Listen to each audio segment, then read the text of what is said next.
how deep do you go? I might turn back and take that so deep.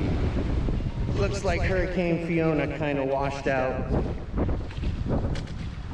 carved a nice little canyon into there. So I'm gonna find an easier place to cross.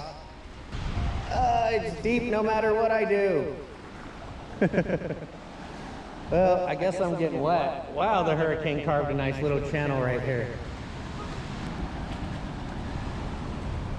Well, there's no winning with this one, guys. I'm getting wet, which is why I'm wearing these shoes. Gotta love Puerto Rico, man. Gotta love nature. So like I was saying, I was here yesterday. I was kind of hoping that the hurricane and all the flooding would wash away some of that and expose some of that structure. Normally, well, that's another thing that makes this so dangerous. The environment changes so frequently. Honestly, you never know what you're going to get day to day, week to week, that kind of thing. So luckily it is more exposed and hopefully we can gain access. All right, guys, so we're traversing the water. I don't want to get my bag wet. Ooh, this water feels good.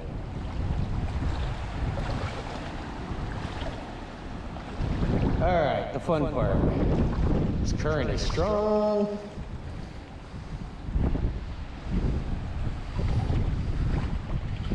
All right, guys. Yeah, there's no good way to go about this except for this. Woo! All right, now I know. Hopefully the wind's not too strong. All right. So normally that's a lot easier to cross. It's normally a lot easier to get across, and it's really easy and to hang out on this side of the beach, which is really beautiful. Also, summertime is definitely a lot more calmer, as you can see here. I mean, it's not rough, but I guess it's rough for what this beach normally is. So, if we look here, we can kind of see what Hurricane Fiona carved out. Carved out a nice chunk. So yeah, guys, basically, I have no idea what I'm getting myself into. I talked to locals. I tried to get as much information about this house or structure as I could, but it seems like there's a lot of inconsistencies. So, here we go. Let's go find out. This thing's been driving me crazy for 2 years, man. I don't remember this being here in my youth. I talked to locals.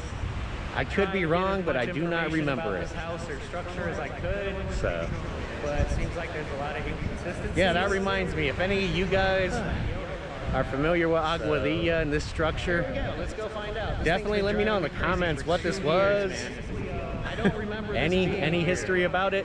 In my youth, be greatly appreciated. I could be wrong. Okay, this is a little anticlimactic. So. Yeah, that reminds me, if any of you guys are familiar with Aguadilla and this structure, definitely let me know in the comments what this was. Looks like this thing is any history about it. Completely covered by sand. Okay, so I see the foundation, so this was actually an existing structure of some kind. So it wasn't swept away, it appears. I mean,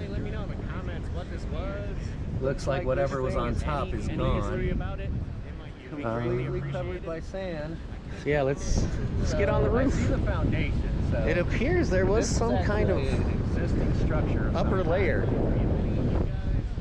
So it wasn't swept away, it appears.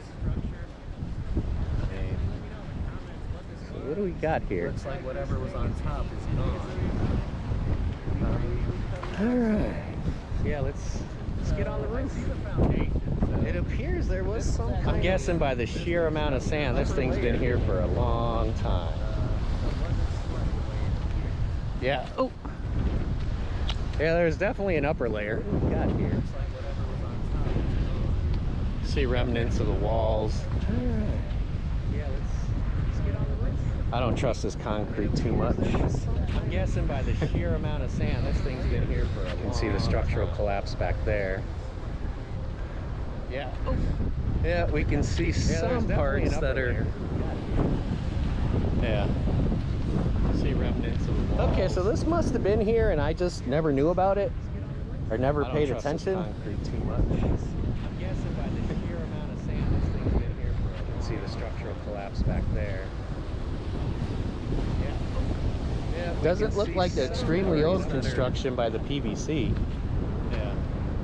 I mean, I understand PVC's not this must have been here new. I just never knew about it or never paid attention, but we got some broken slabs. Yeah, I'm starting to think this wasn't washed up here. This was just taken by the beach over time. Huh. Not sure what I was expecting. I was expecting the possibility to get deeper in there, but you never know. Well, I just got stabbed by fresh barbed wire. Let's try to take a look what's in there.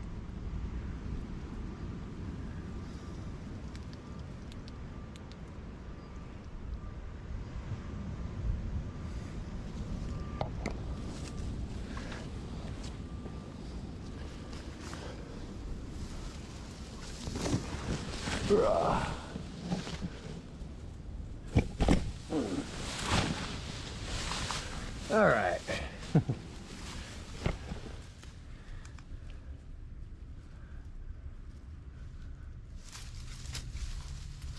I'm gonna go in a little bit. Nothing too exciting in here. There's probably homeless people sleep here from time to time. Not much really to explore, unfortunately. All right, let's make our way out without getting caught by the barbed wire again.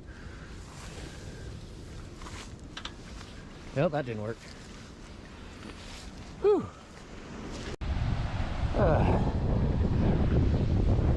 Well, I know the video was a little anticlimactic, but yeah, when you're exploring, sometimes you win, sometimes you lose.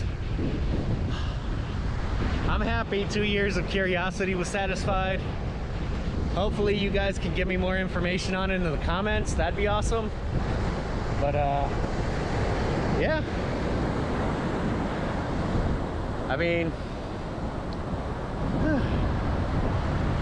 I guess there wasn't too much to explore, but on the plus side, I mean, look at that, guys.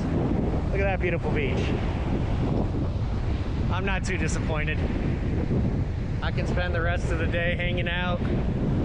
Now maybe run home, get my fishing gear, come back, do some fishing. Yeah, that was the mysterious sunken beach house. Oh yeah, like I said, yesterday I got rained out. Got to enjoy some fried chicken in the car.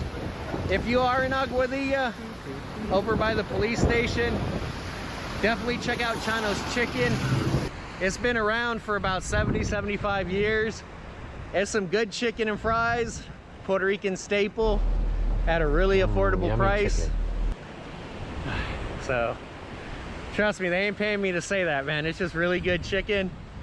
And I mean, been around for 70-75 years, something they gotta be doing right. All right, so I crossed through to the other side. It was a little deeper than what I expected. Yeah. Hopefully I didn't destroy my freaking car keys. Oh well. You live and you learn. Well, looks like there goes $200. Apparently, I don't know if you're familiar with a Prius, but when your key dies, it's the only way to run the car, by inserting it into a socket. Well, I'm sure this audio is windy as hell, but thanks for exploring with me and helping me satisfy my curiosity and checking out the abandoned beach house. I will catch you guys in the next video.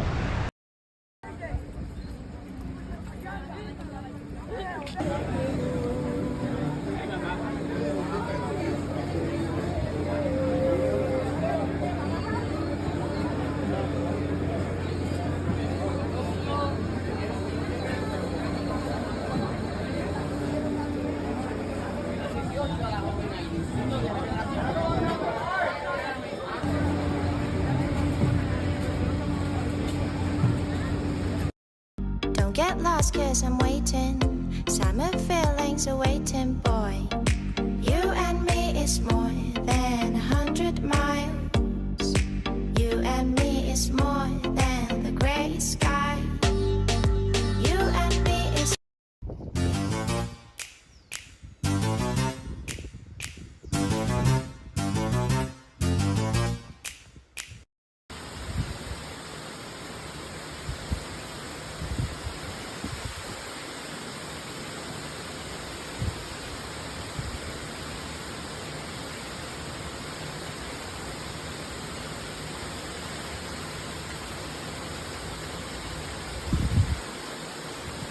Well, just strolling through the cemetery today, minding my own business, doing a photo shoot, working on some video stuff, and I came across this. Yep, that's just a random coffin laying on the ground. So over the past 2 years, I've been exploring the cemeteries of Puerto Rico. Mainly for their beauty, their tranquility, and the richness of history. But in today's video, we're looking at the uglier side. And by no means is this a disparagement to the people and the government of Puerto Rico. I think they've done an amazing job maintaining the cemeteries here, considering the obstacles they face. You gotta think about it. Earthquakes, hurricanes, just the natural tropical climate and the economic climate. So by no means is this a disparagement of the people of Puerto Rico. If anything, this video is a reminder of how temporary things really are. And to be honest, the only true legacy we leave is in our deeds and our actions and the way we treat others. So I just want to give a quick warning. Some of the content you are about to see, some may consider disrespectful or macabre. There are exposed coffins, exposed graves, and remains visible in the video. So I just want to let everybody know this might be a good time to click off if that's not your kind of thing. Today we find ourselves in the municipal cemetery of Mayahuez. This was established in 1875, I believe. So, considering the age, it's very well maintained by the municipality. Sensitivity Common Enamel alivia la sensibilidad, ayuda a restaurar la salud de las encías y endurece el esmalte. So here we can see signs of erosion and just age. Basically, this is what the tropical environment does to all types of things, not just graves. It's an uphill battle.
Not sure what happened to this grave. Such a strange way to... just the damage is strange. This is Aguadilla Cemetery, established in 1813 and suffered extensive damage in the earthquake of 1819. However, the municipality of Aguadilla has done an amazing job trying to preserve this cemetery. And this is probably one of the most beautiful cemeteries I've seen in Puerto Rico so far. Maybe because it's coastal, but hey. And even with the maintenance, we can still see signs of age and damage. There's really not much you can do about it. But this is definitely one of my favorite cemeteries. And unfortunately here we can see signs of erosion.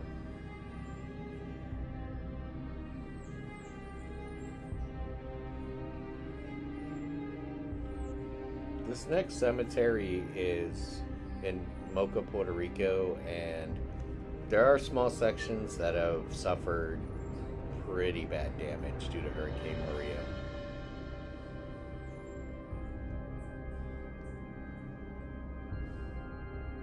So we can see a grave collapse here.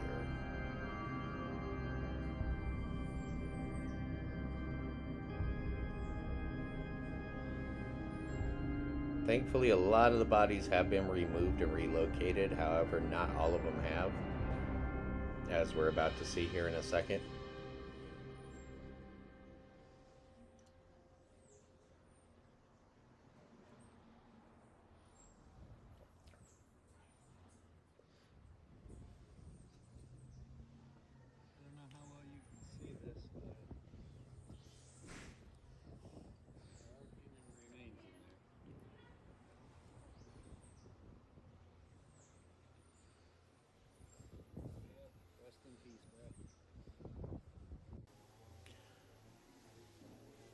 So what we're about to see here are the remains of a coffin. I have no idea why it's sitting there or what the situation is surrounding this, but unfortunately there were human remains. It's not really visible on camera, but yeah, no idea why this is there.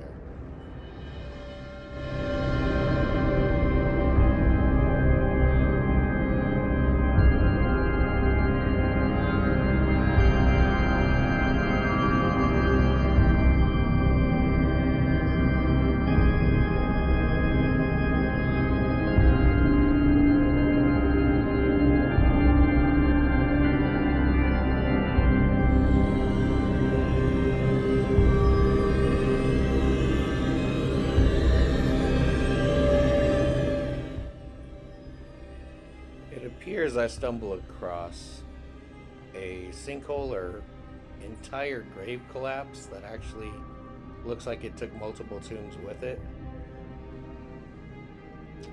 Yeah. This was a bit shocking to say the least. However, the municipality of Mocha is working to repair this. And unfortunately, this is the nature of a tropical climate.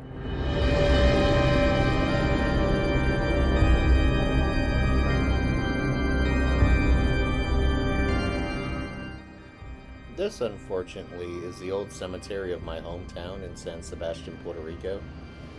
Established in 1863. And to be honest, I don't know why the damage is so extensive. I have seen them clean the cemetery in the past. However, at the time of recording, it was extremely overgrown. And in this cemetery, we can see many open graves, many collapsed graves. Just so much destruction. And as you can see how quickly nature overtakes things on the island.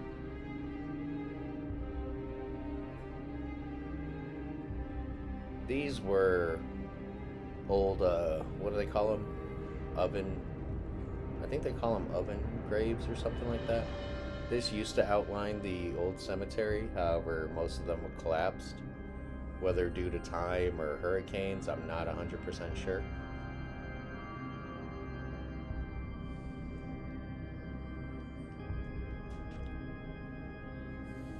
Here we can see where they have tried to cover some until they can get some repairs done.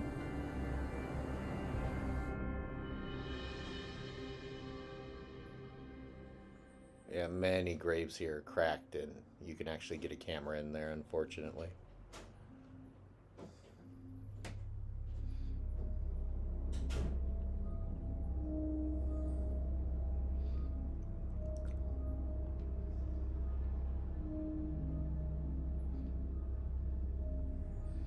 Again, just the level of devastation in this cemetery blows my mind.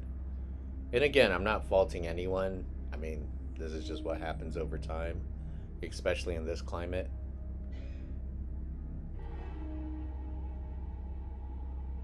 So here we can see a water-filled grave.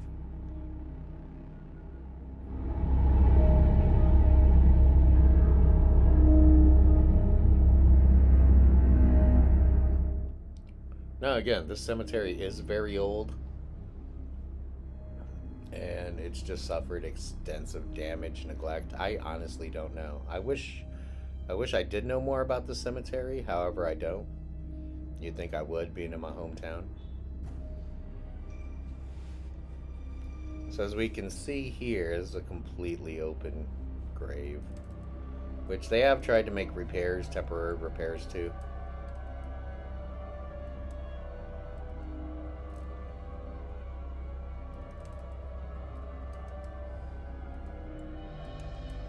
And unfortunately, the cemetery is home to drug use as well.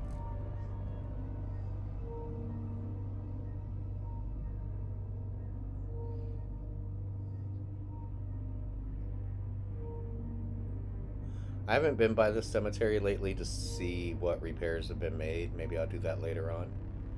However, it's just extremely overgrown. This is a cemetery my friend lived behind back in the day. And I'm talking in the 90s, sometimes bones would wash down into his backyard. It terrified him.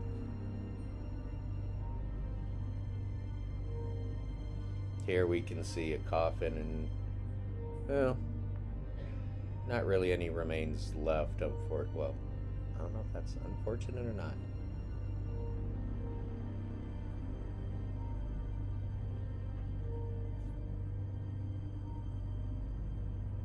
I wish I could say this is the worst of the cemeteries I've seen. However, in the upcoming segments, unfortunately, it gets worse.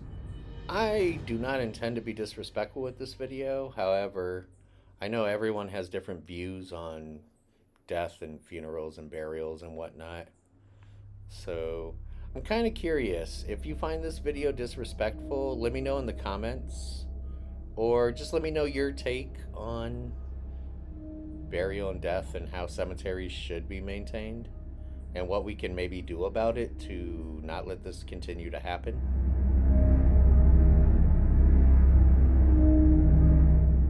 So what we're about to see next is pure Hurricane Maria damage of the new municipal cemetery in San Sebastian. And there's the coffin pile. Now these coffins were exhumed and the bodies were properly relocated, so it's not just bodies thrown in a pile, guys. However, it was shocking to come across. And this is the effect of a massive landslide during Hurricane Maria in the new section of the cemetery, unfortunately.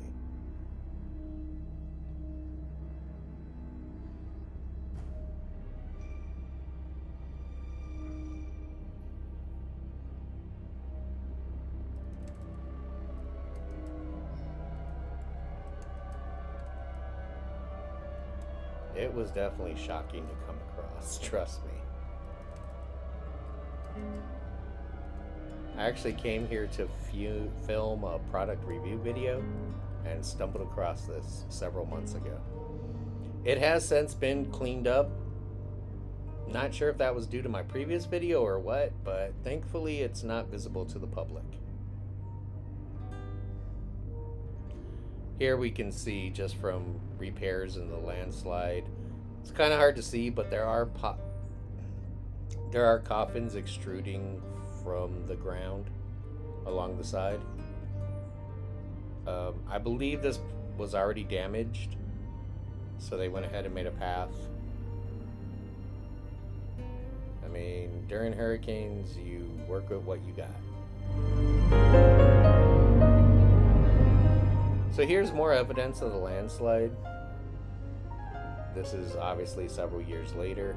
However, this is the damage inflicted upon the new section of the cemetery. It's absolutely amazing. We may never know how many bodies are underneath there, unfortunately.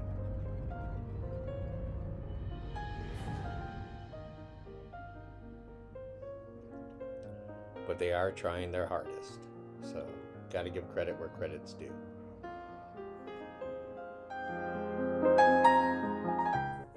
Here I came across a random coffin lid. Not sure how it got there or anything, but there it is, guys. And finally, today's video leads us to Lares, Puerto Rico. One of the most heavily damaged cemeteries during Hurricane Maria, and probably the poster child of Hurricane Maria when it comes to cemeteries. This cemetery, unfortunately, due to a landslide, lost over 2,200 bodies. Some were filmed floating down the river, and as we can see here, it's cordoned off for the protection of the public. And they are still working, as you can see. This is 5-6 years later. Yes, this cemetery was extensively damaged by the hurricane, unfortunately.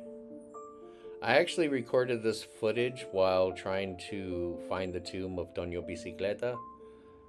For those of you who don't know who Toño Bicicleta is, I highly recommend Googling him. It's a fascinating story. One of the most infamous characters of Puerto Rico. However, here we can see just the amount of damage Hurricane Maria inflicted upon this cemetery. And we can see them working. By no means do I blame the people or the government of Puerto Rico. However, I was threatened to have the police called on me for filming in this cemetery on that day. I took the initiative and called law enforcement, and they told me I was well within my rights. But I guess that's a story for another day. And unfortunately here, we're coming across a completely exposed coffin. Yes. Sad to see, but this is the reality. Well, guys, if you liked the video, definitely like and subscribe. And I really appreciate you guys watching and taking the time out. Thanks, and I'll catch you in the next one. Hey guys, what's up? So in today's video, we're going to do a little exploring of downtown Añasco, around the plaza, the little neighborhoods and whatnot. And I am going to tell you the legend of Diego Salcedo. Now, if you don't know who Diego Salcedo is, I'll tell you this. He definitely wasn't a guy. And this is the story of how the Taíno Indians found out. So like many legends, this story has several variations. What's true, what's not, we'll probably never know. But let's get into it.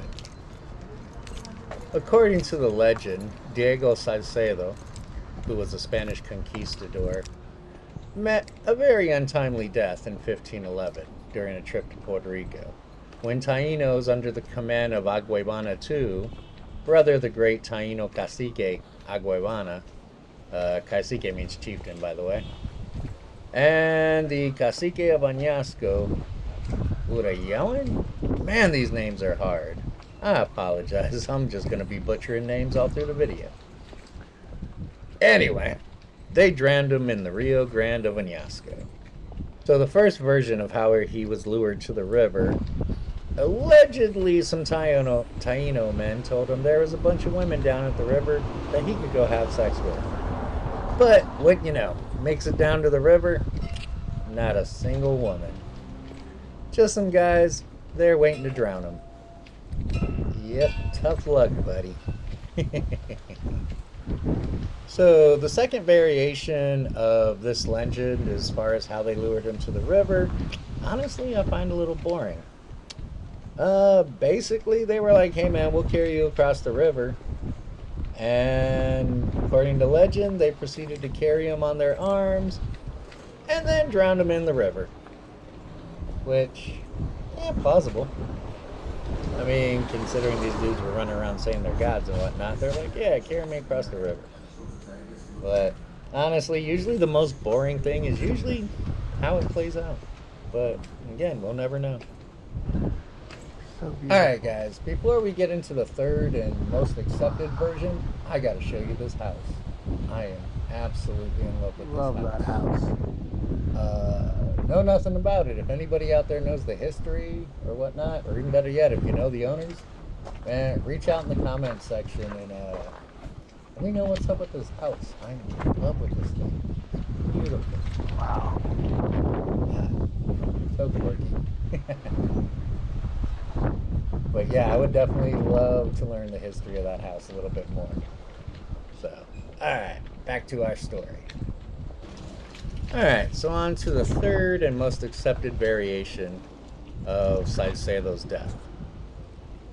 So, basically, the Tainos are like, hey man, those dudes are gods. Let's not mess with them, right? And Aguevana too was like, man, I'm telling you, they ain't gods, man. They do too many people things. I'm telling you. So he managed to convince the rest of them. And he's like, look, I'm gonna prove it to you. So they go down to the river while Salcedo's drinking some water. And they drown him. But they've been hearing these Spanish conquistador dudes like, hey man, like our God resurrected it after 3 days. So they're like, you know what? Let's keep an eye on him for 3 days and see what happens. So 3 days pass, nothing. Dude's still dead. And they're like, yo man, this dude, these people are not gods. And the drowning of Diego Salcedo is what kicked off the Taino Rebellion of 1511. Guess it makes sense, man. Dudes ain't gods, let's get them. So the Taino Rebellion of 1511 lasted to about 1519, so about 8 years, and unfortunately had catastrophic effects on the population of the Tainos. I mean, they meant well, they fought well, but I mean, I guess you just can't go up against guns, you know. It is what it is. Well, guys, that's pretty much the legend of Diego Salcedo.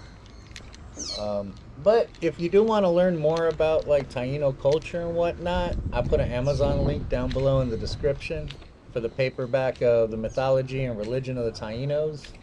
I also believe it's in digital form on Amazon as well. Yeah, so if you want to check that out, don't cost nothing, helps out the channel. Everybody's a winner. Well, guys, I hope you liked my little story. Basically, I spent half the day walking around, so if you want to hang out and explore the rest of Añasco, here we are. So basically, this area, I don't know if it has a name. I imagine it does. I just don't know it. It's right off the plaza, a couple little side streets, really old, interesting houses to go check out. Beautiful houses near the plaza. I highly recommend just coming to Añasco Plaza, kind of like late afternoon, early evening when the restaurants start opening. Get yourself some good food, walk around, just enjoy the architecture, the scenery, the people. Really friendly people so far that I've met here. So definitely enjoying the town. Yeah, so this would probably be a good opportunity to let those who have been subscribed to the channel for a little bit, let you guys know I moved to Añasco. Don't get me wrong, I love Pepito. It's a long story and I will definitely explain it in the next video. Yeah, I kind of figured some changes were coming and I just didn't expect them to play out the way they did. We're definitely happy here in Añasco, loving it. So much more to explore, a bunch of new stuff. And yeah, so I probably figured I'll let you guys know. And like I said, I will definitely explain more in the next video. Probably give you a little house tour and whatnot. Yeah, anyway, so if you guys just want to check out the city, I'm probably going to throw some corny YouTube music on and let you guys enjoy the rest of the little Añasco town tour. And I will catch you in the next video. Thanks for watching, guys. Bye.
Beautiful.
El papel no desinfecta. Mejor, toallitas Clorox. Rapidez y también desinfección.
This holiday season, instead of ho ho ho, it's time to go go go, hands-free with the hit of the holidays, hands-free Skechers slip-ins. You just step in and they're on. No bending down, no touching your shoes. Hands-free Skechers slip-ins are the perfect gift for everybody. 'Tis the season to go hands-free.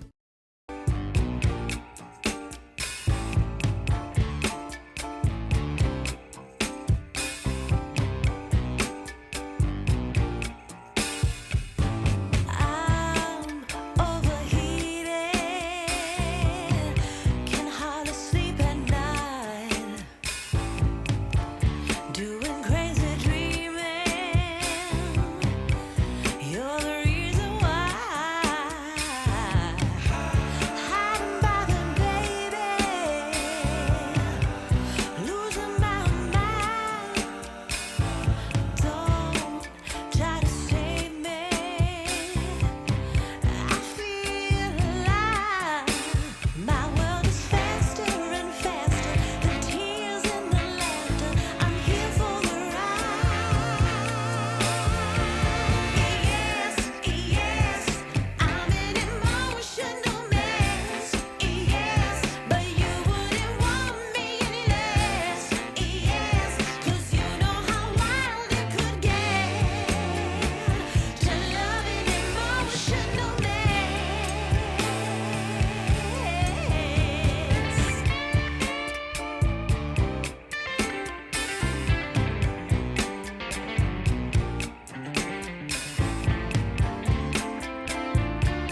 ¿Qué son esos? Velociraptors. Como gritan.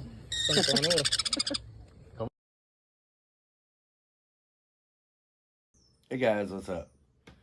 Well, I figure while I'm laid up with COVID and not out there making any super exciting videos for the time. Puerto Rican YouTubers that I like watching.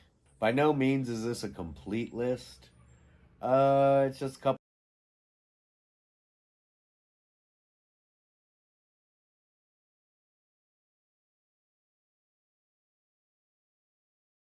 YouTubers I enjoy. I tried to kind of mix it up a little.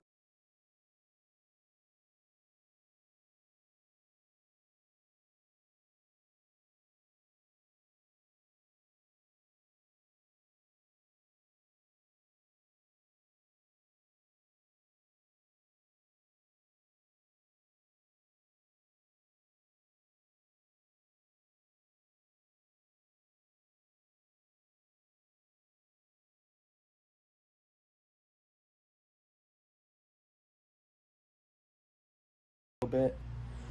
Summer English, summer Spanish, one's Spanglish. So I hope you enjoy, guys. Today we're starting with Life Transplanet. Awesome family from Rincon. God, I think they've been living in Puerto Rico for well over 10 years now. Basically, their channel's about, well, life in Puerto Rico. They like to do exploring, like all across the island. A lot of stuff on the West Coast, bunch of festivals, things like that. They like visiting farms, just about anywhere, kind of off the beaten path stuff, and kind of like your more touristy, traditional stuff. So, yeah, they are well worth the watch. And, I mean, great videos. You'll learn a ton of different places in Puerto Rico. And honestly, they're really charismatic and just a really good family to watch. Alright, so our next YouTuber is Senorita Janji. I think she lives somewhere in the metropolitan area or near there. And the reason I love her vlog, her channel, I mean, her editing, her pacing, and her storytelling are amazing. And she does tons of stuff. Yeah, her vlog is pretty much about her life in that area of Puerto Rico. I mean, she travels around and does other things, but yeah. So if you want to kind of see what it's like, good and bad, in the San Juan area, kind of like the metropolitan area, definitely check her out. Again, like her cinematography is amazing, and the stories and the pacing are excellent. So I highly recommend her. All right, so another YouTuber I've been watching for years is Ovi Duran. Right now he's in New York. He bought a house up in New York, upstate somewhere. But there is tons of content in Puerto Rico.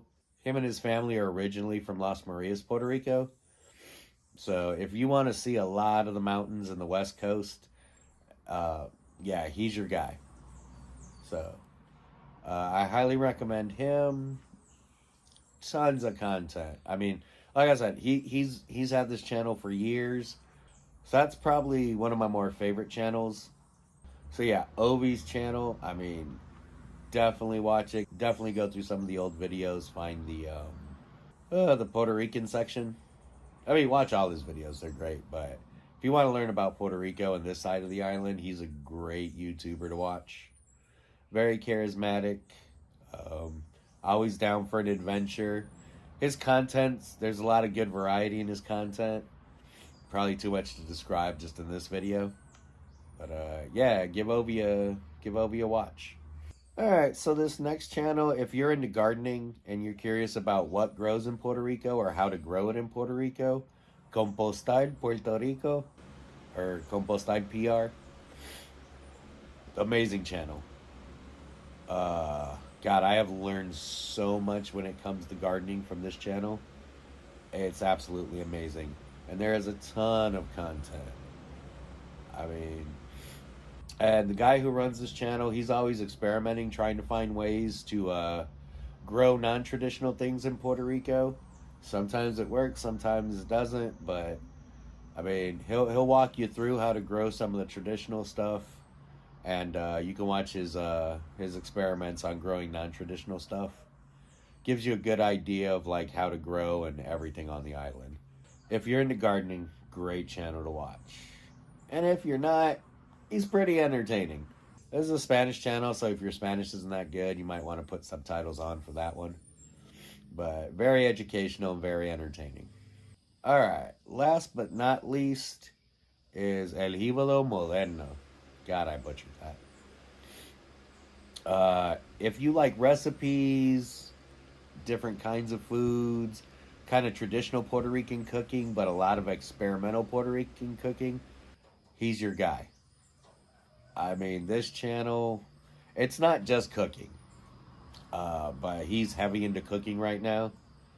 And he does a lot of like news stuff. He does a lot of traveling stuff, a lot of restaurant reviews, things like that. But his recipes and stuff are absolutely amazing. So if you want to get some new ideas or learn to cook traditional Puerto Rican, tons of content. I mean, tons. Again, another YouTuber that's been at it for years. Great channel. Great channel. I always end up hungry after watching it.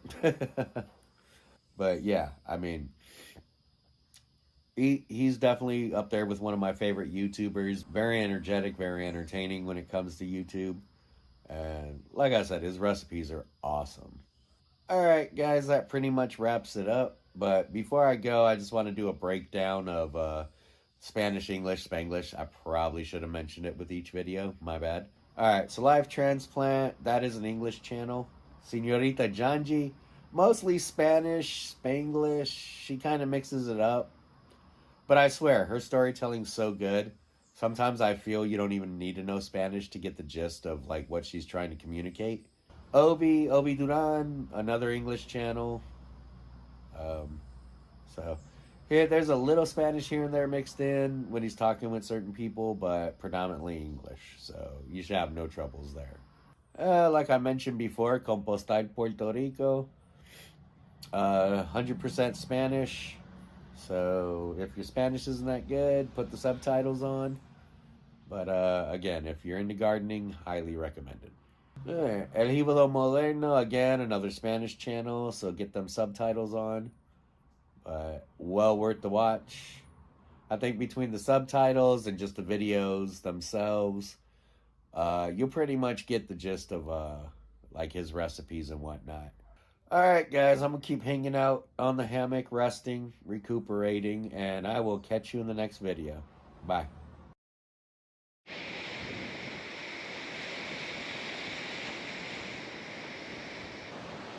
Alright guys, so today we're doing two things.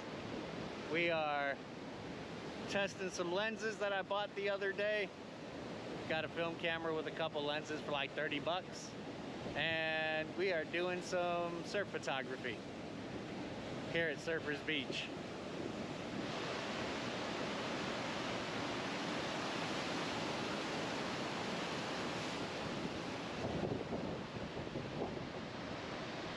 Alright, so right now it looks like we got one guy in the water, that's about it. But that's all we need. So, I apologize for the wind and the noise. Turns out I left my microphone and my ND filters at home, so we just gonna make do today. Well, actually, it turns out I'm an idiot. Upon further inspection, I discovered my audio equipment in my laptop pocket once I got home. However, I did find my ND filters when I was at the beach, so yeah, turns out I'm just dumb. Alright guys, so here's the lenses I picked up the other day. This one's been acting a little wonky, so I just want to test it out properly. And what better way than to do some surf photography.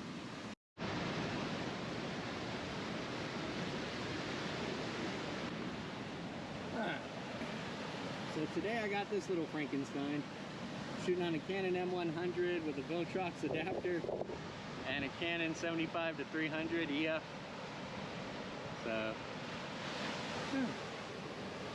like I said, we're just testing out some stuff, making sure this lens ain't dying on me, or no big deal. Like I said, I paid 30 bucks for it, so that's what we're working with today. So my lens is acting a little wonky, but I'm getting it dialed in. Hey, 30 bucks though. looks like the only surfer out here moved down towards surfers away from tabletop. So I'm shooting at a terrible angle. But let's hope he's goopy foot and surfs left. I don't know if he's paddling in or what. Alright, so I'm gonna switch this puppy up to manual focus. Oh, now he takes a wave right when I'm talking to you guys. Finally. He's down there. Yo, little surfer guy. Well, that's just my luck. One surfer out here, I do a 20-minute hike to get here, and he decides to go in. Oh well, we might head to surfers or head down the middles, pick up the video where I left off. I'm gonna get a couple more shots though. Sometimes life gives you second chances. So I found my lone surfer. He just moved down to Surfers Beach, and I was heading back, and I found this little perch here. Actually a great spot for shooting. Alright guys, so we're up here on a ledge, shooting with a 300 mil with no stabilization. I'm probably going to switch it over to manual mode, but hopefully we get a few shots. This thing's going nuts. Hear that clicking? That's not a good sound. This thing does not want to focus at 300. I guess since we're sitting here waiting for these guys to take a wave. Quick tip. If you want to start surf photography or whatever, if you live near a beach or you're going on vacation, definitely don't cobble together something like this. Tip number one.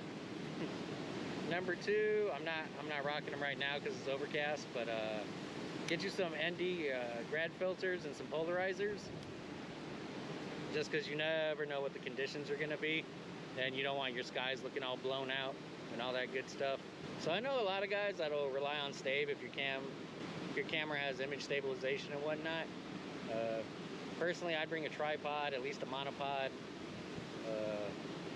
I'm cool with the tripod, moving it down the beach, no big deal. I'd rather have the stability for when I'm shooting.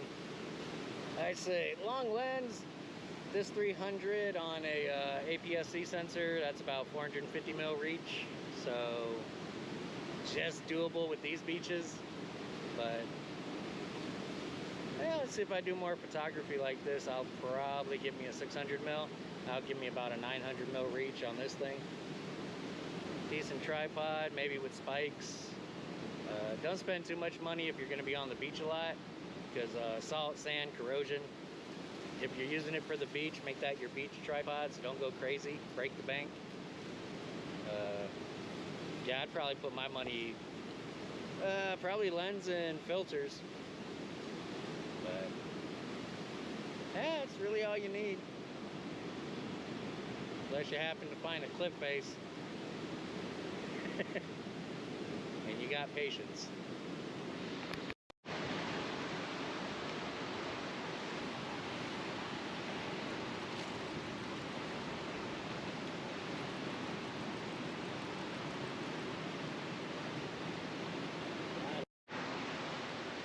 Well, this is definitely an interesting spot. Sometimes you gotta get creative when you're out shooting. We got a few pictures. I might stick around another 5-10 minutes, maybe head down to Hobos, Middles, check out Isabela, see what's going on there. Alright guys, well, we made the trek down to Middles, and we'll give it a little bit, see what she does. It's not looking that great. There's a couple people out there, but starting to think surfers might have been the better spot, but we'll see what happens. So after dealing with a wonky lens, a broken tripod leg, no audio equipment, I still managed to salvage a few photos I actually enjoy, and I had a really good day at the beach. So at the end of the day, all in all, I had some fun. Alright guys, I hope you enjoyed, and I'll catch you in the next video. Bye. Happy New Year! Happy New Year's, everybody. And I couldn't think of a better way than celebrating the new year with a good cup of coffee. So what we're doing in today's video, we'll be going over several brands of Puerto Rican coffee that you find commonly in stores. Now, these aren't all the Puerto Rican brands of coffee here, but these are the most common that you'll find across the island in most major supermarkets and smaller stores. It's going to break down brand by brand until we find out which one is the best coffee in Puerto Rico. So before we get into today's taste test, I just want to give you a heads up. I put some links down below. So if you guys want to try some Puerto Rican coffees and do a little taste test of your own, links are down below. You guys get some good coffee, and I might even make enough for a cup of coffee. We'll see. Anyway, so let's get into this. So these 8 brands of coffee are grown, roasted, and bagged here in Puerto Rico. These are not foreign coffees with foreign beans. Everything's done 100% in Puerto Rico.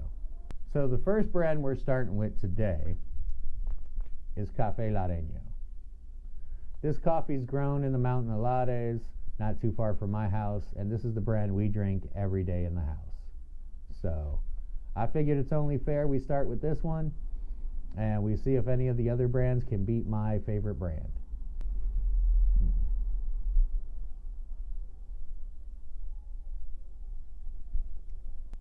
That is a strong, robust coffee. There's a reason this is my favorite. Very low acidity, honestly. And trust me, I drink a lot to know. Really, you get almost a sweetness to it, almost like a nutty sweetness to it. Really smooth. Like I said, this is our house coffee, so I do love it. All right, for our second coffee, we're gonna try Café Oro. This is a brand I've never had before, so I'm really curious to try it. So this is kind of interesting. So this is grown in the central region of Puerto Rico, and part of their mission statement, I guess, is to keep the farmers of that area farming. So that's pretty cool. So hopefully we get some really good flavors out of this. Let's see.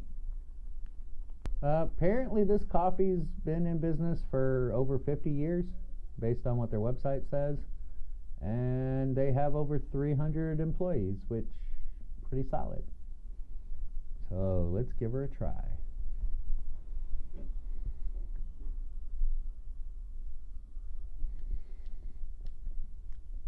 All right, I will say this is a bit of a bitter coffee, but let me do another taste.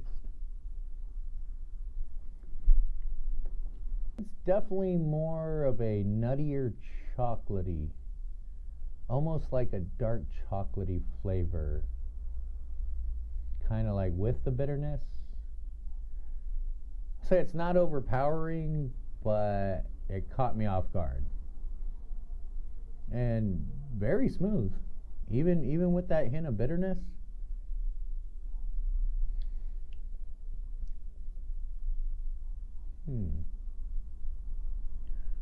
That is not a bad coffee. Oh, will it replace Lareño? Honestly, not a fan of that chocolatey, dark chocolatey bitterness to my coffees. Yeah, I know that is one attribute that Puerto Rican coffee is known for, but I do prefer it much more subtle. I like the more nutty or sweeter flavors with the coffee. But yeah, if you're the type person that kind of likes that dark chocolatey bitterness, then not a bad coffee. Really smooth. I didn't notice any acidity to it. Man, that surprised me. Alright, so the next coffee on the list is El Coquí. Now, full disclosure with this coffee, apparently the company is owned by a distant relative of ours, and I do know that pretty much all my family's coffee in Las Marias goes to Coquí, or at least it used to. This used to be our household coffee. However, when I first got back to Puerto Rico, if I'm being honest, I started buying it and I just noticed a lot of inconsistency between bag to bag, and that's when I switched to Lareño. So yeah, definitely very familiar with this coffee, and just trying to be honest. All right, let's see.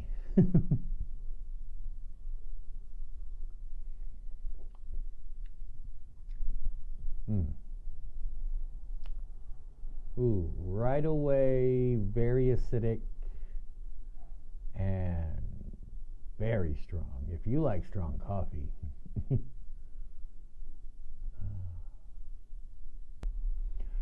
I hate to say it, especially for a Puerto Rican coffee, and especially the one grown in my town and produced in my town of San Sebastian.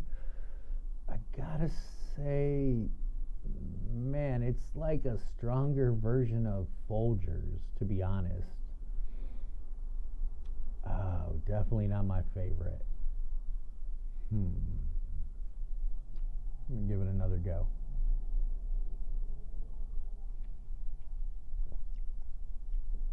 Yeah, again, like, speaking of the inconsistency, like, all I'm getting is almost like over roasted.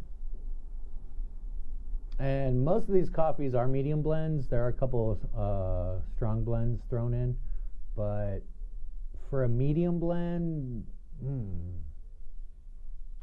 like, I'm not really getting any other flavors other than the roast. Like, overly roasted and acidic, if I'm being honest here. I need some water. Hold on a second, guys.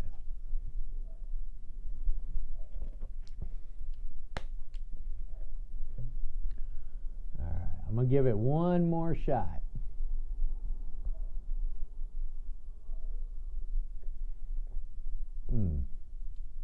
Water did not help. If anything, it brought out more of the... I can't even say a nutty or a chocolatey flavor. To be honest, I'm just getting a heavily roasted, I don't want to say burnt, but the roast is all you can really taste in this coffee. I mean, if that's your cup of tea or cup of coffee, God bless you, but this definitely is not making it to the top of the list. So this next coffee on our list, I'm actually really excited to try. First reason, it's been around since 1925, and I have yet to taste it. And the second reason, I just discovered, I opened that bag, and the aroma that came out, and the aroma while brewing it, was amazing. It was almost like this fresh sweetness. I was really surprised by the aroma. So hopefully the flavor is as good as the aroma. And that coffee is Café Crema. So like I said, been around since 1925. They gotta be doing something right, so let's find out.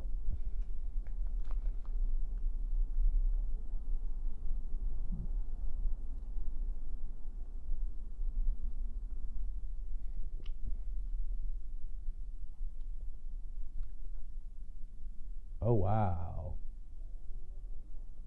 Ooh. This might give Lareño a run for its money.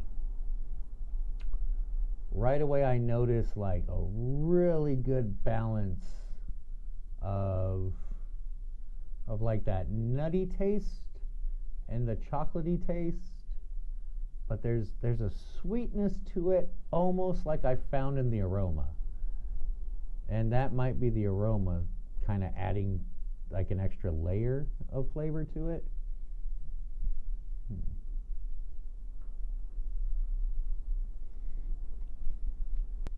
I really like this coffee. Wow.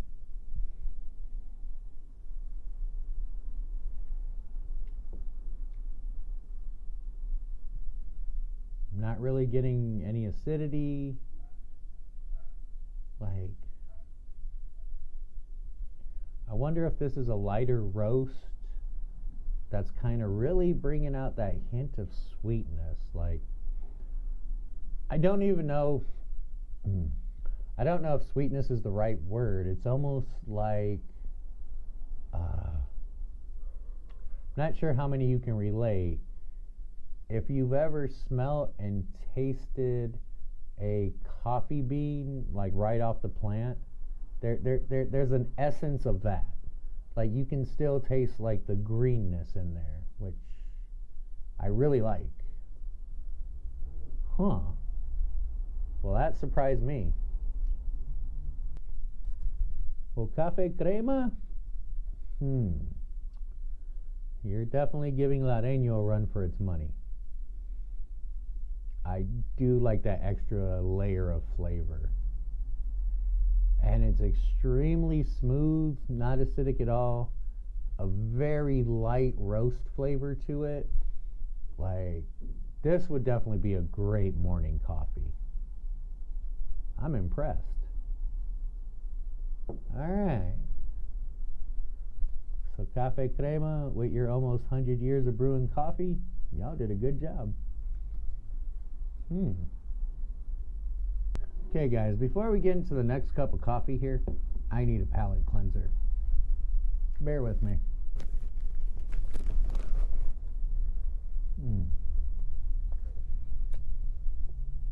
And don't hate on me for eating my bread that way.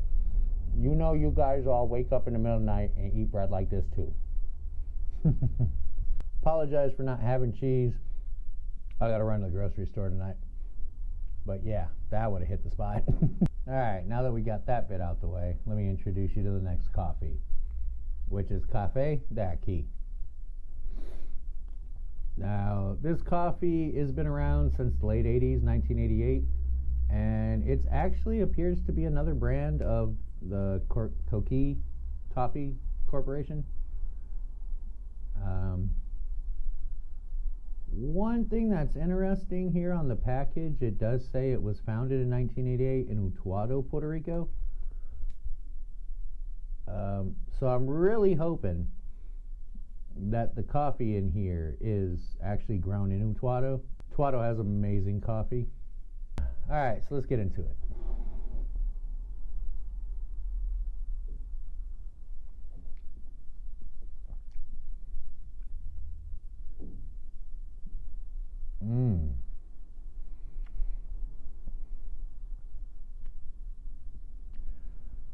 Okay, I didn't expect this. Oof. Wow, Coqui Corporation, you guys got some work to do. And again, man, I hate hating on it. It's my hometown coffee. But, right away, the bitterness and acidity just hits you, like right in the face. Man, this has to be drank with milk and sugar. Oh wow, I'm really disappointed in this brand. Let me give it another go.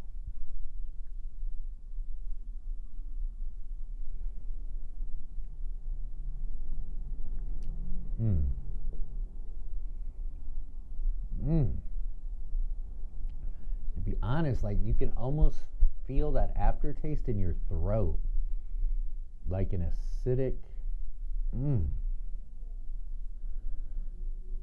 Wow. I mean, I'm getting no flavors from this. I'm not getting a hint of anything other than ugh. Man, I'm gonna call this Puerto Rican truck stop coffee. If Puerto Rico had truck stops, this is the coffee you'd find there.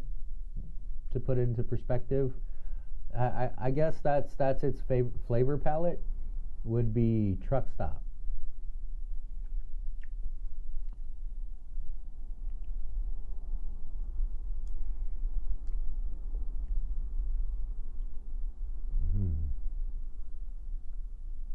Oh wow, like I'm sorry, but there is nothing enjoyable about this brand.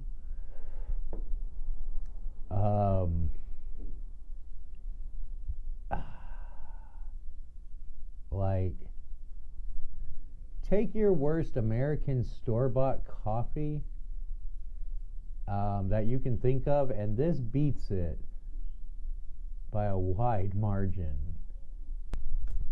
Alright guys, after that experience, sorry, palate cleanse.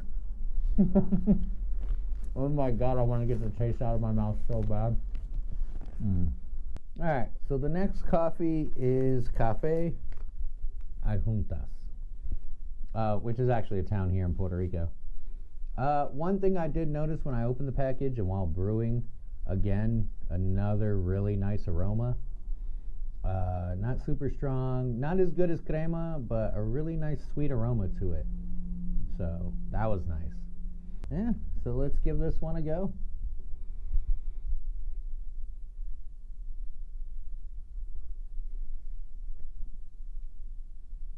It's a little stronger roast, but roasted just right to where, again, you get that really good nutty flavor, which I tend to like. That is really good coffee. Not acidic, really smooth, like a darker roast, but with a really good smoothness. Kind of how a Guinness goes down. It's kind of heavy, but smooth at the same time. That's a really good coffee.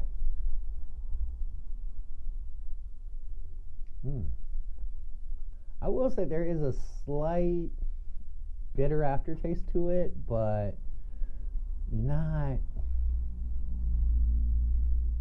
bad. And to be honest,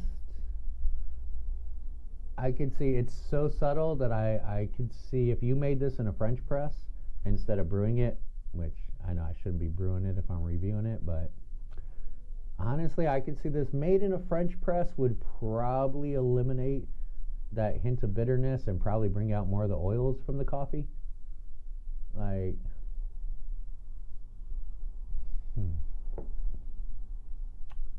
yeah, that is a solid cup of coffee. So I would say if you like a slightly stronger roast, not a heavy roast, I'd say this somewhere lives somewhere between kind of like a medium and a dark, somewhere in the middle. Not much of a chocolatey flavor. Like if you search for it, it's there, but it's not one of the dominant notes. It's there, definitely.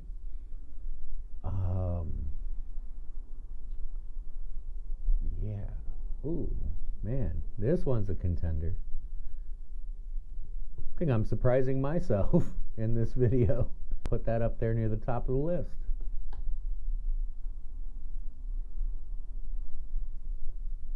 Impressive. Good job, Adjuntas. Good job. Alright, moving on to the next coffee.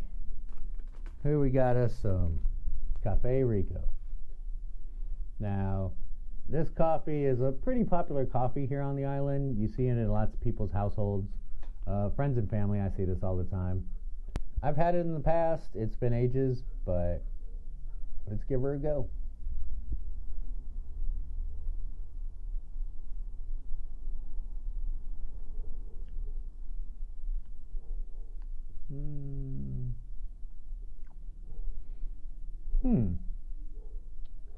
To be labeled a medium to dark roast, I find this a very light roast.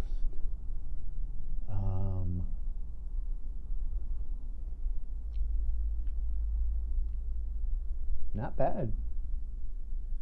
I definitely wouldn't call it a medium to dark roast. This is like a step above a light roast, which is good because you get a lot of those flavors coming out. This almost has that green, earthy, like you're getting the nutty flavor of the coffee and a little bit of sweetness, but there's also this earthiness to it. Definitely a solid, flavorful cup of coffee. So like you get this fresh greenness to it with a light roast, in my opinion. nutty, but not, almost like a fresh nutty flavor to it, and a little bit of sweetness. Kind of kicks in later after a couple sips. No acidity, really smooth. Yeah, this is kind of what you think of when you think of Puerto Rican coffee. I mean, I'd have to say it's really well balanced. Like, I'm getting a lot of flavors, like the nuttiness, like a little bit of earthiness and like greenness to it. A little bit of the coffee flavor, really light roast, smooth. But how do I explain it? Like, one flavor doesn't overpower the other. They're all there, really well balanced. Like, I mean, I can see this being like an everyday coffee for a lot of people. Like, if you don't lean one way or the other as far as your coffee goes, I can see this being like your general well-balanced coffee. I guess for me, I lean towards more of a slightly more roasted, nutty flavor is kind of where I lean when I drink my coffees. But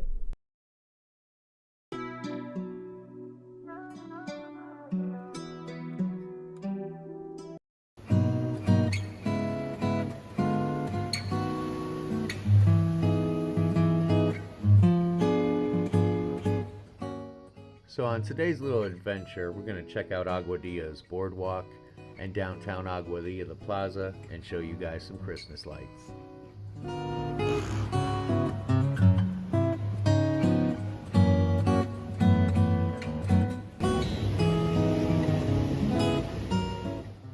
If you've never been to Aguadilla, I highly recommend visiting the boardwalk. Got beautiful beaches, lots of places to eat. They got little kiosks set up all down the way. And it's really close to downtown, close to shopping and whatnot. It's a really great experience, really good day trip.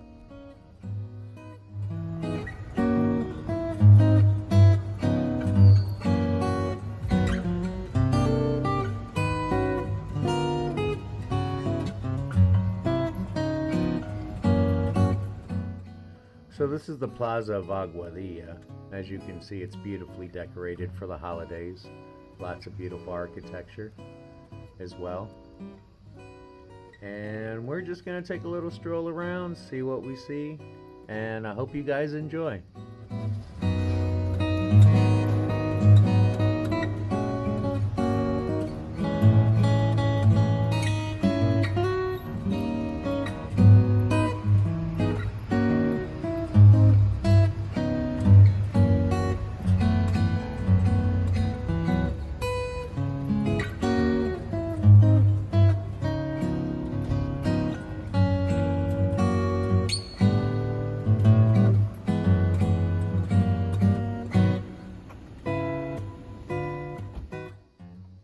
Real quick, this is one of my favorite things. Just hanging out, playing dominoes in the plaza. Got yourself a little caneca on your side, chilling. Good times.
Hey guys, thanks for watching. I hope you enjoyed this quick little holiday trip around Aguadilla. Catch you in the next one. ¿Qué maromas harán donde la carne no es fresca? La traerán de sitios fritos. Tienen una pistola de fuego. La carne fresca de Wendy's tiene un sabor insuperable. Solo Wendy's puede decir esto. Hey guys, what's up? So I'm finally back, and I figured I owed you guys at least a video, let you know what's been going on over the past month or two. So yeah, I guess first things first. Well, you guys already know we moved into the house a few months ago. I just wanted to take the time to get situated, enjoy the house a little bit, enjoy our privacy, as well as kind of get the lay of the land of the area and whatnot. Yeah, so that's been great. Up to is taking care of my health. Nothing super serious, basically just working on the neck and shoulder. That's been messed up for years. It's just progressively getting worse the older I get. Yay, age. But yeah, that's something I'm working on. So I guess another thing I've been working on is really starting to take photography and I guess videography a little bit more serious. I started taking online classes for videography and whatnot. I mean, I guess over the past couple years, I've been really lucky to live here in Puerto Rico and kind of like rediscover my passion for photography, as well as kind of like YouTubing and videography and whatnot. And I figured I definitely want to improve and tell better stories visually, or just in general, and kind of show Puerto Rico in the way I think it deserves to be shown. Yeah, so really that's what I've kind of been working on over the past few months. And so yeah, you guys probably noticed the name change, and that kind of ties into what I'm studying and whatnot, and taking the time to think about the direction of the channel. So I am going to continue to show you guys Puerto Rico and explore Puerto Rico. That's definitely not going away. I also want to explore other ideas, other stories that may or may not be related directly to Puerto Rico, and maybe kind of start incorporating my photography and kind of like some more videography stuff into the channel as I learn. So that's kind of the reason for the name change, I guess. As it's more about my journey here in Puerto Rico and my interests and other things I want to share with you guys. So hopefully it works out good and you guys enjoy it. But I will say this, probably over the next couple of months, I'm going to try to be way more consistent. However, like I said, the neck and shoulder, I'm thinking for the next few months, we ain't going to do no action-packed, exciting videos, no jump scenes. No crawling around buildings and whatnot. So the next few months we're probably going to be moving at a slower pace. So yeah. One of the other things probably going to hold me back a little bit. Well, I do have decent gear. There is gear I'm working towards saving up for. If any of you guys are into photography or videography, you know this stuff ain't cheap. And for those who aren't really familiar with kind of what equipment costs, if you're interested, I'm gonna leave a link down below in the description. Just an Amazon link, little wish list, so you guys can kind of get an idea of what this costs, especially when you're trying to do it right. I mean, there's nothing wrong with shooting on your cell phone and whatnot, but honestly, I kind of feel as my skills evolve, I also want my gear to evolve with my skills. There's a lot you can do with the cell phone and a GoPro and whatnot, but unfortunately, for the way I want to show Puerto Rico, that takes gear, and gear takes money. So yeah, we'll see how that goes. But yeah, and also if you're just interested in some of the gear I hope to use in the future and what I'm saving up for, check it out. Hopefully it won't scare you too much. But yeah, YouTube ain't cheap, man, but I love it. So, I mean, that's pretty much all I got for you right now. I hope you've been enjoying my videos. And like I said, I'm going to try to be way more consistent moving forward. And I really hope you guys enjoy the direction that the channel is going to take. Nothing too drastic, but yeah, I really hope you guys enjoy it. All right, I'll catch you guys in the next video. Bye.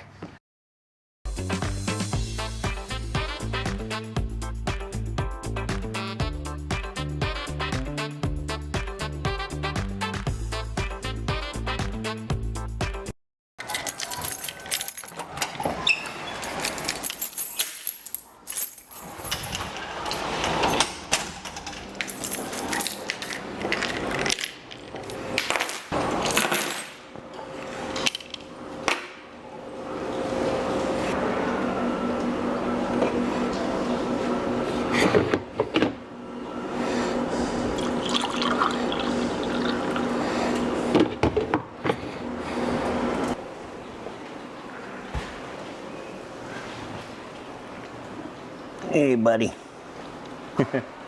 Hey guys, what's up? So we finally found a place to rent in Añasco, and I gotta say I absolutely love it.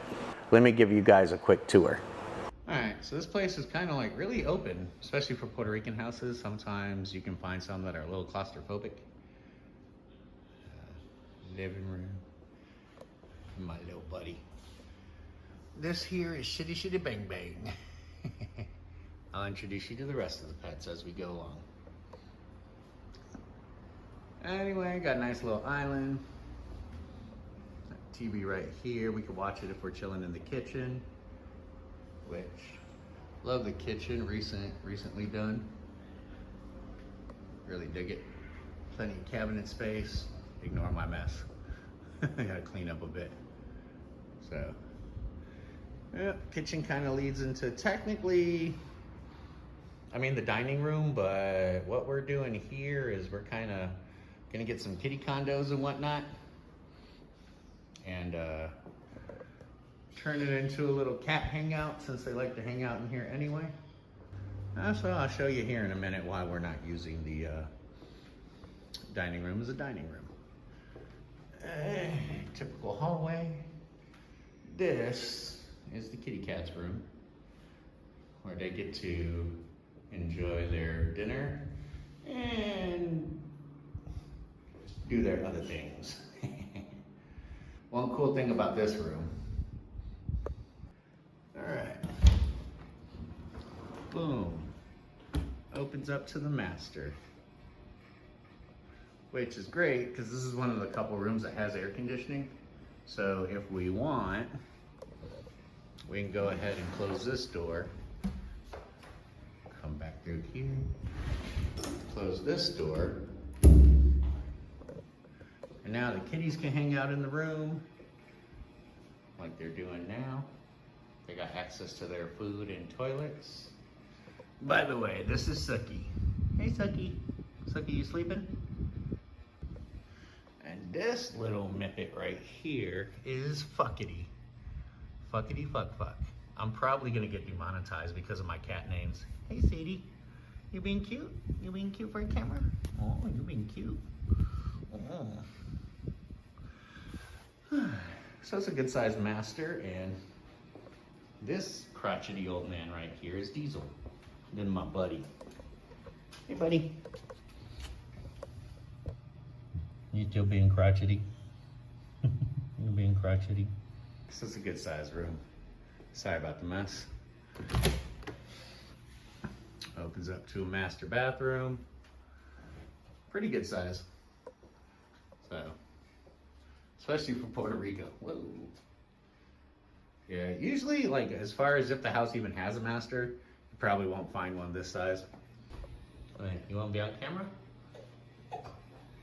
What? What? What, you been crotchety? Yeah, he's 13 years old. He's a crotchety old guy. He's a crotchety old guy. Oh, yeah. And the master closet, which this is also very uncommon in Puerto Rico. But Good size master. Got to clean up, put the clothes away. Let me show you the rest of the house.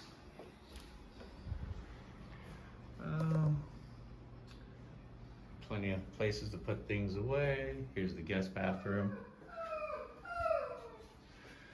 And there's my buddy being crotchety because I walked out the room. But, you know, it's just a simple little bathroom. Why are you being crotchety? Oh. Alright, let me show you the rest of the house.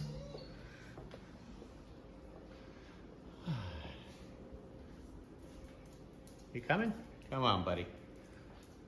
Wanna go outside? He said, I wanna go out that way. Alright, so this is my YouTube office / studio, whatever you wanna call it. Ugh. So ignore the mess, we're still kind of putting stuff away, figuring things out. Plenty of light. Nice little setup if I want to just sit there, do some live streams or just some talking head videos. This here is sleeping on my shoes like usual. This here is Willow. Hey Willow, say hi. What do you want, Sucky? Sucky said, I won't be on TV.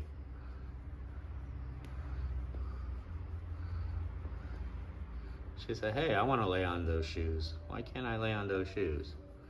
We walk through the door right here. Here's the back patio. So, a little messy, apologize for that. This is probably where we spend most of our time, honestly. We got the fan, got the TV.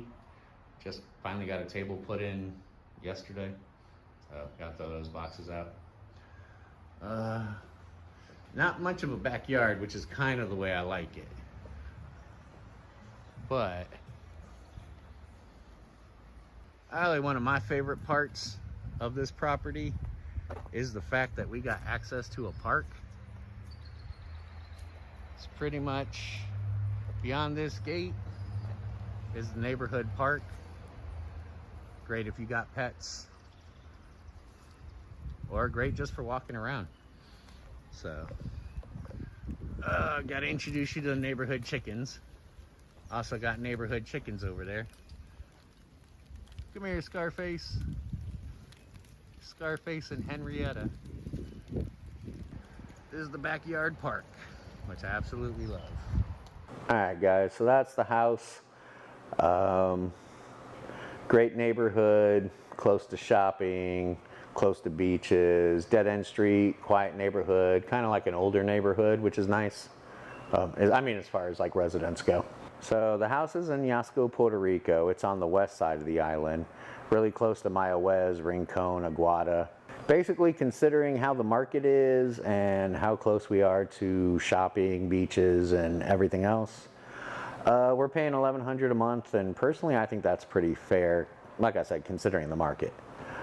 All right, guys, so you've seen the new place. You met most of the cats, except for Damn It All the Hell, which surprisingly today he's being elusive, which is so out of freaking character for him. Just wanted to give you a quick tour, let you know what's going on, and I will catch you in the next video. Bye. Hey guys, what's up? Sorry about the wind. I was at the cemetery shooting a totally different video. You'll see that in the coming week. But I came across something that I figured I'd share with you guys. The coffins are back. These ones are a lot nicer. Whoa. Okay, those are way more creepier just because they're actually in better condition. I know. I'm gonna have to go down and see if there's a body in there, aren't I? They're on to my videos. I love that the coffins are up there and they went ahead and basically blocked this off. But I don't blame them.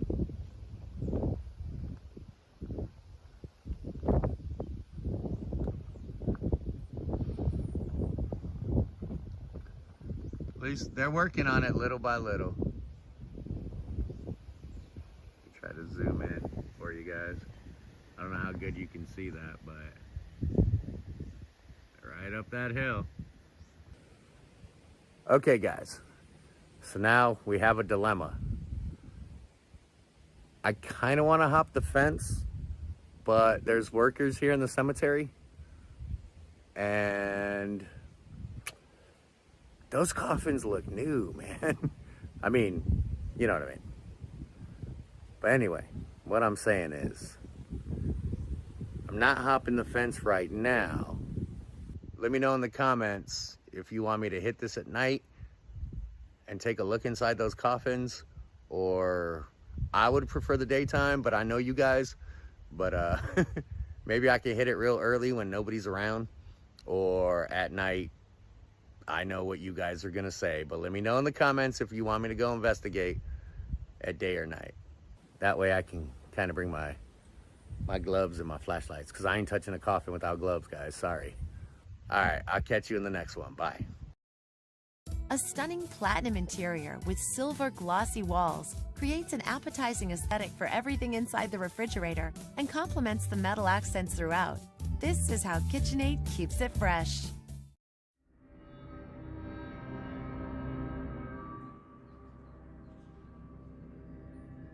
Today, we find ourselves at the Oaxaca train tunnel, a remnant of Puerto Rico's rich sugarcane history. Home to coastal hiking trails and beautiful beaches. By day, this tunnel is host to many, locals and tourists alike. But by night, it is home to a very different visitor. Visitors from beyond the grave. Hey guys, what's up?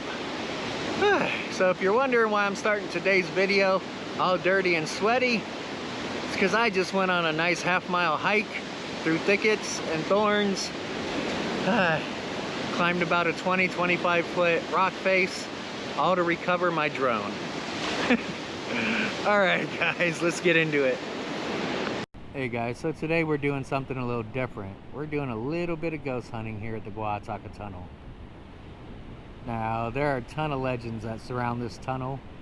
One of them is, at night, you can hear the screams of the men who died in dynamiting accidents. According to legend, it happened several times. They say you can see shadow figures, and for some reason, the ghost of a little girl. Why a little girl wants to hang out at this tunnel is beyond me, but they say you see her. So we're about to find out. Well, it's a dark, rainy night. I guess that's the best time to see ghosts, right?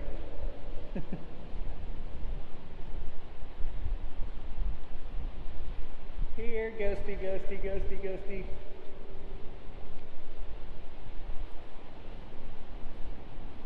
So they don't say what time of night when you can hear the screams of the workers who died here in the explosion.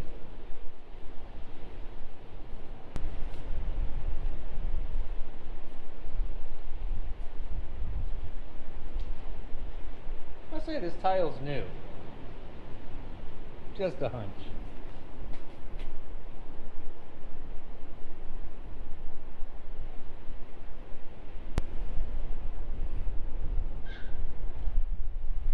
The fuck was that? Okay guys, you heard that, right? I heard a scream. I'm not even fucking around. And my battery's already down to 39%.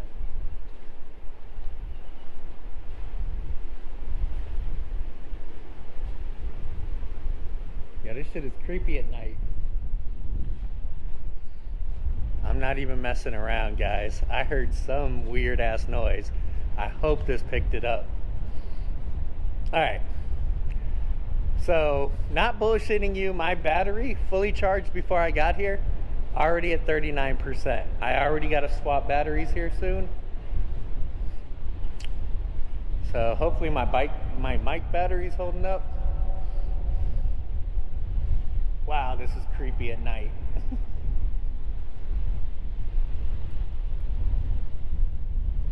This is wild.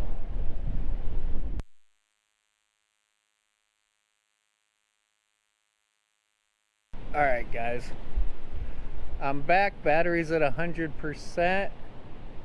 What the hell? Now it's telling me my SD card is low. Alright guys, I'm not really a believer in the paranormal. I do like to be scared. I guess I'm more of a romantic. But I gotta be honest, this is freaking weird. My SD card is now showing low after I swapped the battery. So bear with me guys. Alright guys, so all of a sudden I have 2 hours and something of record time on this SD card. I deleted like 10 minutes of video. I don't know what's going on, but alright, that's some weird shit. Back to it. So why there'd be a little girl in here is beyond me. But I swear, if we see her tonight, I'm gonna try to take her and I'll lure her into the car with my iPhone, and we'll try to leave her spirit at a toy store or a daycare.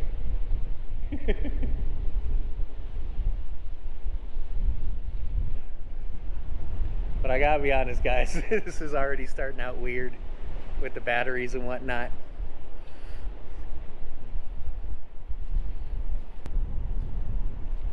I saw somebody at the end of the tunnel.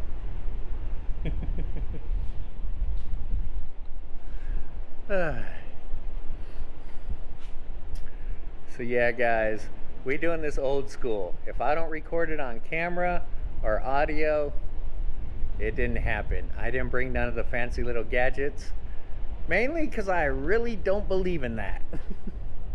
All the cat toys and whatever the hell they bring. But it is fun. I will say that much. So to each their own. I'm definitely underqualified to be doing this ghost hunting. But alright guys, let's go find ghosts.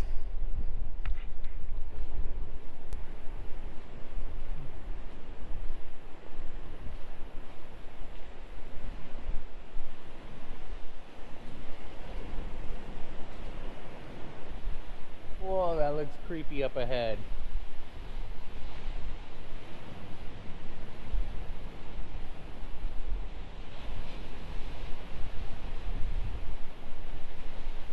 I don't know if you can, you guys can't see it on film. Such an eerie white where the ocean meets the end of the tunnel. Where's that dynamite room? Oh, there it is. Choo-choo.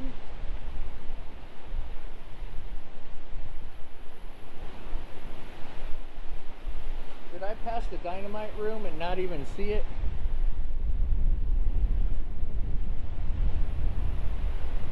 I will circle back.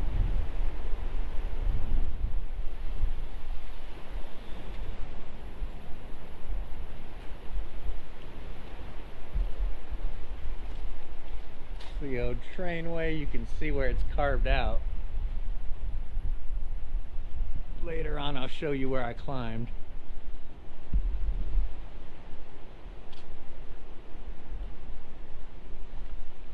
Jesus, it looked like figures in these rocks.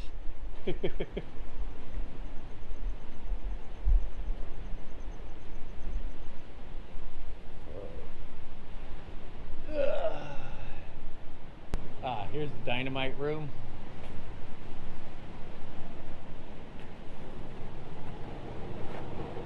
It's pretty much sealed up. Pause the read if you want to check it out. I'm not going in there.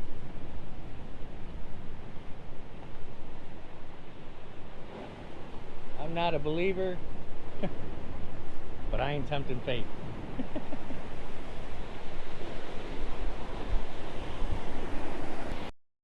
This holiday season, instead of ho ho ho, it's time to go go go, hands-free with the hit of the holidays, hands-free Skechers slip-ins. You just step in and they're on. No bending down, no touching your shoes. Hands-free Skechers slip-ins are the perfect gift for everybody. 'Tis the season to go hands-free. Here, ghosty, ghosty, ghosty. Oh my God, this mist. I hope the camera's picking it up. This ocean spray is, oh my God, it feels good.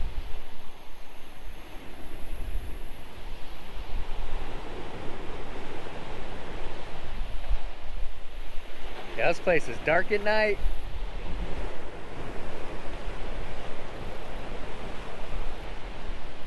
We're going all the way down. So I don't know if it's just the Hunt Tunnel or this area. I tell you what, as creepy as this is at night, if this ain't haunted, it ought to be. This is wild.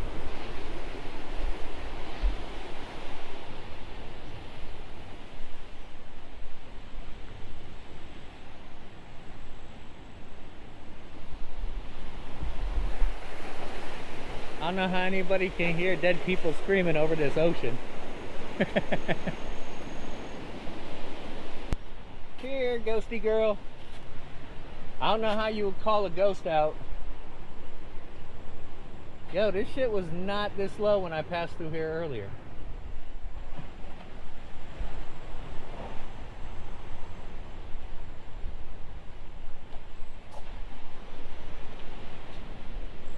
So yeah, before I even started filming, I decided to get some drone footage.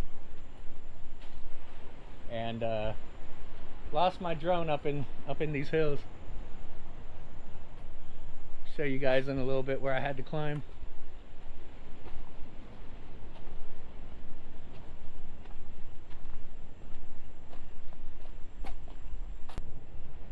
Whoa, this is creepy. Ugh. Oh, there's all kinds of other creepy sounds back here. So no little ghost girl yet. Hey, let me know if you see her behind me. Shadow figures and all that good stuff. Oh, we got plenty of bugs. But yeah, like I was saying, I like to romanticize this, I guess. Not really what you'd call a believer, but it is fun to scare yourself a little bit. Hey, and who knows? Maybe we'll find something. That'll definitely make me a believer then. Alright guys, let's keep looking. We're gonna find that little girl and I'm gonna take her to the toy store because I feel bad. Because nobody should spend eternity in a train tunnel. That's just corny. Yeah, these cliffs. They are tall.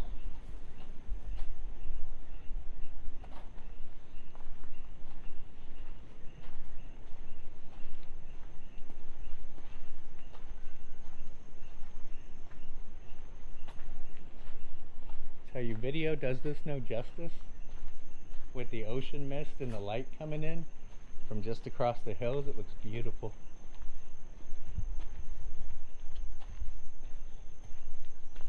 Well, I guess having this every night if you were a ghost. I guess there's worse places to be. It's the end of the trail. I don't know why they blocked this off, but all this is blocked off.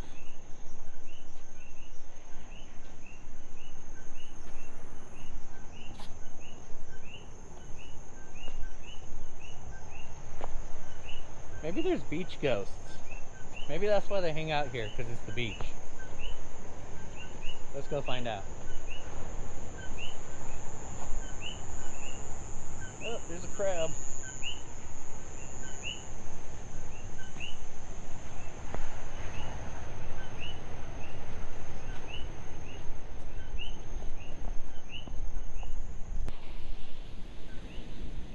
Whoa. There's a sign in the tree. It scared the hell out of me.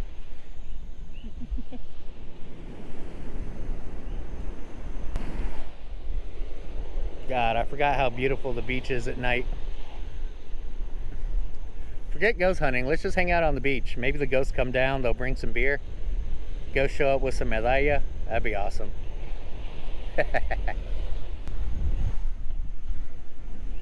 Give me a minute, guys. I gotta tie my shoe. See, this is when the ghost will come up, when I'm tying my shoe and I can't run.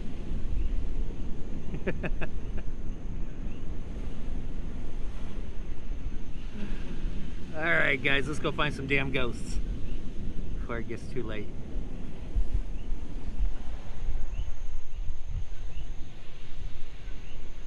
Yeah, if you're not into ghost hunting, I tell you what, this is beautiful during the daytime. The beaches are amazing. It's a great hiking trail. There's a bunch of other hiking trails throughout here. A lot of other sights to see nearby. So, highly recommend this, the Guataka Tunnel. Unless I see the ghosts, then screw that, don't come here.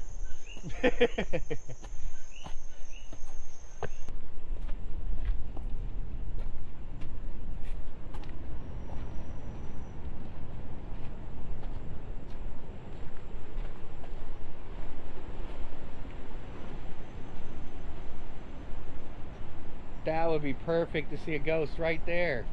That would be such a great shot. Oh shit. The side of the rock looked like a person.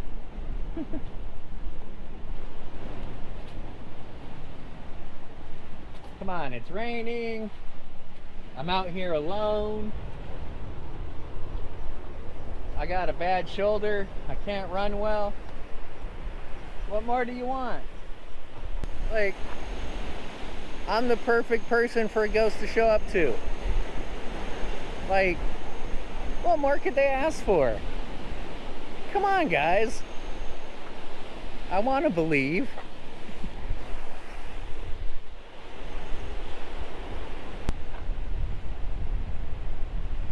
I wish you could see that better.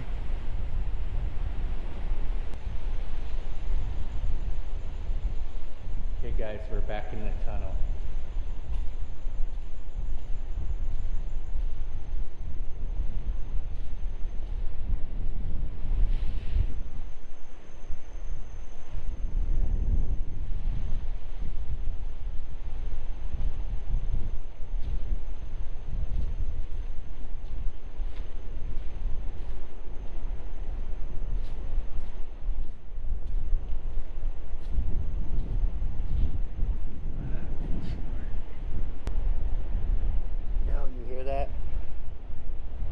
Sounds like something metal's rocking.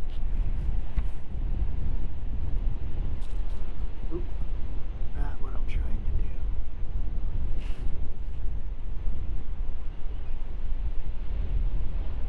What is that? I don't know if you guys are hearing it, but it sounds like something metal squeaking. But there's nothing metal in this tunnel. Unless it's a bat.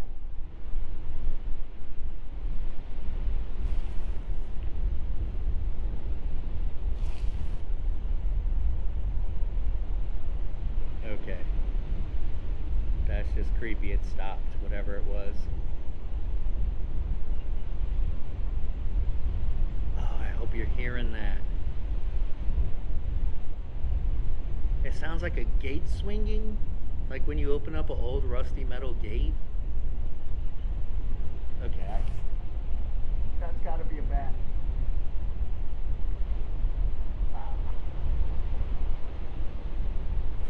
No, no bats. It's directly above my head, whatever it is.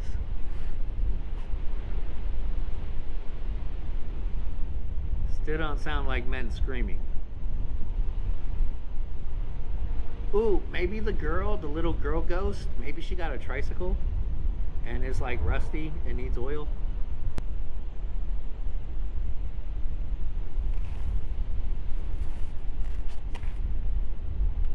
The light's messing with my eye.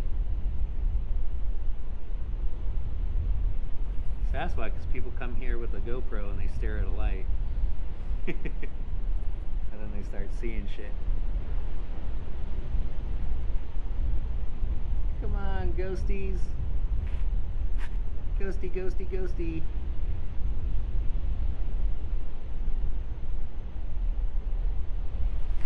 Oh shit. Did you guys hear that? God, I hope this is coming through on audio.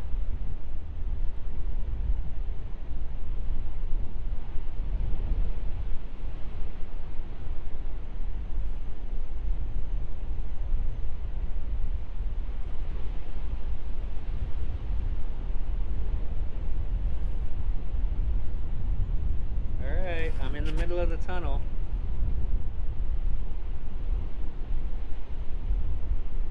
Middle of the tunnel, nothing's happening. I kind of feel like I should have brought snacks for the ghosts.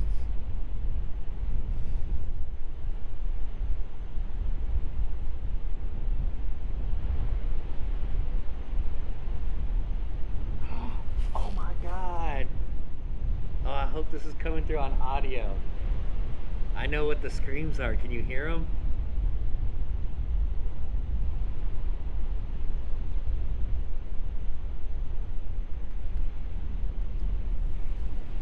I think it's the combination of the waves and the wind whipping through the tunnel that does make it sound like someone yelling or screaming. At least I hope that's what it is. Come on, man. They're supposed to be shadow people. They're supposed to be the little girl. Okay, I'm actually hearing people. And I really hope those are real people. Let's go find out.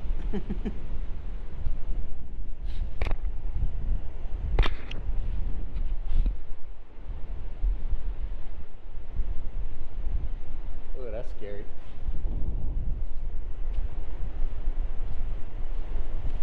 Alright, I definitely heard voices.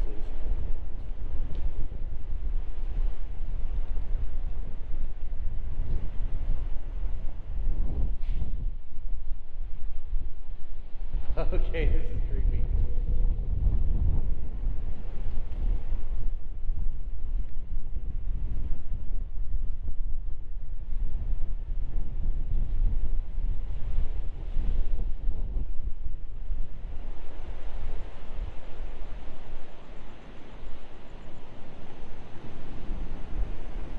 Oh, there's nobody out here.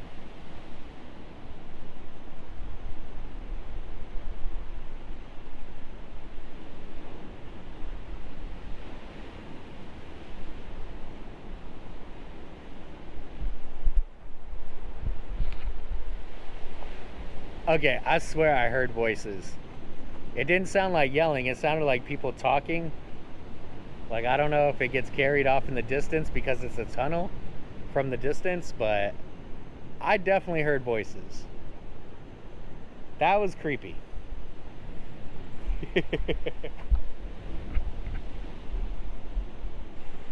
Oh my god, the red light looks so eerie.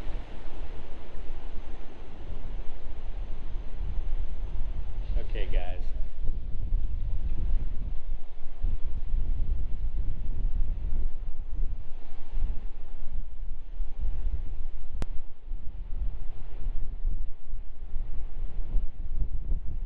Whoa. I made an orb, guys. Ooh.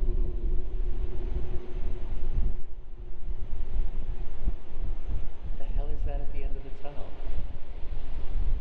You guys seeing that? Alright guys, I'm gonna wrap this video up. I heard voices and that's good enough for me. So I hope you guys enjoyed my little ghost hunt of the Guadalajara Tunnel, and I'll catch you in the next video. Bye. Hey guys, so I was doing some research for a different video the other day, and I came across this little gem, and I just want to ask you one question. Would you pay $30,000 a month to live in Puerto Rico? Yeah, I'm sorry. Personally, I love Puerto Rico, but there's no way you're getting me to pay 30 G's a month, regardless of how much money I was bringing in, especially for this. All right, so let's see what we got. We got beautiful views.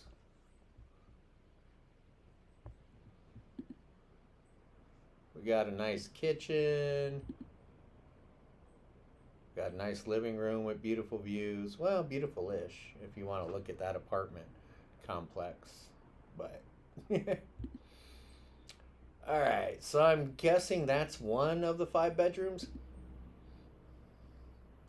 Got your pool. There's Condado Beach, or the lagoon.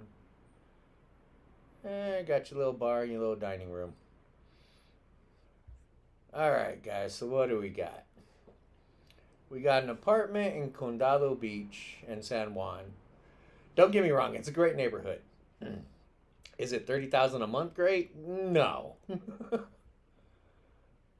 Oh, laundry in unit. $30,000 fees, cats and small dogs. Let's see, cooling other. Not sure what that means. Forced air. It's a great neighborhood.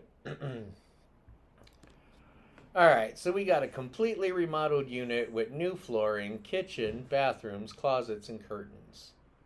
Availability for furniture to be chosen at particular store by the renter. I would hope so. Alright, leasee pays utilities plus rent. What else do we got? Okay. So 5 bedrooms, 5 bathrooms, which is nice.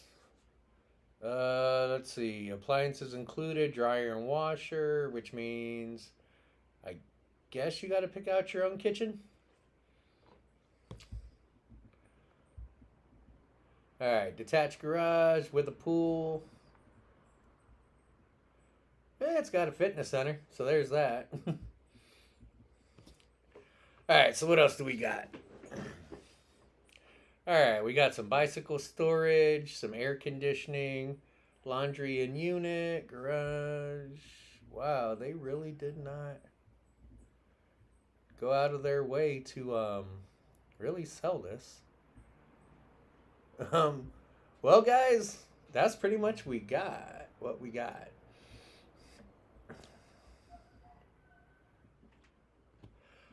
Okay, so basically we got 6 pictures and very little information on a $30,000 a month, 5 bedroom, 5.5 bath apartment in Condado Beach. Yeah. Alright. Okay. I am clearly not a wealthy person, so maybe wealthy people think differently, but if you're asking me for 30 G's a month, you're going to have to show me more than 6 pictures and very limited information to get me interested in the apartment. And to be honest, the pictures they're showing here aren't really that revealing. I mean, for 30 G's a month, I mean, forget the price. This apartment did not sell me. If you listed those 6 pictures with that limited amount of information, like, and didn't put the price, I wouldn't be calling you to ask the price. Basically. All right. I mean, 30 G's, guys. 30 G's. Would you pay 30 G's to live in Puerto Rico? 30 G's a month, mind you. I just came across the apartment while doing research and I found it interesting. So, let me know what you guys think in the comments. Would you move here and pay 30 G's a month to live in San Juan? Or anywhere on the island for that matter. Alright guys, I'm going to get off here. I just want to make this quick video because I found it interesting. So, I will catch you in the next one.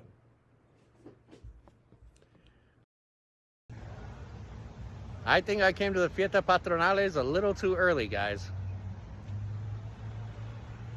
There's literally no one here.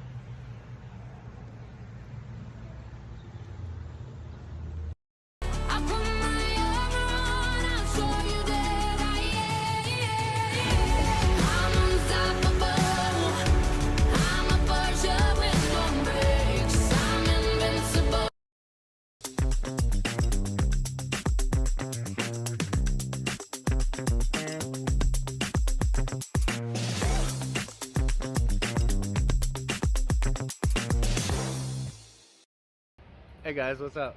So today I'm here at the San Sebastian Sports Complex because this Thursday, February 14th, our fiestas patronales start. So finally, after 3 years due to COVID, we're finally having our patron saint festival this year again, and I am super freaking excited. So if you're not familiar with what the patron saint festival is, here in Puerto Rico, every municipality, 78 of them, have a patron saint, and every year every town celebrates that patron saint throughout different times of the year. Pretty much anytime you come to Puerto Rico, there's probably a fiesta patronale in some town. So this is my hometown, San Sebastian, and this is the fairgrounds where we'll be holding the fiesta patronale de San Sebastian. So anyway, before I give you a little tour of the fairgrounds and kind of talk about a few things like what to expect as far as parking, food, accommodations, things like that. All right, guys, so for those of you who can't make it out here, I will be live streaming the entire weekend, starting Thursday the 12th, running all the way into I believe the 15th of January. So I can't really tell you what time I'll be starting. That depends on the crowds, the festivals, things like that. But yeah, if you're new to the channel, subscribe and hit the notifications. That way you don't miss out when I do go live if you want to check it out. But if you are subscribed, then make sure your notifications are on. That way you don't miss when I go live. So I understand a lot of you guys are in the States and can't make it. But for those of you in Puerto Rico, come on down. This is going to be awesome this weekend. So now that we got that out the way. So right now what you're seeing here, they're setting up, they're working hard. We got the machines over here. We're going to have a lot of food, a lot of beverages, a lot of alcohol. It's going to be awesome. So I'll take you around, give you a little tour. Hopefully they don't say nothing walking around with the camera. So they're getting the stage all set up, which is going to be nice. Yeah. So basically, a lot of food, a lot of music, a lot of awesome activities, a lot of live shows, which I'll run down the list here later for each day, and put up a little information here in a bit for that. Alright guys, so one of the funnest things to do during the patronales is pica. Alright man, this is one of the favorite things to do. Get drunk and gamble. I just want to show you guys the artwork. Some beautiful artistry here. So basically, what you do is you put a few bucks on a number, they crank up these horses, and if it stops on your number, you win. It's that simple. And wait till the other ones are here this weekend when I'm walking around. These get very elaborate. Hey, gracias. Alright guys, so a couple things about Pica. It's not really about winning money. Honestly man, it's about having a few drinks, gambling, having some fun. You know, maybe you break even. Basically the rules of the Pica are pretty simple. I mean the social rules. It's kind of like craps in the street. Don't just walk away after a big win, you know. Share some love, give the house an opportunity to win back some cash. You know, maybe take some of that money, buy a round for the people at the table. Yeah. That's the way I play anyway. It doesn't seem like much, but just you wait till Thursday. This place is going to be packed. So not only is there going to be a lot of food here at the festival, just up the hill is a restaurant. Across the street you got your fast food supermarket. I'm pretty sure there's going to be vendors lined up selling food and whatnot all down the 111. Okay, so that was a quick little walk around the actual fairgrounds. Obviously they're still setting up. They got a lot of work to do for Thursday. Okay, so if you need to get away from the crowds, just a quick little walk up the hill is a little spot. We have a little coffee museum which is behind me, And if you want to get something to eat or drink and just kind of like catch your breath, take a breather, over here we have, forget the name of this restaurant, but it's a really nice restaurant. They serve lots of typical Puerto Rican food. They also serve alcohol. So this is a great little spot. If you want to take a break, get away from the crowd, like I said. Oh yeah, let me show you something else. If you really, really want to just chill. So follow me. Alright, so next to the coffee museum is a little bridge. Actually, this bridge used to be in a totally different location in San Sebastian, and they took it down and moved it here. Not sure if that was post-Maria or pre-Maria, but... So if you really need a breather,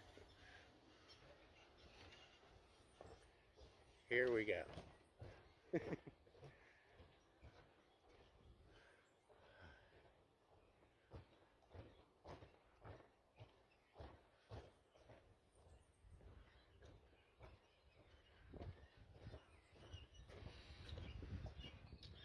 So just up the hill and beyond the little bridge, got a bunch of little hiking trails, places to sit down and just enjoy nature. So one thing I will say is if you do come back here, not very well lit at night. There is some lighting, and you know, so come back here at your own discretion. Pepino's a really safe town, but you know, in events like this, festivals and things like that, you never know who's going to show up. So just a word of caution. Okay guys, I know sometimes Puerto Rico gets the reputation that like people steal. I don't know how else to put it. I will say this, during the fiestas, it's probably like anywhere else in the world, no better, no worse. You know, follow common sense rules when it comes to like your valuables and whatnot. And, you know, don't wander off with strangers in dark places. You should be fine. Yeah, so that's pretty much all I'm gonna say on that. Common sense gets you a long way. Alright guys, so if you want probably the best views in San Sebastian and really want to get a bird's eye view of not only the festivals, but pretty much all of San Sebastian and surrounding areas, alright, so this is the spot. This is where you want to be. And to get here, you gotta climb a hill. The hill. I just had my hair blown out into a bouffant to match the creamy center of my drumstick. That's just the beginning of it. It's well worth the hike, if cars aren't accessible. I mean, these are the kind of views you get. Right down there, just beyond the baseball field. That's where the festivals will be going on. So I just spoke to 2 women and they believe this probably won't be accessible by car. Not 100%, but if you do want to come up here and check out these views, if you're at the festivals, then yep, you're footing it, it looks like. If not, if you're here on a different day, I highly recommend coming up here. You can drive up here. It's beautiful, have a little picnic, just relax, walk around, enjoy. Okay guys, if you're feeling really adventurous, way, way, way up the hill is a beautiful field. If you are really adventurous and there is no car access, it's quite a good hike. I'll show you guys here in a few minutes. Honestly, depends on how much you've had to drink, well worth the hike. If you're sober, definitely hike it. It's a hill though. Alright, to kind of give you an idea of kind of like what else is in the area surrounding the Fiestas Fairgrounds. So across the street you got a supermarket, you got several fast food joints, got a pharmacy, there's some clothing stores and whatnot. And so you guys can get a sense of the surroundings and basically kind of like see what the parking looks like.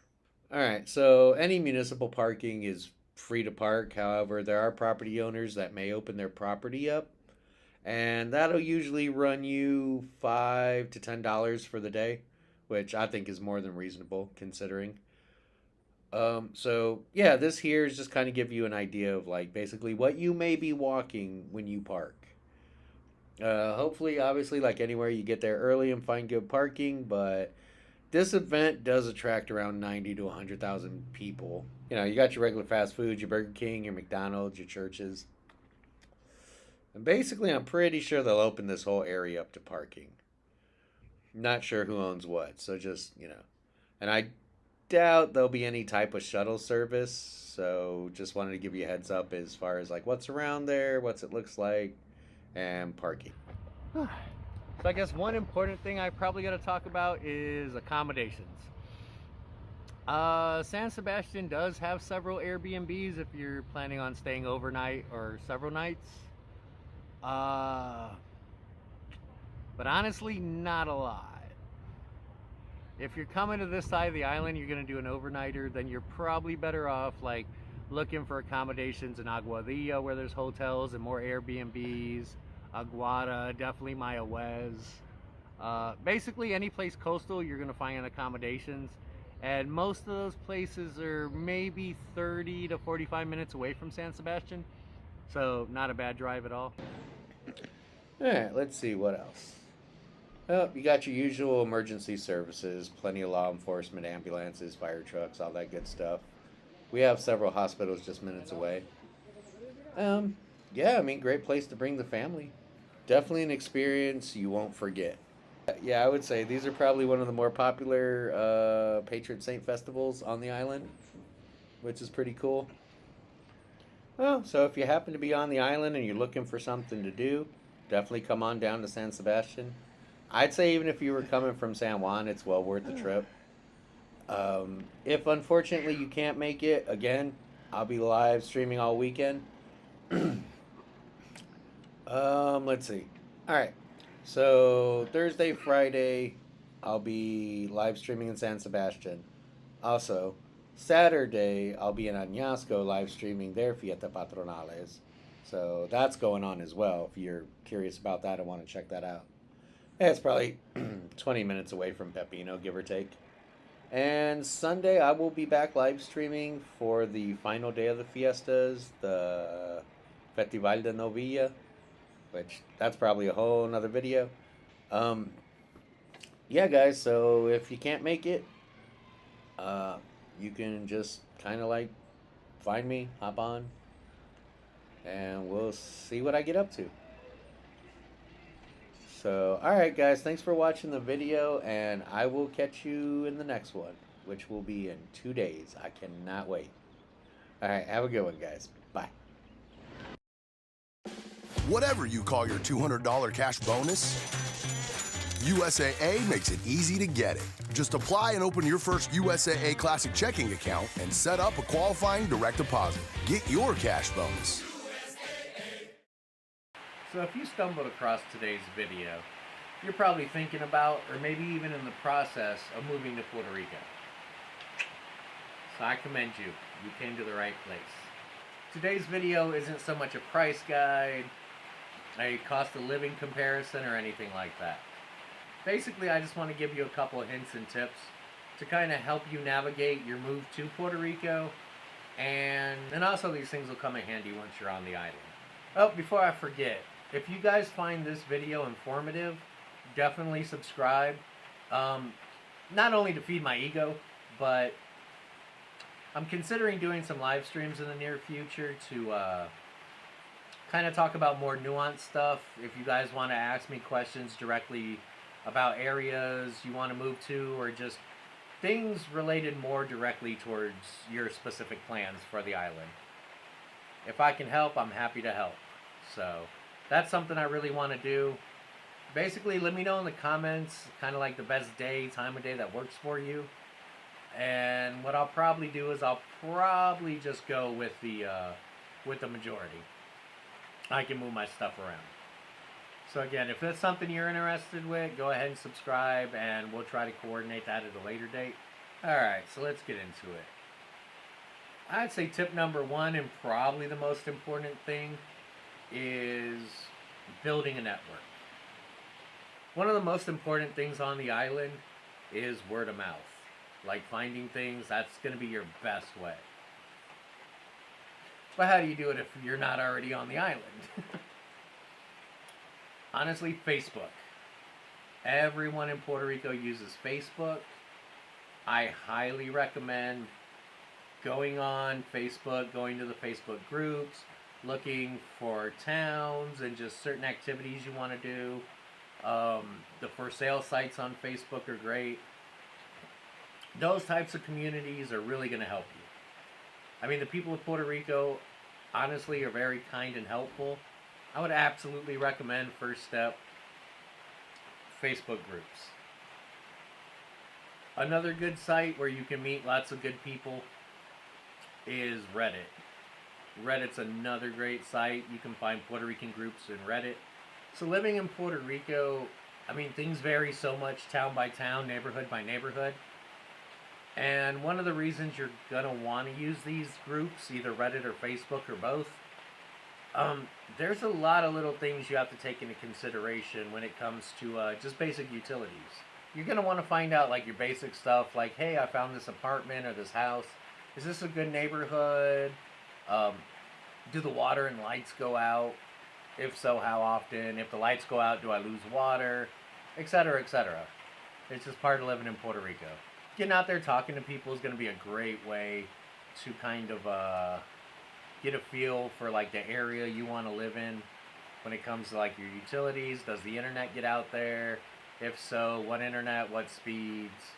Do I have to look into Starlink or some other option? Things like that. I mean, it's those little things you got to kind of consider that sometimes we don't really think about, especially if you're coming from the mainland, like you just take it for granted. But here, it varies area to area. So that's definitely one of the reasons you want to join some groups on the internet. Alright, so now we got our networking out the way. And another website I would highly recommend is Clasificados Online. When it comes to buying and selling, that's, with the exception of YouTube Marketplace, that's kind of where a lot of stuff is done in Puerto Rico. And even if you're not using it to find a rental property or a vehicle or something of that nature, it's still a good website to kind of like get an accurate price comparison of what locals are selling things to other locals for, just to kind of give you an idea of the market. I've looked at a lot of sites, kind of like your Zillows and whatnot, and I've noticed a huge discrepancy in similar properties between what the the Gringo price versus the Puerto Rican price. So even if you don't use that as a tool to actually find the things you're looking for, it is a great price comparison and a good way to gauge the market for real estate, cars, pretty much any item you can think of. Clasificados Online, it's kind of super basic website, kind of has a Craigslist kind of vibe. Really easy to navigate. If you look up here, there's a English tab. You can switch from English to Spanish. Some of the listings do stay in Spanish though, and I will say the translations aren't always the greatest. But, I mean, that's the website everybody here uses in Puerto Rico to buy and sell. And again, Facebook Marketplace. Facebook Marketplace is also a great place to kind of get comparisons and kind of look around and see what's out there in your price range and in what area. That's another tool everyone here uses. Really, honestly, like those are pretty much your two main websites for buying and selling. Clasificados Online and Facebook Marketplace. So honestly, those are going to give you a really good idea of kind of like what's available. And if you use that in conjunction with the groups you've come across, you should be fine. That should give you a pretty good head start. That way you're not overpaying, or at least you can kind of adjust and kind of like get a more accurate picture of what it costs to live on the island. I honestly, right now, I mean, if I tried to do a price breakdown of the island with the way inflation's going, it would just be impossible. And on top of that, I really don't know what lifestyle you want to live, so yeah, it'd be foolish. So hopefully you found those tips helpful, and it kind of like points you down the right path, and you can make educated decisions about how you want to live in Puerto Rico and where. So you made your connections with the groups, You use the kind of websites to get a feel for what's out there on the island and kind of what the price is. Just a few things that I want to talk about real quick. Culturally, probably things that might come as a shocker if you've never spent significant time on the island. So the first thing I want to talk about is people. Alright, so once you're on the island a little bit, you meet your neighbors, you meet people. It's very common for people to just drop in. Like, I know on the mainland, sometimes that's considered rude. Here, you just kind of get used to it. And people are respectful. If you're busy, they understand. But, yeah, it's pretty common for people just to drop by, see what you're up to. You know, maybe have a cup of coffee, eat some cakes. Things of that nature. I would say another thing that's not necessarily commonplace is lines. In Puerto Rico, there are lines for everything. You just wait in line. It's a way in life. Supermarket, bank, doctor's office, just about anywhere. I mean, it's an island. And everybody's out and about, so just kind of like something that I found annoying early on. Now I'm just kind of used to it. Now I just play with my phone and just wait it out. It's not terrible, but it's very commonplace. So I would be aware of that. If you're an impatient person, yeah, you probably won't like the island. Another thing, depending where you live, you're probably not used to this. The roads here are terrible. There's always traffic. Drivers are terrible. And if you live on the island and you disagree with that statement, then you're part of the problem. I'm sorry. But driving on the island's a little crazy, but you'll get used to it. Yeah, traffic enforcement is a joke. You'll see when you get here. Since we're talking about traffic, let's talk about cars. Alright, so here's my advice. If you've never really dealt with buying a vehicle in Puerto Rico, I would highly recommend going through a dealership for your first vehicle on the island. Number one, they're gonna go through all the hassles and stuff, and just like a dealership in the States, you buy it, you're done. Go to the DMV, do your paperwork. Yeah, they might even do the paperwork there, I'm not 100% sure. Yeah, one thing I've never understood about Puerto Rico, if you buy a car private party, or if... Alright, traffic violations and things of that nature get tied to the vehicle, not the license. So if you buy a car private party and they don't disclose the traffic violations, there's a pretty good chance you'll end up paying for them, and it could range in the thousands of dollars. So that's something to be aware of buying private party. If you do buy private party, your best bet is to go with them to the DMV, make sure the title's clean, make sure there's no fines on the vehicle, make sure everything's clean and clear, and then just go ahead and do the transaction right there. That's very commonplace here in Puerto Rico. But honestly, if you want to avoid the hassle, pay a little bit more, go through the dealership, usually get some kind of warranty, and it's a lot easier just to work with them in case anything is wrong with the vehicle. I think one of the great things about Puerto Rico is Puerto Ricans are very festive. Like, there's always music. I mean, unfortunately, like, cars will drive by bumping music, but it is what it is. I mean, you get used to it. It's kind of like the Coquille Frogs. But, yeah, Puerto Ricans are very festive, so there's always something going on. Like, I mean, if you're a social person, you're going to love Puerto Rico. If you're not that social, then it could be a bit of an annoyance, depending where you live. There's always a party somewhere on the island. And now that we're getting into the Christmas season right now, which I swear Christmas is like 3 months, oh my God, it's every day. It is amazing. I'm definitely going to make a totally separate video on the Christmas season here, because it lasts like 2.5 months, and it's just drinking and eating and parties non-stop. But that's a video for another day. So honestly, really, there isn't too much to move into the island. Really, with those just couple of websites, that should give you a pretty good head start. I mean, the people here are kind and friendly. It's a great place to live. People are very social. And yeah, if you are planning on moving here, I think you made a great choice. There's always something to do. And I will say, in the 2+ years I've lived here, I mean, my lifestyle has changed drastically. I think I live a much better lifestyle. I think the quality of life here is so much better than the mainland. I mean, it's... I could spend a lifetime here making videos and still not show you half the island and all the things to do here. Alright guys, I'm going to go ahead and end the video here. If you liked the video, definitely like, subscribe. If you're interested in doing a live stream, yeah, definitely subscribe, let me know. And hopefully we can get in some more nuanced details about living in Puerto Rico, what it takes to get certain things here, like getting pets to the island, things like that.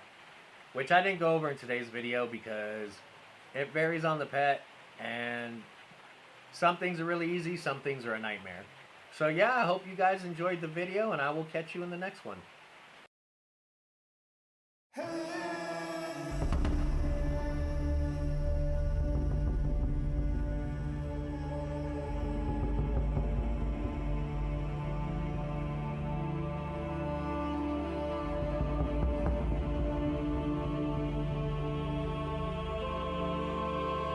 This is Salto Collazo, the most beautiful and majestic thing this 12-year-old boy from Gary, Indiana, had ever seen.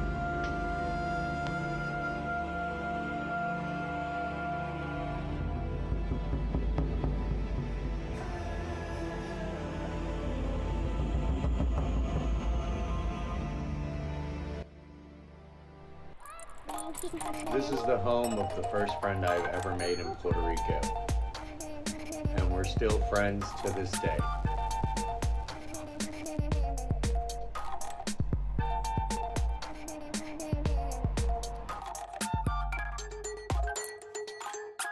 This is the old municipal cemetery of San Sebastian, where we'd hop the fence and run from the cops more times than you can count. This is San Sebastian's public car terminal, a relic of San Sebastian's past.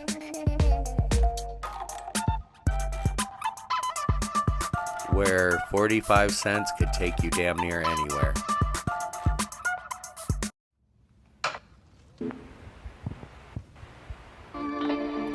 This is the porch where I discovered my love for music.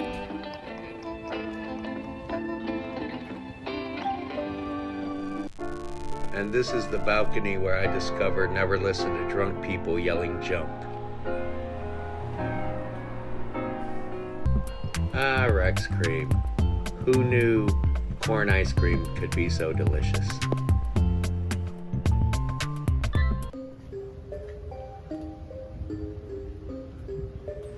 Keen Teens, the old pool hall and arcade, where many friendships were found and many quarters were lost.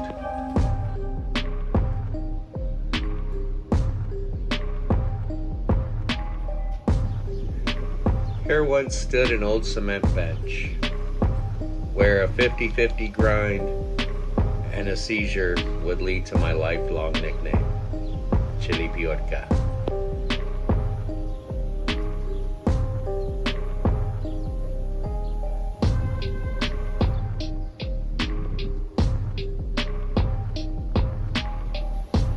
And this is my beloved San Sebastian.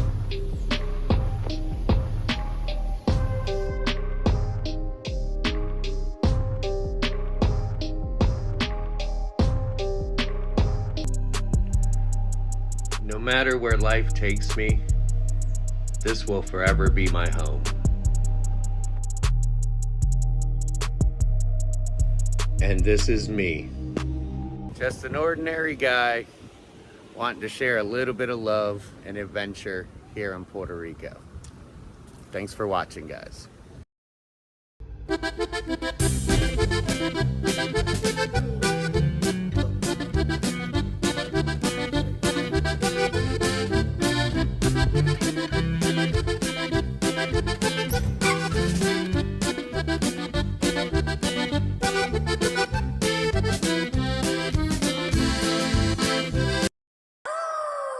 Ay, ay, ay, ay, escandalosa. Ay, ay, ay,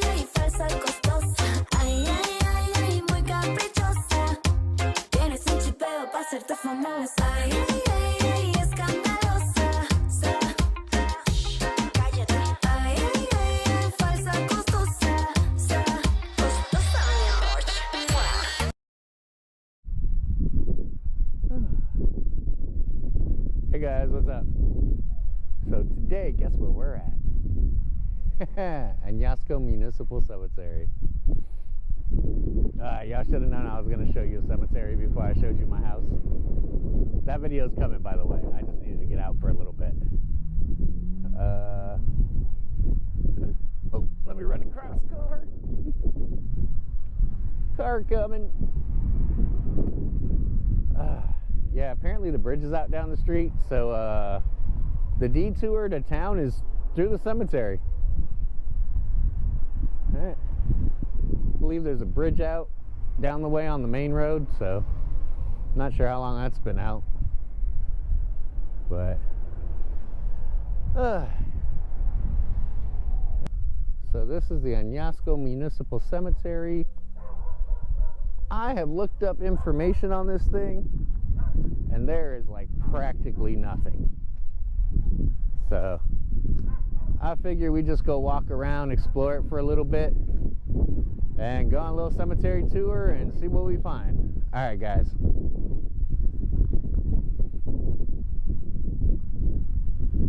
It's a pretty good sized cemetery. I'm gonna go to the older cryptid part first, where all the crypts are. I don't know how late you're supposed to be back here, but it's open. Doesn't look sketch at all. All right.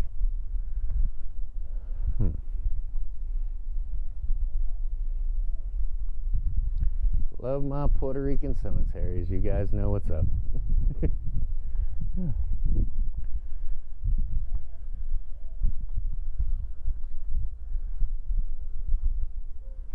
It's definitely a lot better maintained than the cemetery in San Sebastian. That's for sure. Huh.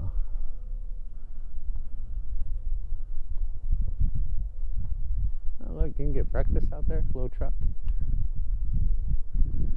Hey, let me try to make my way around.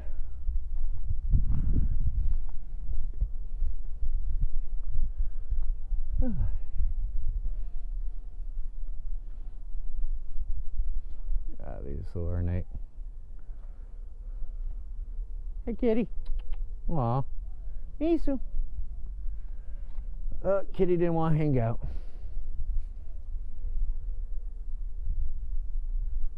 Wow.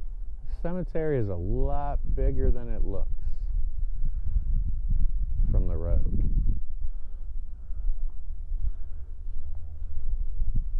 Definitely should have come here earlier.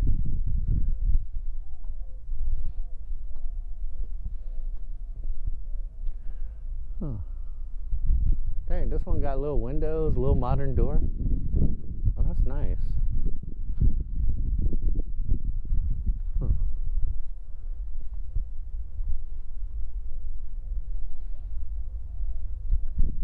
Huge cemetery.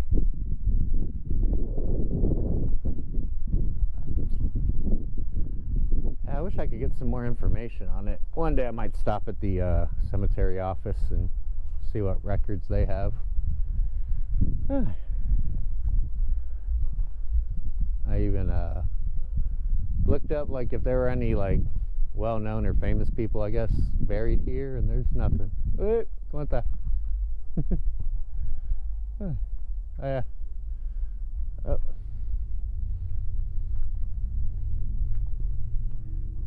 ¿Hasta qué hora está abierto?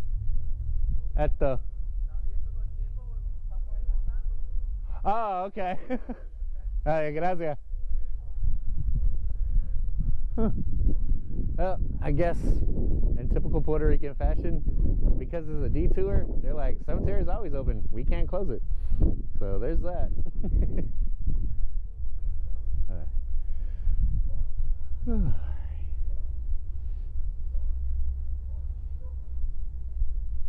Oh, these are nice.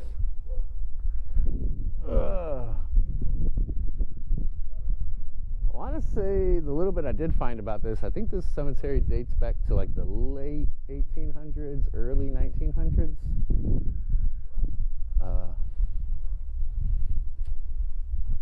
But again, like the information, it's hard to find. surprising how little information there is about Añasco, Puerto Rico in general.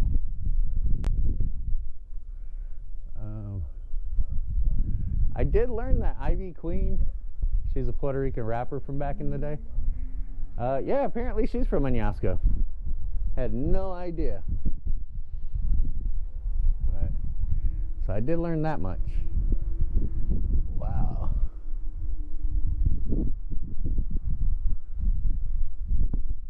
I wonder what's up with the new doors.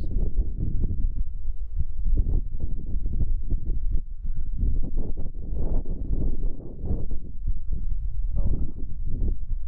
1936.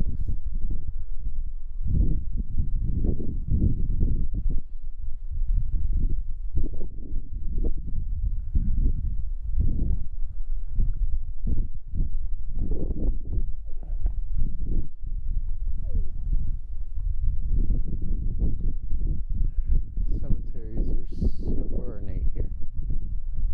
This looks new, or newish.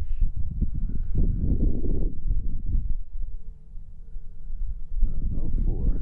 Oh, a little teddy bear.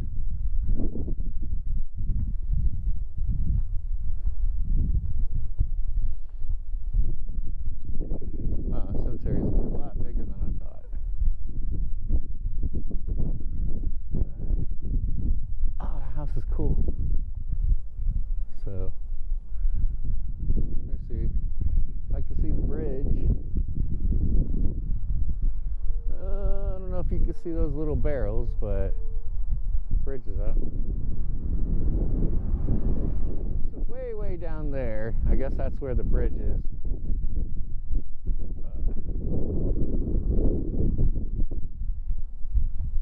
Yes, potatoes. Potatoes or breakfast. Come to the cemetery and get some food.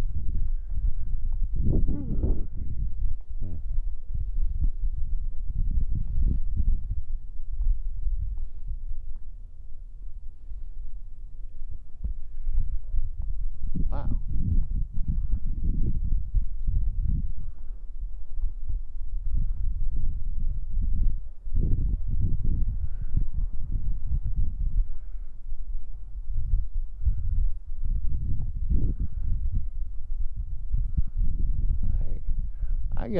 I gotta find out why all the new doors.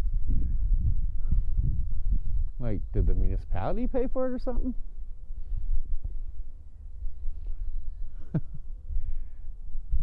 That's pretty cool. Like, if not, Home Depot's making a killing. Yeah, let's go down this way, see what's up. Yeah, they didn't get their door.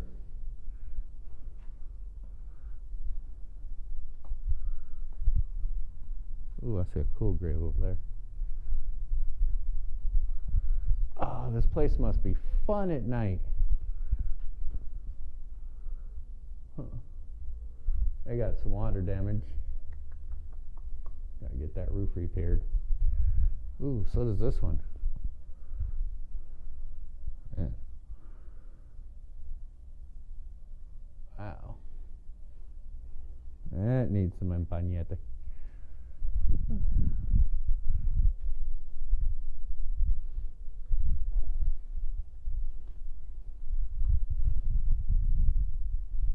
feel like I'm walking through some little side street. Just in some little town. That is the creepiest Virgin Mary. Wow.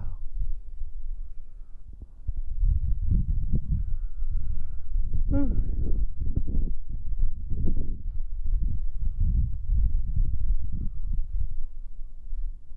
that's cool. Huh. Oh, they got the little Three Kings Reef. I know that's baby Jesus, but I'm pretty sure that's Santeria. Pretty sure I've seen that statue at my friend's house. Who's into that?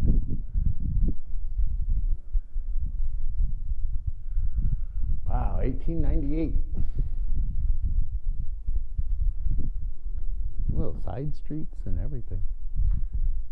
This is elaborate.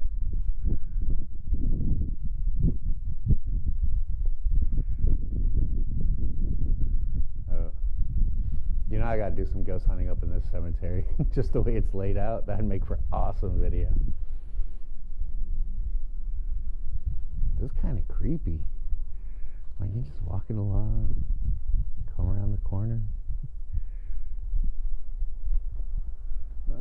Aw, teddy bear in a little truck. Wow. This one's glassed out.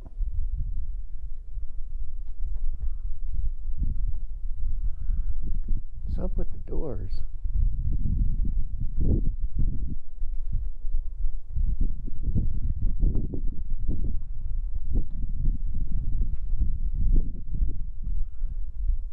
Man, I should have been a door salesman for cemeteries.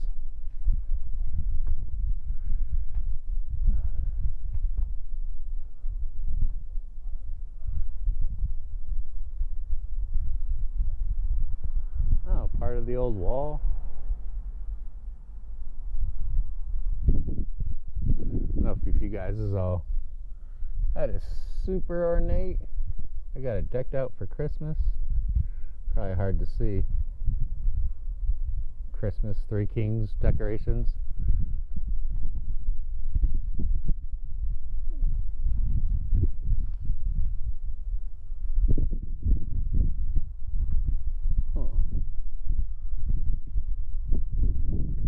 Cemetery just keeps going on and on.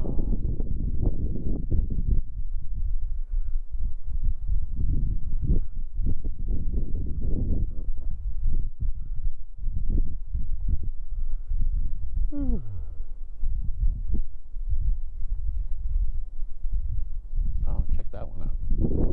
Let's go up here.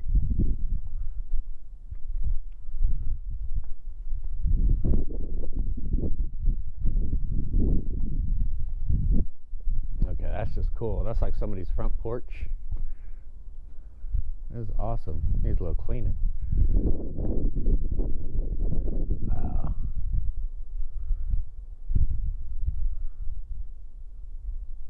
That is awesome. That's a grave. Go see the backside. Wonder if there's a way in. You just gotta hop the gate, I guess. Huh.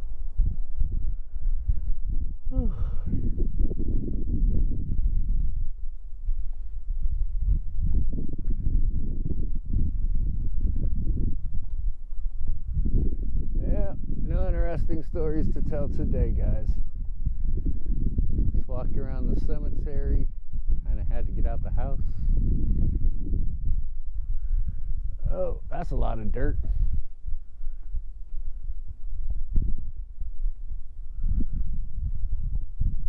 Oh, it feels warm in between these. That's weird.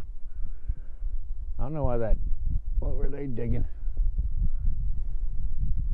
They gonna put somebody else in there?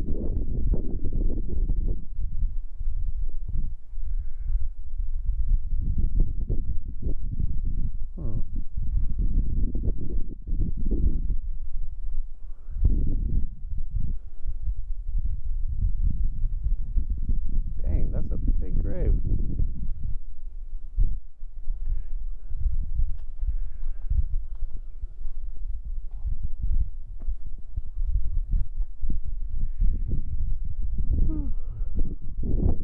You can tell those are old.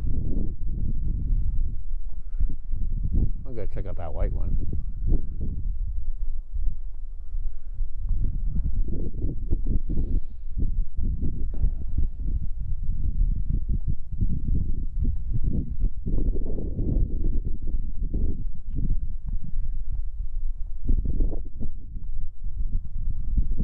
Here's a broken one.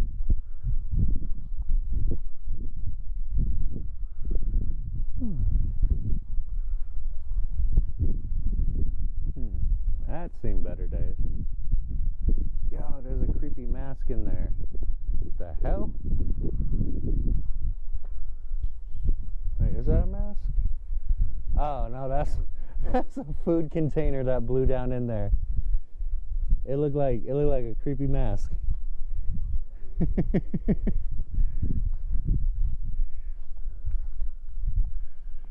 Oh, that's weird. Let's check this one out. The White Castle.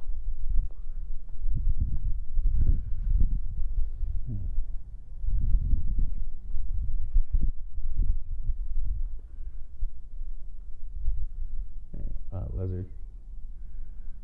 Huh.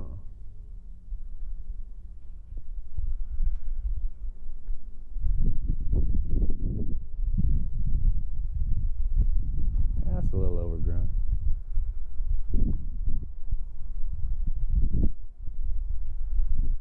I don't know if that's a crypt or what. That big one over there? I'm gonna go check it out in a minute.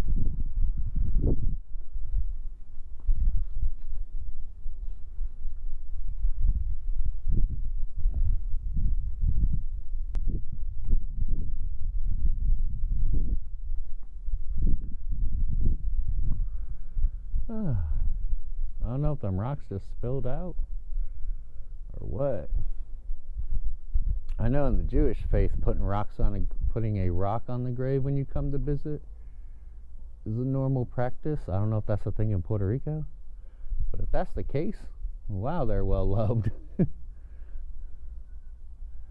Dang.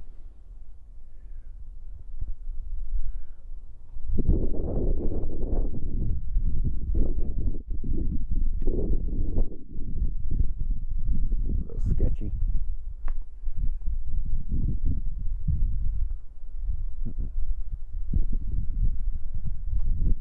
Well, at least I know where I am if the night catches me.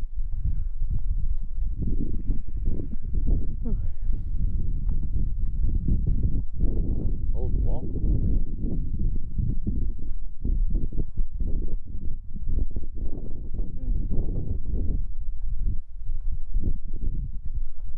Oh wow. Those aged in a creepy way.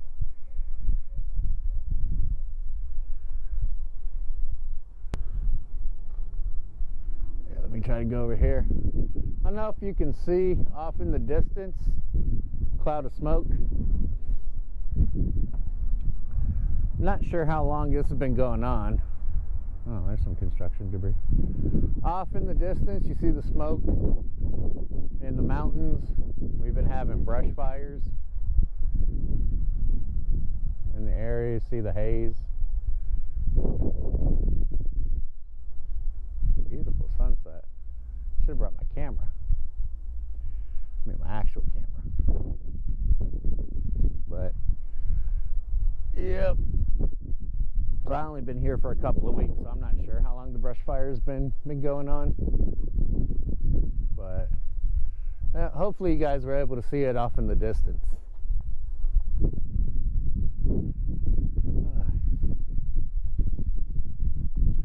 And apparently the water was out off and on all week. So I'm like, sure, that don't help. Thanks, Luma Energy, for blowing the transformer. Puerto Rico.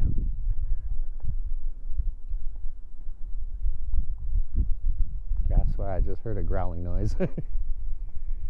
It's a pig off in the distance.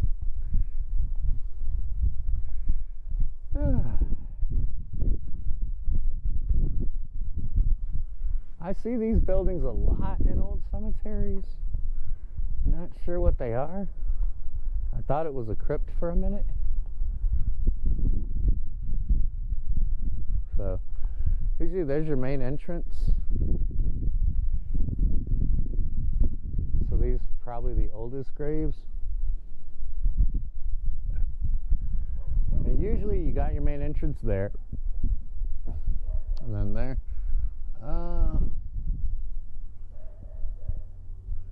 Not sure. Do they hold some type of services there or something? This one's 1926. So 1925. Oh, 1901, 1908. So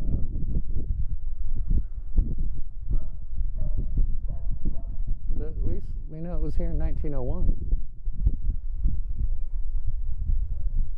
Oh, wow.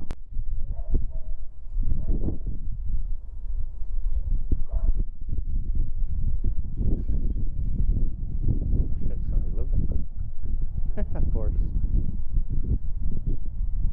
That's cool. They got a little outside desk. These are pretty old. 1914.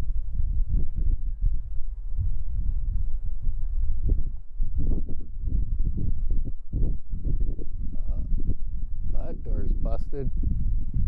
Why do people do that? The hurricanes and the weather are bad enough on cemeteries, but then you got people just busting in. Busting the glass for no reason. Probably to get high or something.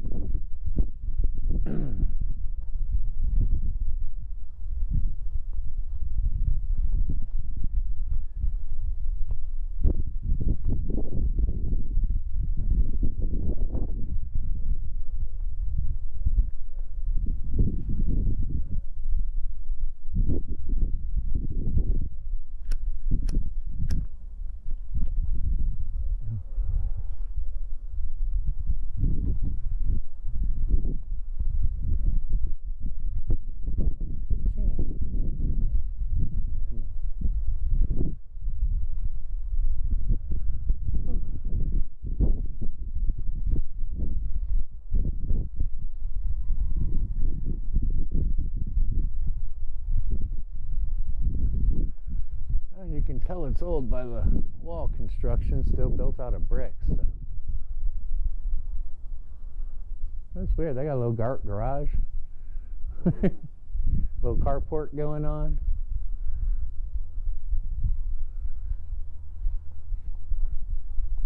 Huh, R.I.P.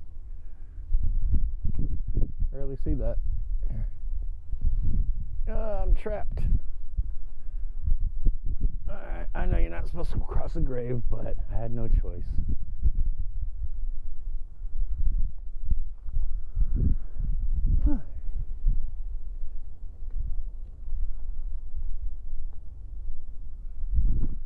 Alright. Well, they busted them up back there for some reason. Those look like they go into the street.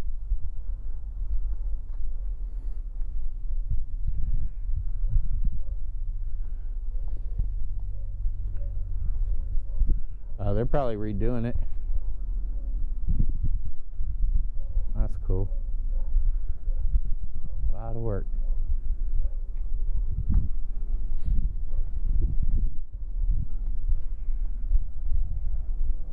I don't know if you can see the background of the sky. All that haze is smoke. Beautiful with the sunset. Sun setting behind me.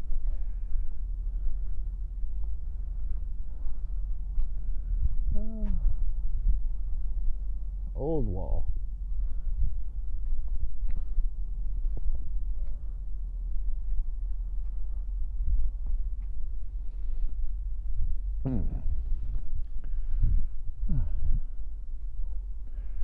Okay, this is the first time I've experienced this.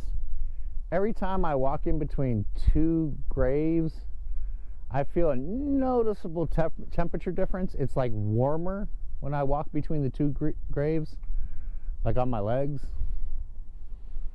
Like, I guess, is it the cement just so close to one another, just radiating heat or something?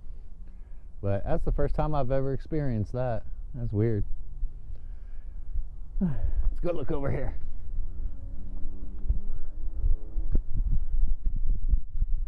Whoa. I guess that's gonna be the new cemetery, or the expansion, I guess. Wow. Whew.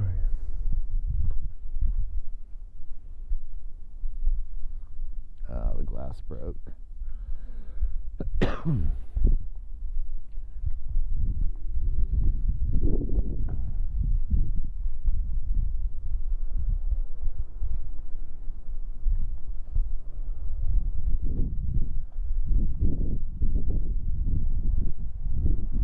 more dirt.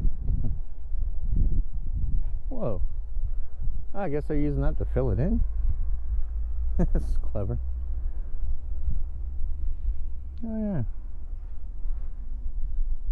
She's as deep.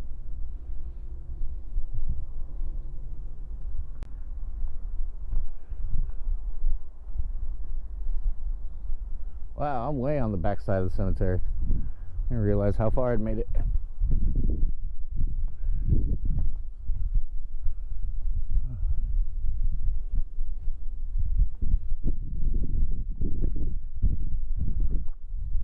Oh, they built a new vault right there.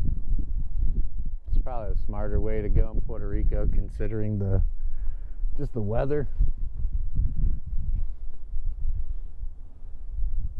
I'm at the very end. Oh, this one's cool.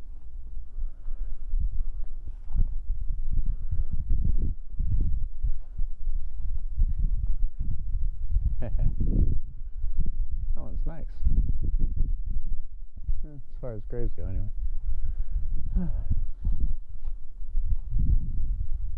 These are pretty cool.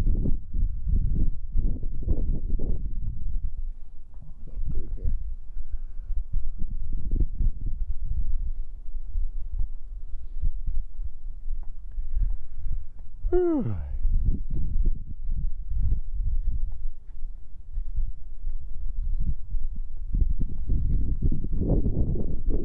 I'm gonna go walk to this one cool grave.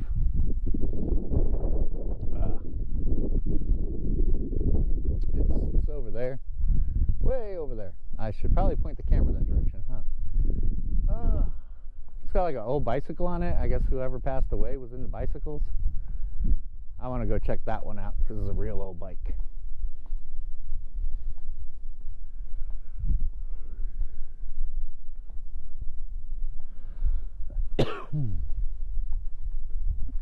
Alright.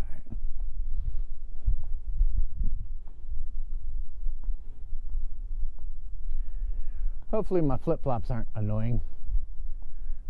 The fuck? Flower look creepy.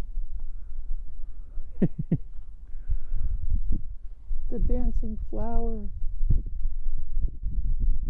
It just looks like it's dancing.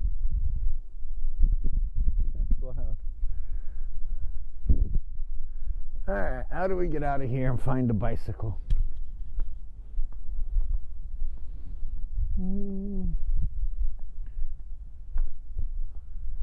Alright, I think we made it. Or out of this part anyway.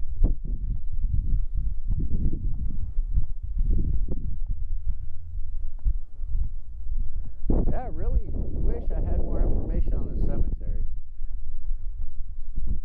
But for whatever reason, I just can't find any.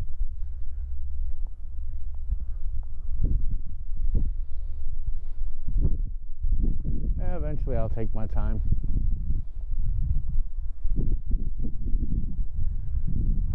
Where is the bicycle? You can go to the outer street.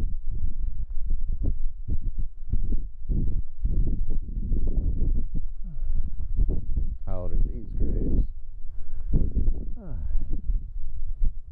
99. Yeah, this section is definitely newer.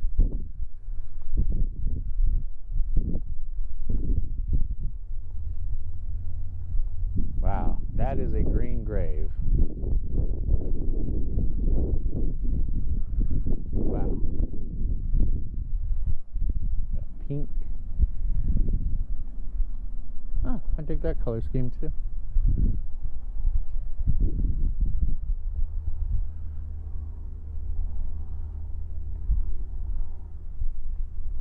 Not gonna lie, some of the statues creep me out.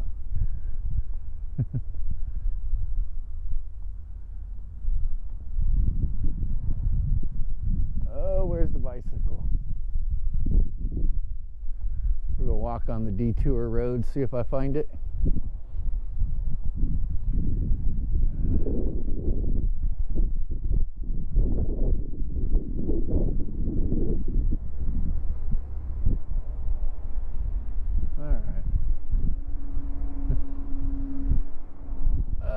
think it's up here a little bit. Hopefully I didn't pass it. No, I don't think I passed it. Tell you what, look at that view, guys. That is one hell of a view.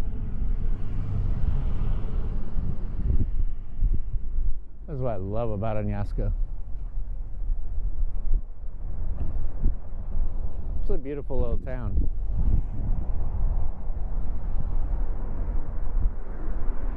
Oh, where's the bicycle?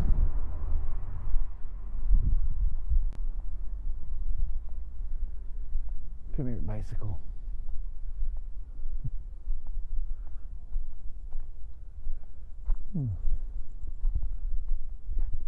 Oh, there it is.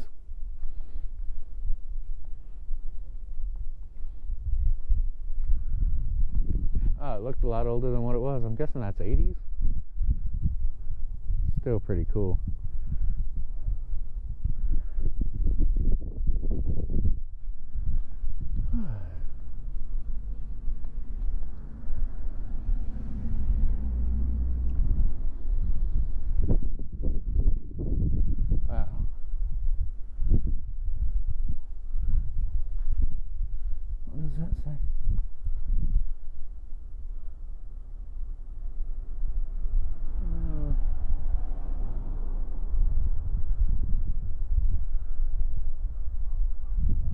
Ignacio Martinez, is that 94? 1994? Oh, they riveted that bike back together? Man, I hope he didn't pass on the bike because that looks pretty busted.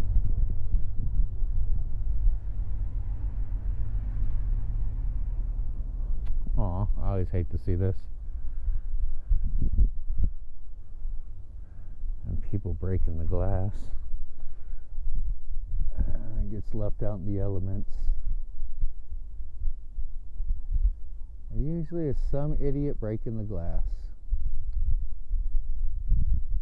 Poor little thing. Oh wait. February 1936, 2012. 1906 to 1994.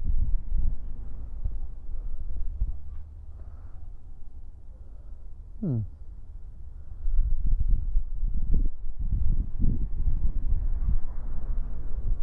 assume there's a child buried there, but I guess not.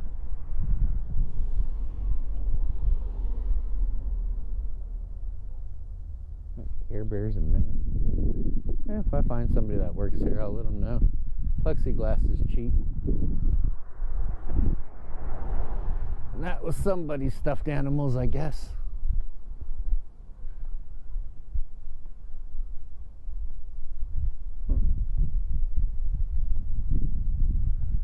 Oh man, we're losing daylight.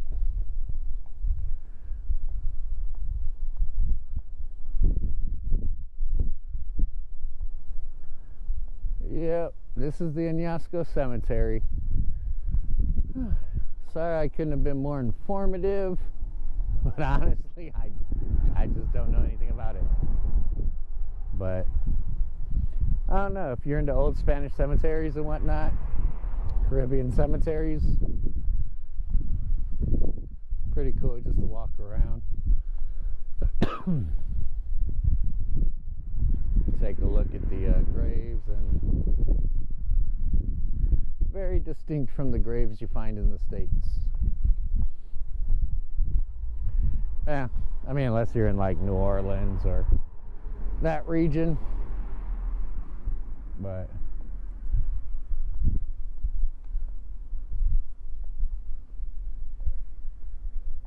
built a new chapel.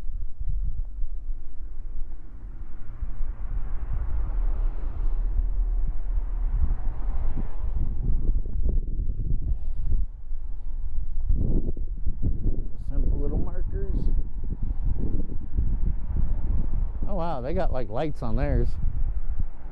That looks recent, or well preserved.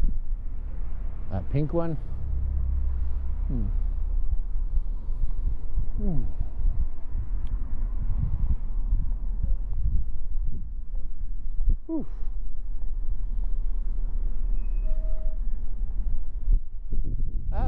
workout.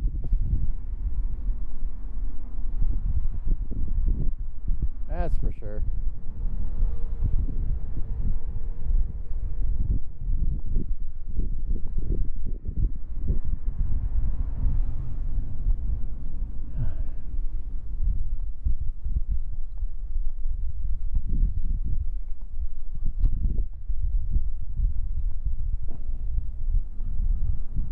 Alright guys, I guess that's about it for me. I'm pretty much back to the car.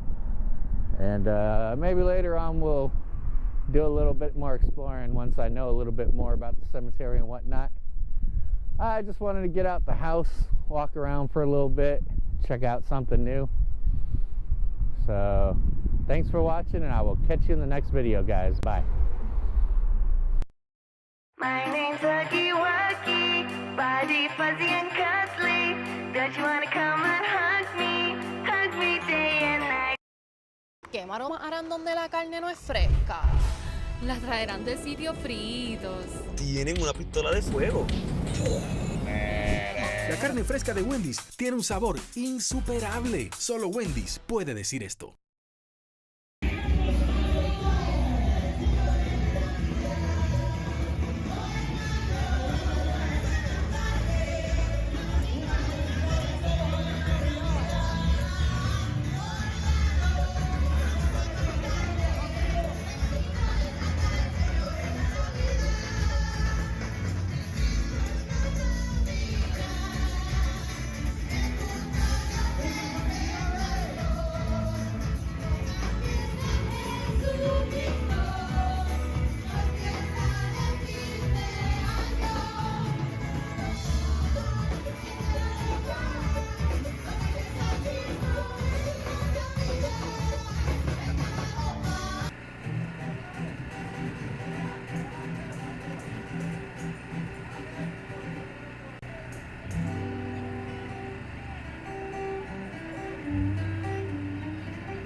Muchas gracias a todos.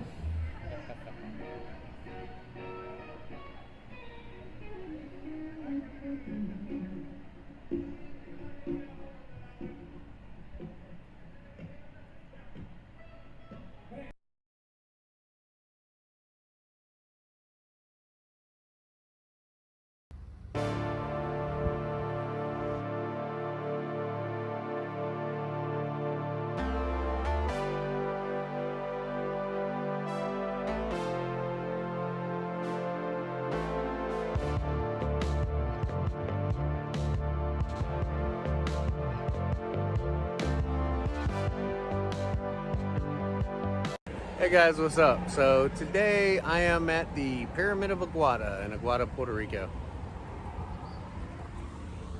And I'm guessing it's open. Super easy to find right off the main road. And pretty cool place. Let's go check it out. So right when you walk in, over on your left-hand side, you're going to see a really cool mural of a cow and some Egyptian statues, which I think is really cool. And there's the pyramid in all her glory.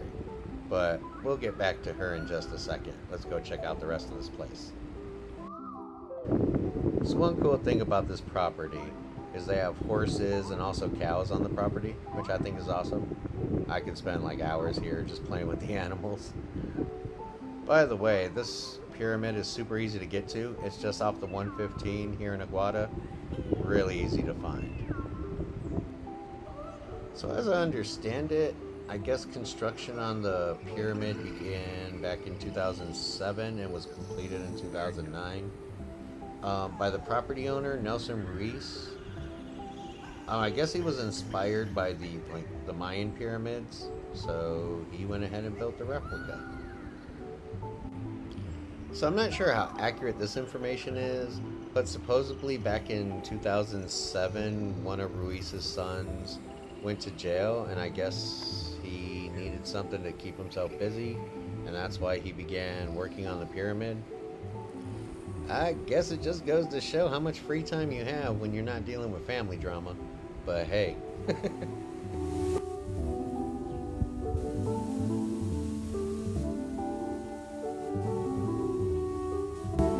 Yeah, there's some beautiful and friendly horses out here.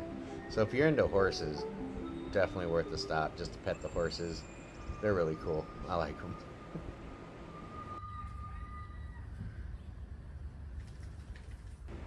So other than the pyramid itself, like you can see, there's other cool things to see out here.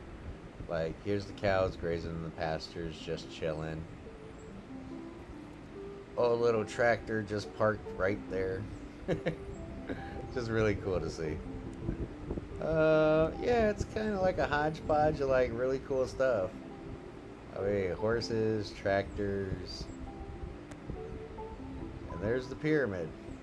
There she is. I believe it's 20 by 20. Don't quote me on that, but that's what I read. So yeah, it took about 2 years to build.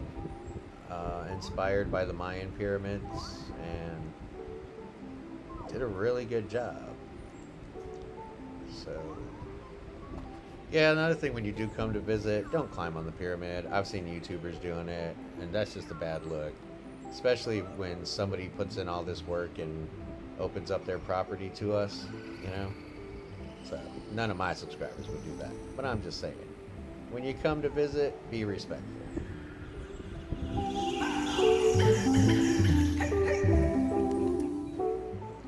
Well, so far it's a really cool and relaxing place to hang out.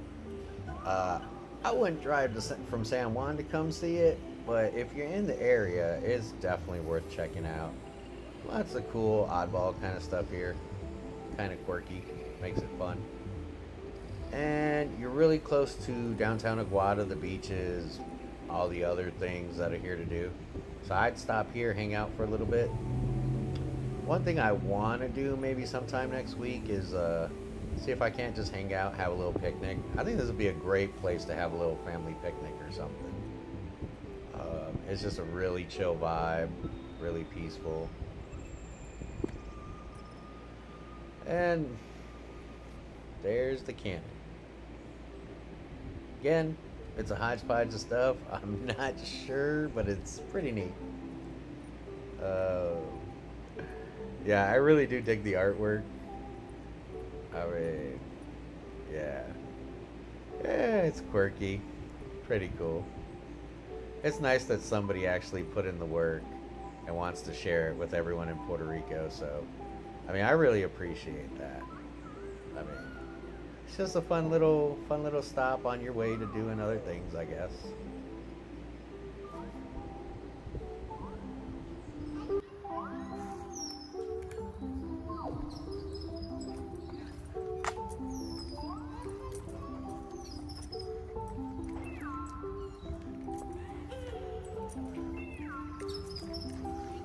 She can't go up. You vicious? You're skinny, that's for sure. Alright guys, so that was the Great Pyramid of Aguada. I hope you enjoyed the video. And one last thing I just want to say before I take off is be respectful of the property. This is private property, and the person that makes this available, I mean, he did this with his own money, his own time. And yeah, I have seen other YouTubers like climbing on the pyramids and stuff, so if you do come visit, and I know for you guys it probably goes without saying, but yeah, just be respectful, because it's getting harder and harder to find places like this, not just in Puerto Rico, but pretty much anywhere. And yeah, someone offering a nice little place to stop along the road and visit and enjoy, yeah, you don't see that every day. So, alright guys, I hope you enjoyed the little tour, and I will catch you in the next one. Bye. To be honest, I don't even know why I'm making this video.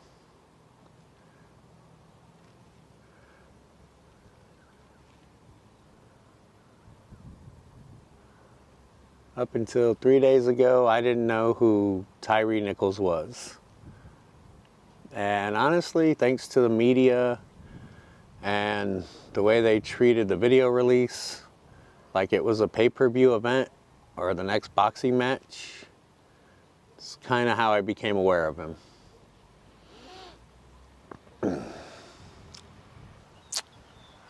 I look at life, and in my 46 years, just watching history repeat itself is disgusting and shameful. I mean, it's hard to be a proud American when you look around and this is what you see. Senseless violence, senseless death. The people that are supposed to be there to protect you and look out for you are the ones that are killing you. Politicians supposed to be looking out for your best interests, and they just line in their pockets while everybody turns a blind eye and just like, oh, that's just the way it is, you know? Oh hi, I'm a creeper. So nice to meet you, but the time is time to leave and tick tock, tick tock. Boom, boom, boom. I can't stop singing this bloody tune, tune, tune. It's gonna make my brain go boom, boom.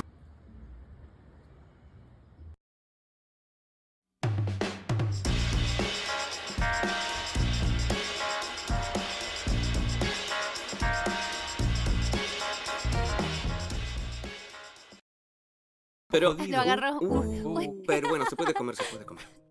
¿Qué? Hey, pero todavía sirve. ¿O no? Ya no tienes excusas. Para esos momentos, mejor toallitas Clorox, rapidez y también desinfección. Cuando realmente importa, confía en Clorox. So, I just heard the strangest commentary from a woman with COVID. So apparently she doesn't believe in COVID, but she has COVID and came to the emergency room because she can't breathe for something she doesn't believe in. I mean, to each their own, I guess. Well, guys, it finally happened. COVID decided to pay us a little visit. Surprisingly, not me. Boy, was I wrong. Well, it looks like everybody in the house has COVID. My wife, myself, and my 80-year-old dad. I just wanted to make this video to kind of keep you guys in the loop, let you know what's going on with the whole household situation of COVID. Oh, the irony. So ever since my birthday a few months ago, I'm like, this is the year I start working on my health. So I end up destroying my shoulder, getting COVID, sinus infections, what have you. But I just wanted to make an update video letting you guys know what's going on. Between the COVID and the shoulder, looks like I might be out for a few weeks. Especially when it comes to traveling locally. I do not want to be a plague spreader. I still, depending on how things go, I'm still working on some videos from the house, which hopefully you guys find at least informative and beneficial and somewhat entertaining about Puerto Rico. So that's something I'm going to try to work on, but touch and go, we'll see. We'll see how I fare. Last night was terrible, but today I do feel slightly better. I still feel under the weather, but not as bad as yesterday. And again, I kind of want to keep an eye on my dad. He's 80 years old.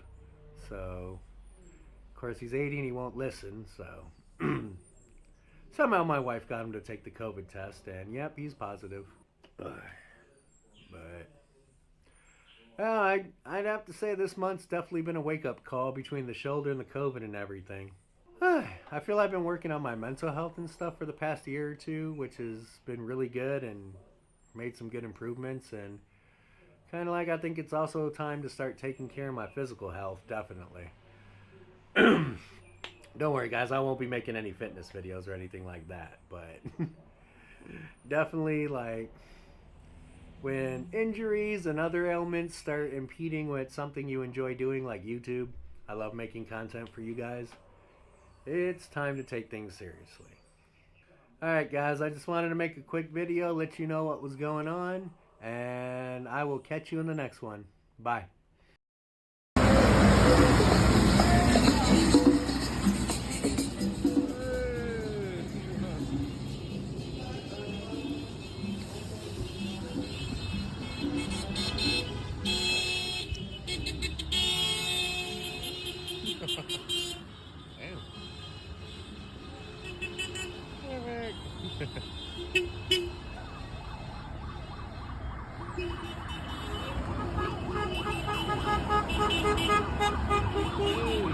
Oh shit! I know you.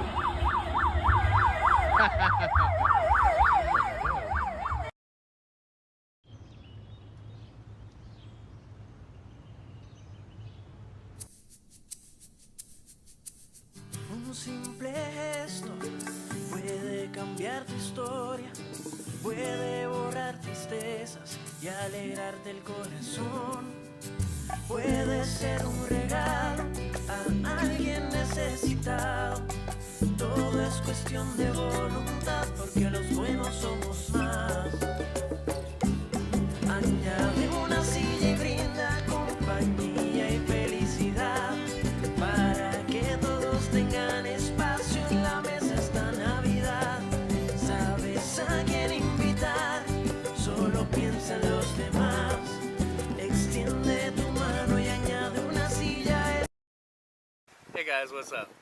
So I am finally back, and today we are gonna go explore the Fado and Dome's nuclear power plant here in Rincon. Alright, so before we do that, I just want to give you guys a heads up in advance. I apologize for any audio or video. Today I'm shooting on my old Samsung Gear 360 camera. This thing's from like 2017. I haven't used it in ages. I just wanted to have a little bit of fun, try something different, see if you guys like it. So if you guys dig the video in 360 and want to see more of Puerto Rico in 360, definitely leave a comment. Let me know if you dug it or not. Like I said, today's just kind of experimental, playing around. Alright guys, so come on. Whoa. That is crazy. Oop.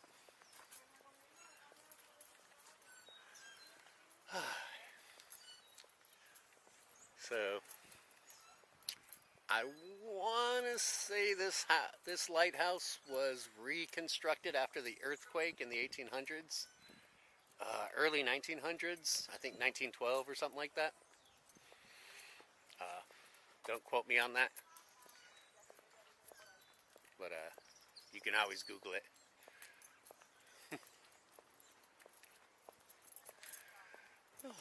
Oh, 1921, I was off by about a decade. So, oh shit. So today we're in Rincon, Puerto Rico. It's on the west side of the island. I'm sure a lot of you guys have heard of it. It's grown since last I used to surf here. But I really do like what they did with the lighthouse. They got some little shops, you can get snacks and stuff, grab something to eat. So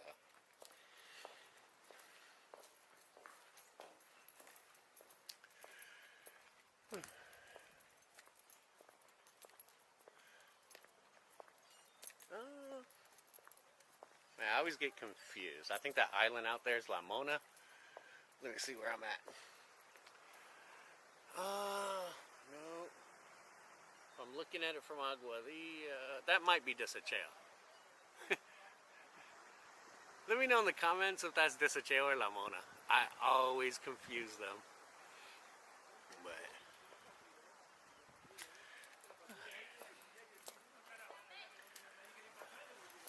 wow.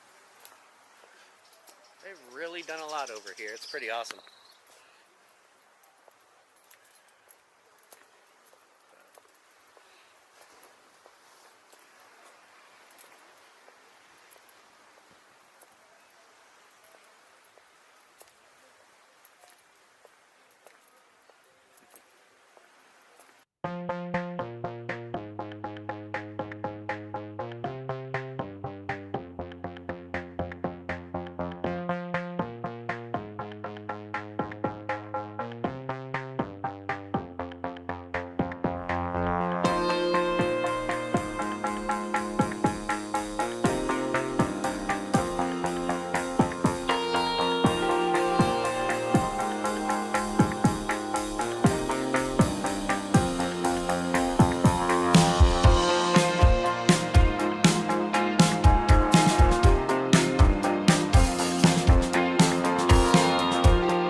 Conecta los tuyos a tu manera con Liberty Prepaid.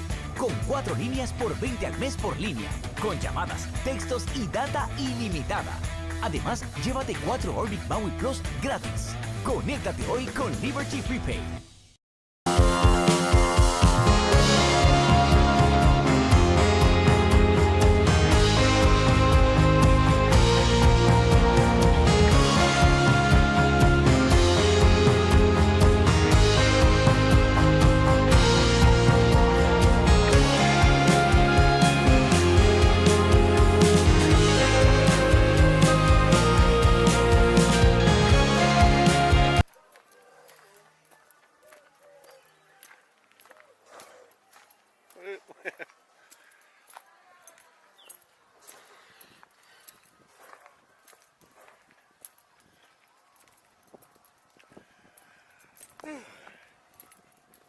Alright guys, so we're leaving the Fado here in Rincon and we're going to walk down the way to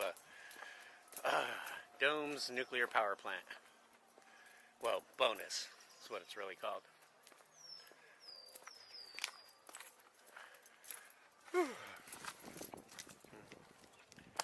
Now, if you're not familiar with Rincon and you surf, these are also great surf spots.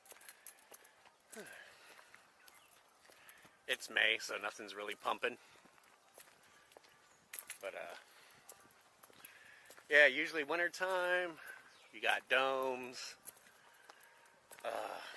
Maria's, Tres Palmas, Steps, a couple other surfing beaches that are really awesome.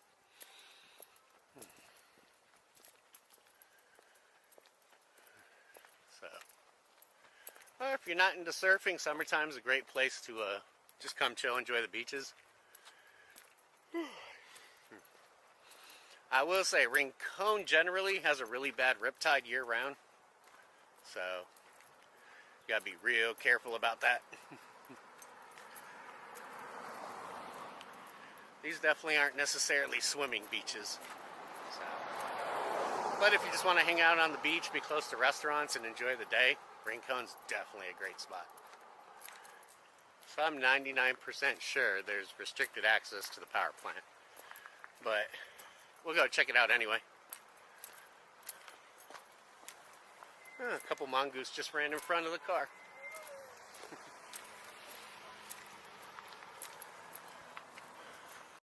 Alright guys, so I'm pretty sure Domes is restricted, but we're gonna go check it out anyway.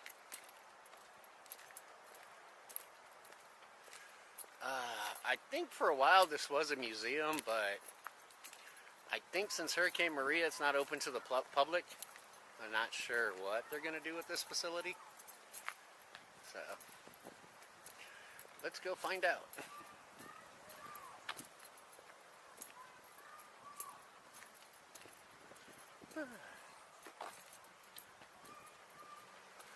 I just love surfing this beach.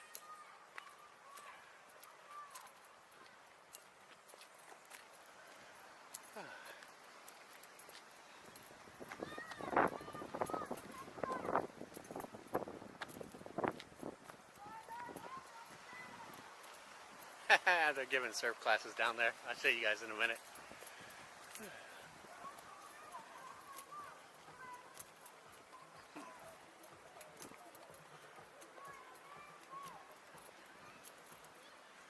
So that is Domes.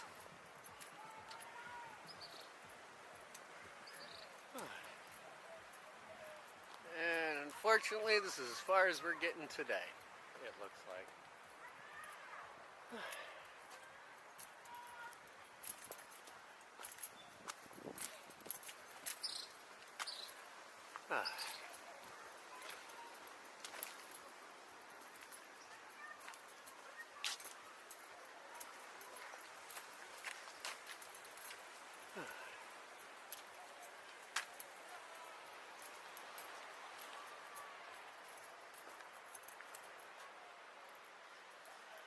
Never been this close to a power plant before.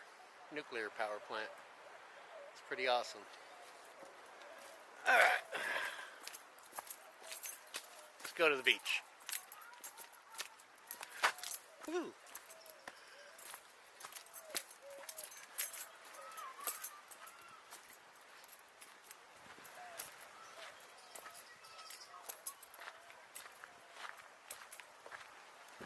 Alright.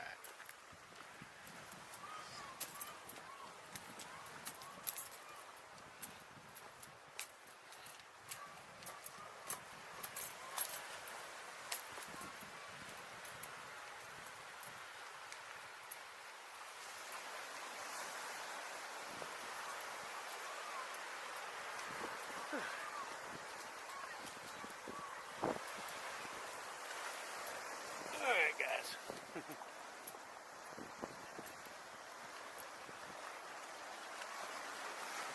So here we are at Domes.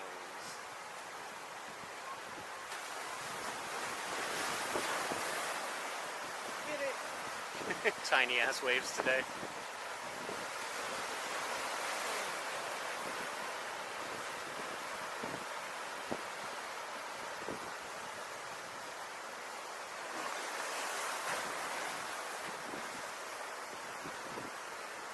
I could walk around, but let's be stupid.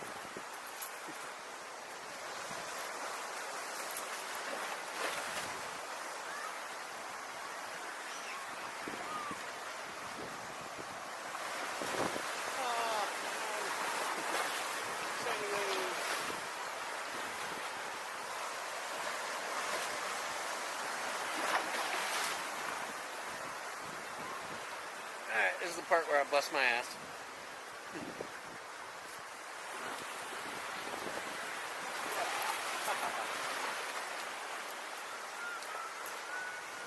shoes for me today.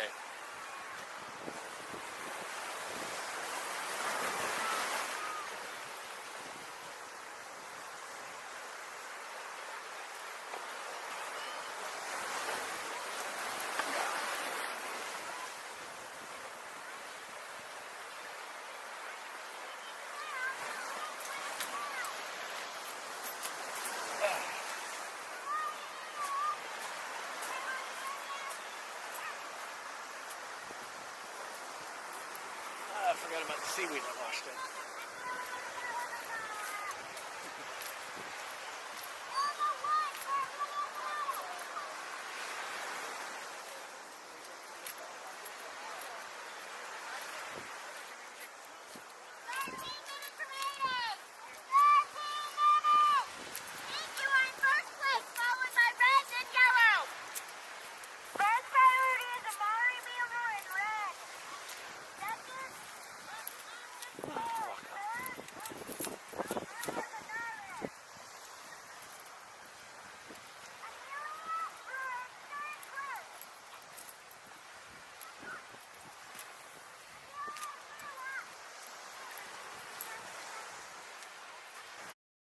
Bienvenidos a un nuevo amanecer, donde los límites desaparecen y se crean espacios que te permiten fluir mientras exploras los nuevos modelos Infiniti.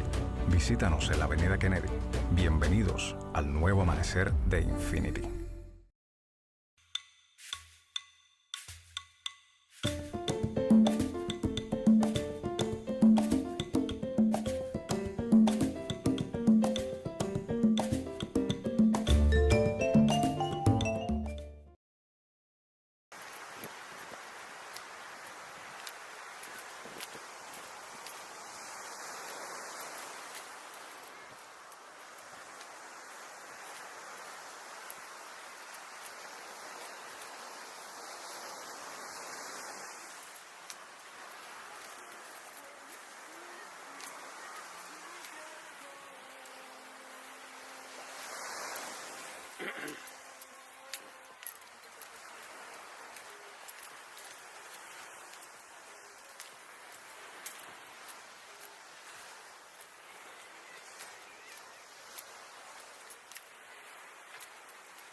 Whew.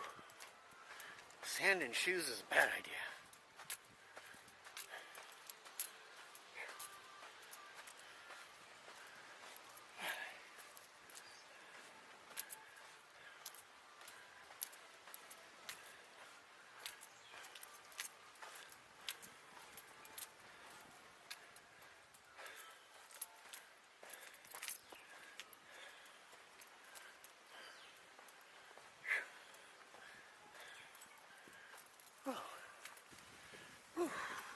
Alright guys, let's get back on it. Had to take a break. That sand killed me.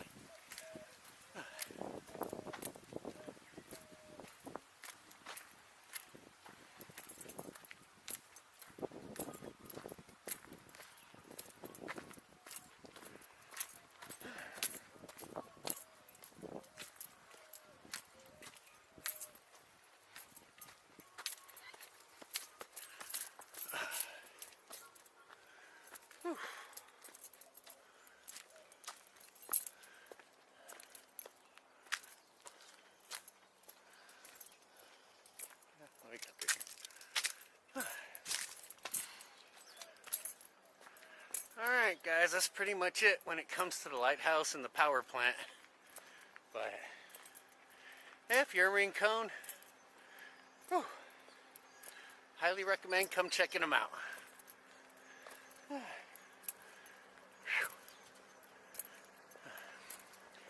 Alright guys, I'm gonna call it a day and go get me some ice cream. Alright guys, I got my ice cream. I'm gonna wrap up the video and call it a day. Hope you guys enjoyed this video in 360. If you did, definitely comment down below, let me know. I might do more. If you like them a lot, I might upgrade to a better camera in the future. So yeah, definitely leave a comment. Let me know if you liked it, if you want to see more. Bye.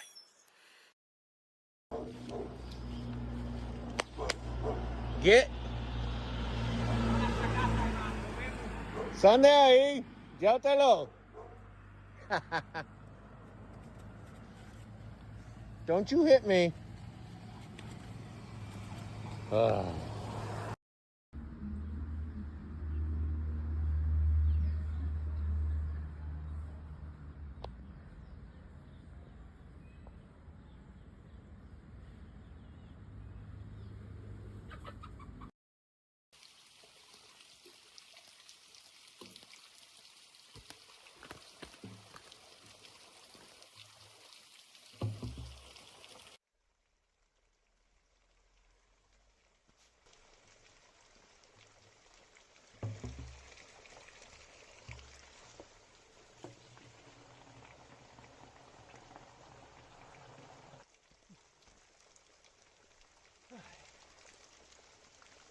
Hey guys, what's up?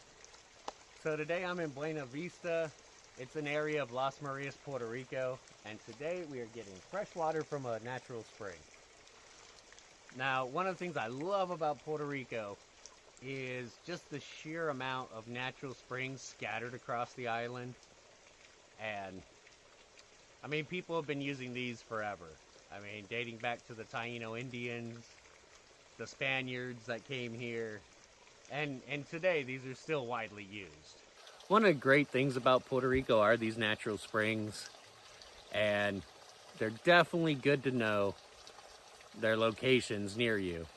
Now, this one's a good 30 minutes from my house. The reason why I chose this spring is because my family lives right up the hill, and we've been using this spring for generations. So, it's just one I know. And I love the drive up here. It's beautiful.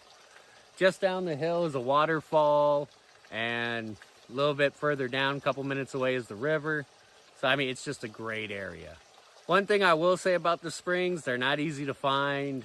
Definitely, if you want to find a spring, if you're on the island, ask a local. They can point you to them. It's also good to know the location of a spring during hurricane season. I mean, these springs can be lifesavers during hurricane season. I mean, I'm sure all y'all are familiar with what happened during Hurricane Maria. But, I mean, these springs have been a lifeline for many a Puerto Rican. And the water's amazing. It's just so cold and delicious. And, I don't even know how to describe it. There's like a sweetness to it. Yeah. So even if there's not a hurricane or any natural disaster, I'd say coming up, if you have a local spring, definitely get some spring water. It's great drinking water.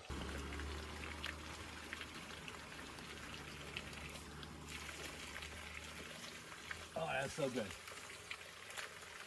Oh, you guys have no idea how good that is. God, it's so cold and refreshing, straight from the mountain. Yeah. I would say if you come to Puerto Rico even to visit, man, this is just something talk to a local, find where a spring's at nearby. I mean, it's water, but it's definitely worth the experience, guys.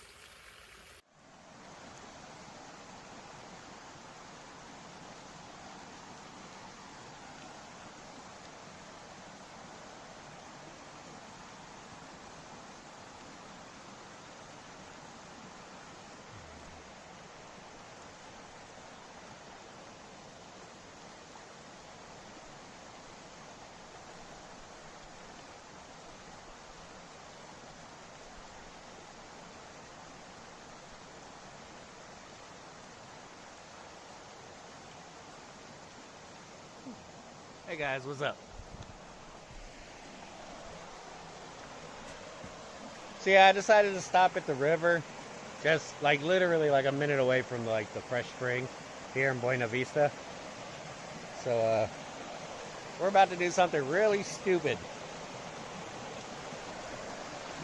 So I'm gonna try to get a shot inside the tunnel, but I know this is gonna be slippery, but let's see. All right, so I gotta walk way over there. Cool. Actually, let me go across and show you what I'm trying to shoot.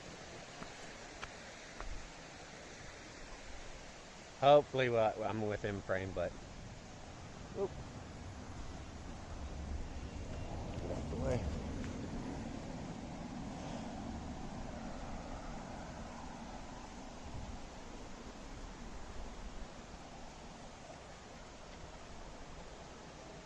All right, guys, so I'm trying to get a picture of that through the bridge.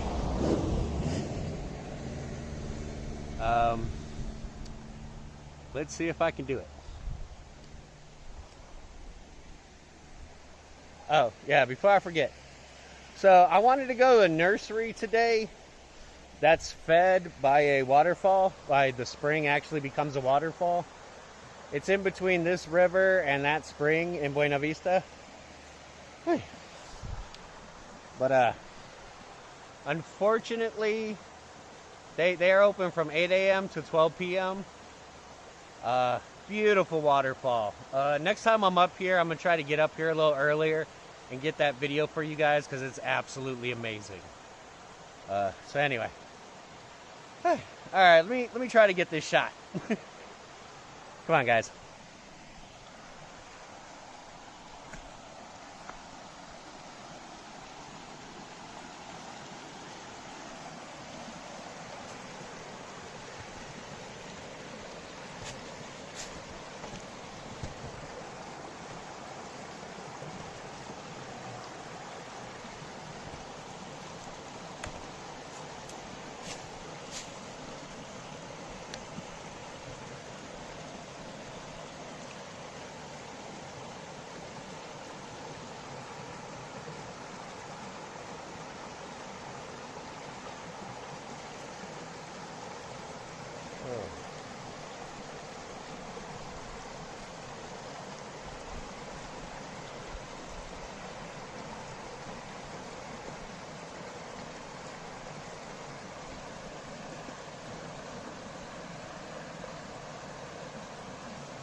Alright, guys.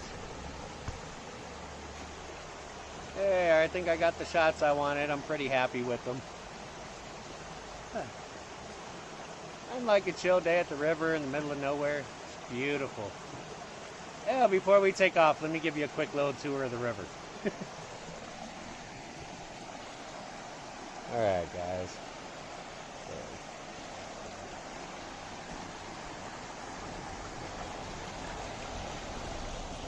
So here's the bridge. We can just walk right under.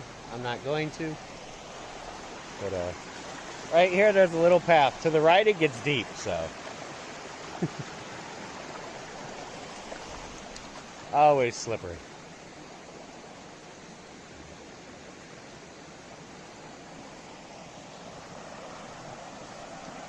This pool, because of the runoff, this pool is like, it's not deep, but you can definitely chill, relax, wade in it.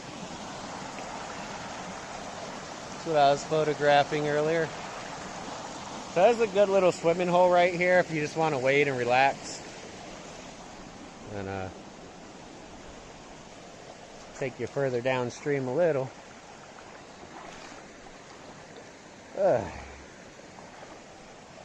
See down there, all the river rocks and everything. It's beautiful out here. And hardly anybody comes to this spot. You'll see a person here and there, like a local, every blue moon.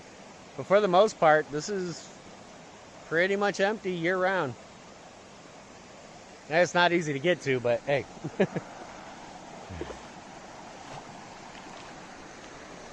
I think Hayden, most of you guys that follow my channel know Hayden Askew, obviously. I'm pretty sure Hayden's been here several times in some of his videos. So, and he was a bit more extensive than I am. I just stopped because I was nearby. But, yeah, if you want to go rummage through his videos, I'm pretty sure he's been here several times.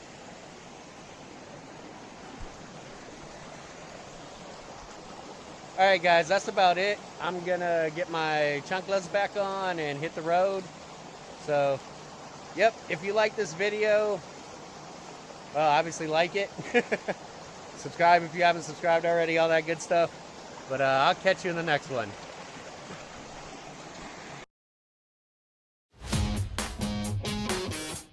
¿Quién va a ganar el juego? ¡Yo! ¿Quién va a comer mantecado? ¡Yo! ¿Quién va a adoptar un perro? ¿Qué? ¿En serio dañaste la sorpresa? Puede ser. La rutina nunca se sintió tan emocionante, con más eficiencia, más seguridad y más potencia. Nissan Rogue es mucho más de lo que esperas.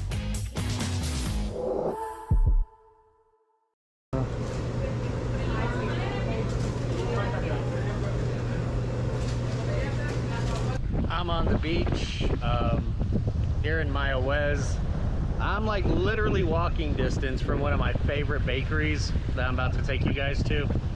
But I just wanted to make a quick stop at the beach, chill for a minute, show you guys the ocean.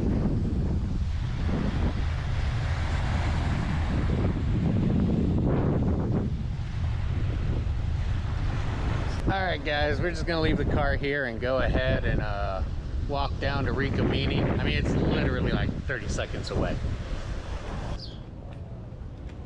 This is the area, like Starkist is right down the street. This is like the port area, I guess is what you call it.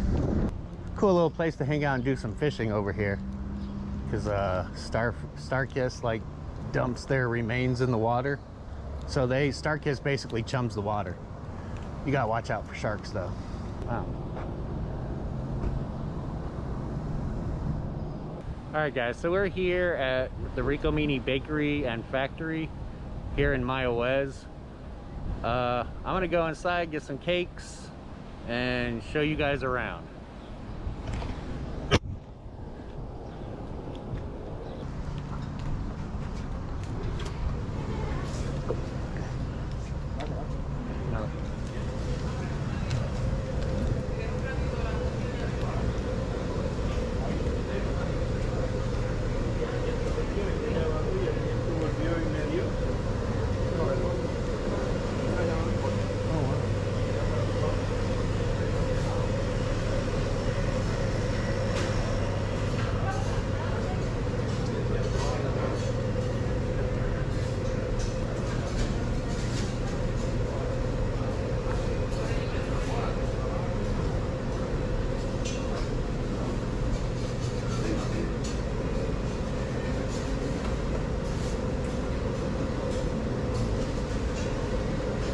Brownies.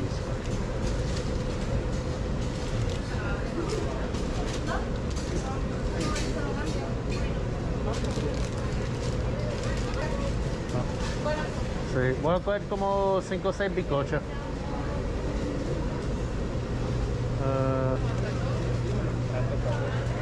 Oh wow.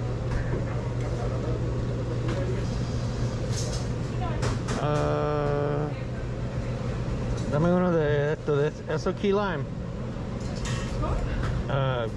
Eso. Oh, pistachio, mejor. Sí, dame uno. Oh wow. Oh, segundo. ¿Qué es eso?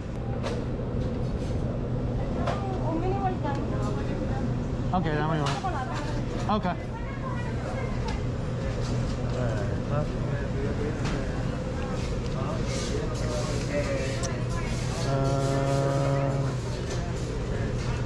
Vamos para... Hay un bizcocho de eso de chocolate. Es un brownie.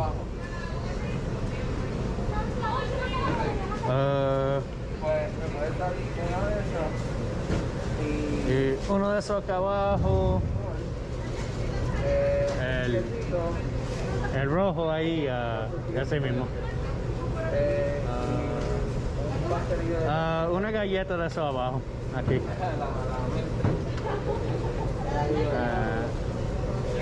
Sí. ¿Cuánto tengo ahí? Tienes 5. Los demás te lo voy a usar en Pues, estamos bien. Está bien. Oh, y una libra de pan. ¿Tiene pan de agua? Una libra.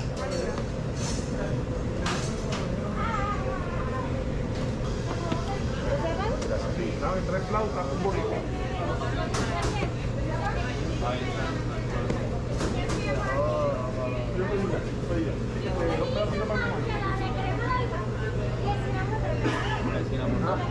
Exacto, sí. próximo para pagar, próximo por este ladito. ¿Es el mío? Gracias. All right.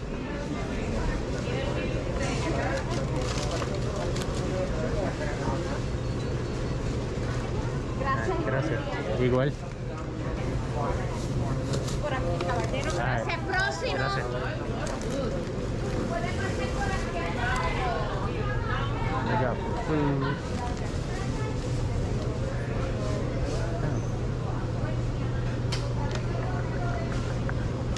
Ooh, ribs.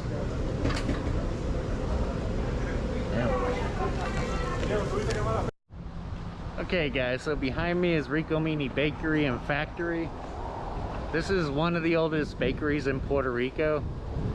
It was established in 1890, this location, and yeah, they've been here making great pastries ever since. Great bread too.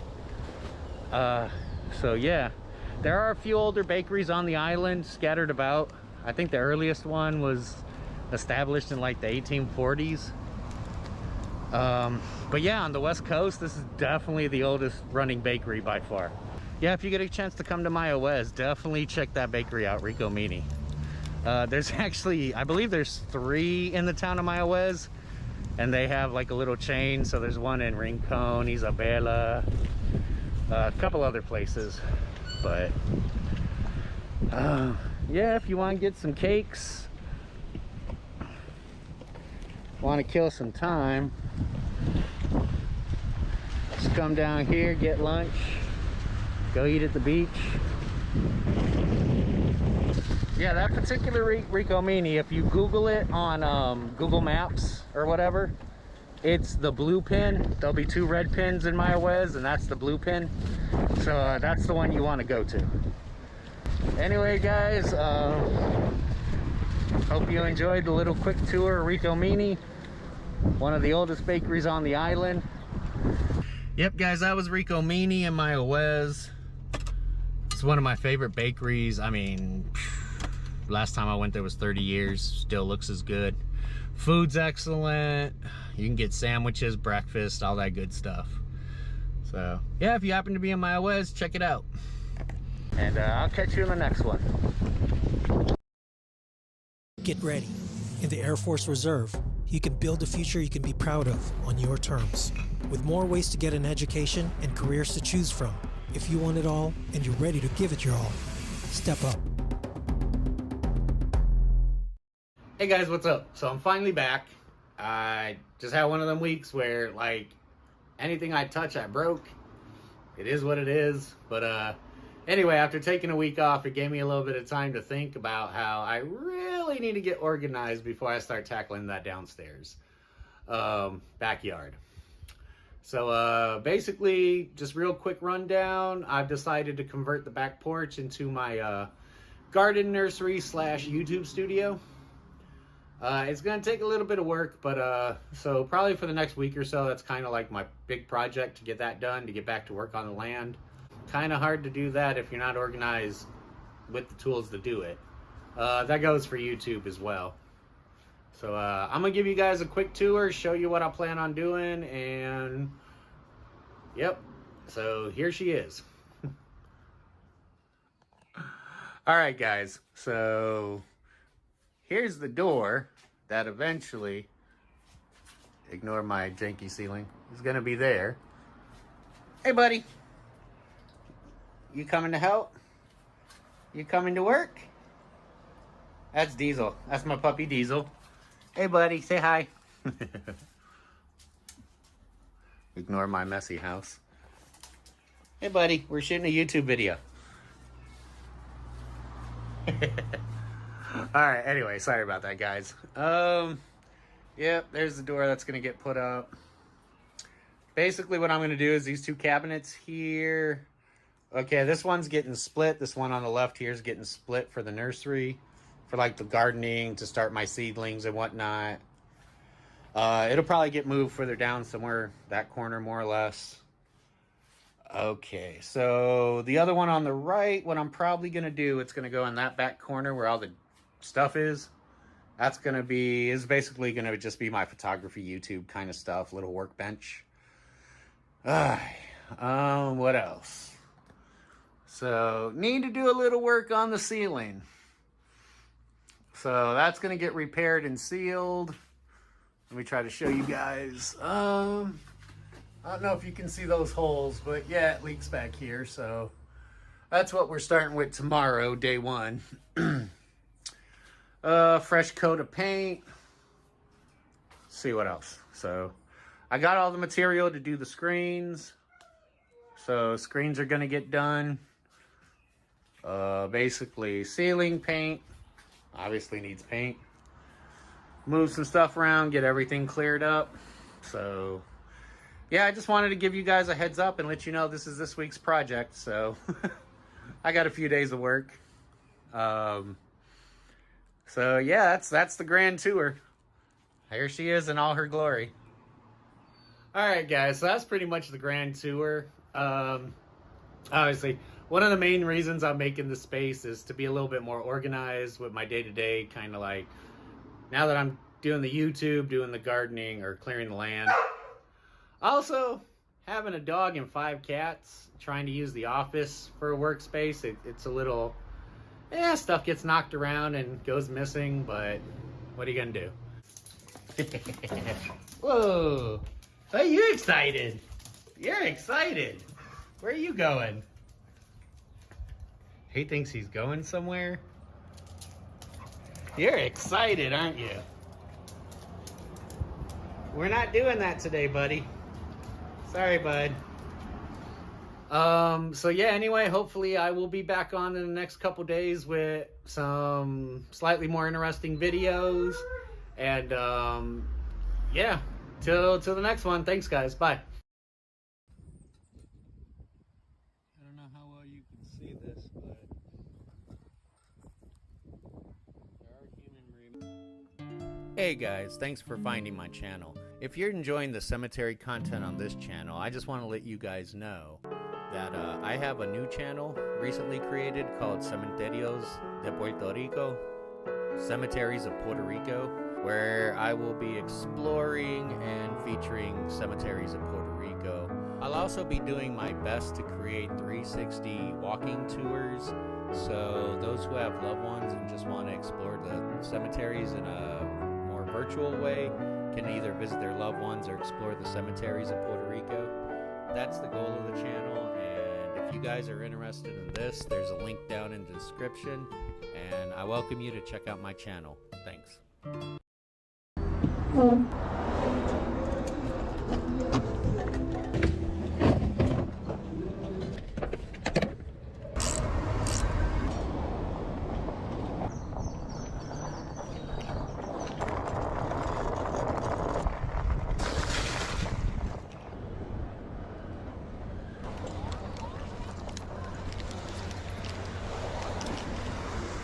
That's all right, it's nice.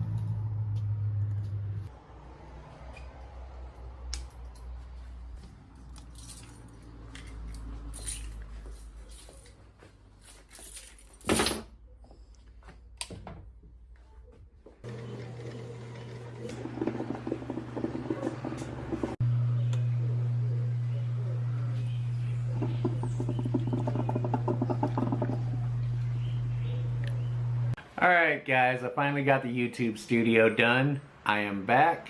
Hopefully the studio will help me be a bit more consistent moving forward. Yeah, so I just really want to give you guys a quick tour of the studio, let you guys know I'm back, and I will be putting out more videos in the near future, a lot more consistently. Nothing like a new space to really kind of like get you thinking, get the creativity going. And yeah, let me show you around. Alright, so basically got my shelving, basically some skateboards. I don't skate anymore, but skateboards make for a really good camera dolly. Cheap, easy to come by, they're wood, you can drill holes in them. So yeah. Whee! Alright, so right now this is my little coffee and juice station, but this is where the plant seedlings are going to go for the downstairs when I get the yard cleared. Yeah, just a little nursery for, I think on this little space I should be able to plant up to 400 to 500 seedlings, so should be enough for now. And I got my little tool section, so that just makes life convenient. Got my little workspace. Ignore that mess down there. I still got to go through that yet. Alright, got my makeshift desk, which that's temporary. So eventually what I'm going to do, underneath this window, I'm going to set up some kind of more permanent solution. I just haven't made my mind up yet. Let's see what else we got. Alright. So basically, this is just like straight up little work table, nothing fancy. A couple shelves with my camera gear. I'll explain that here in a minute. Alright, so basically what we got here. It's a little workbench. I can stand, work, edit if I want, or I can just use the table for now. A couple shelves. Got my little battery station over here. Got my Aircross gimbal. That's a first gen, simple, works great, freaking workhorse. No bells and whistles, just keeps the camera stable, does what you need to do. Good enough for me. So, yeah. Moving on. Alright, so that's my baby. That's my Fuji X-T100. That's just for straight up stills. I don't shoot any video on that. Great little camera. I really love this thing. This camera is so much fun. Not the highest spec camera in the world, but it's really fun to shoot with. So what do we got here? Alright, bear with me.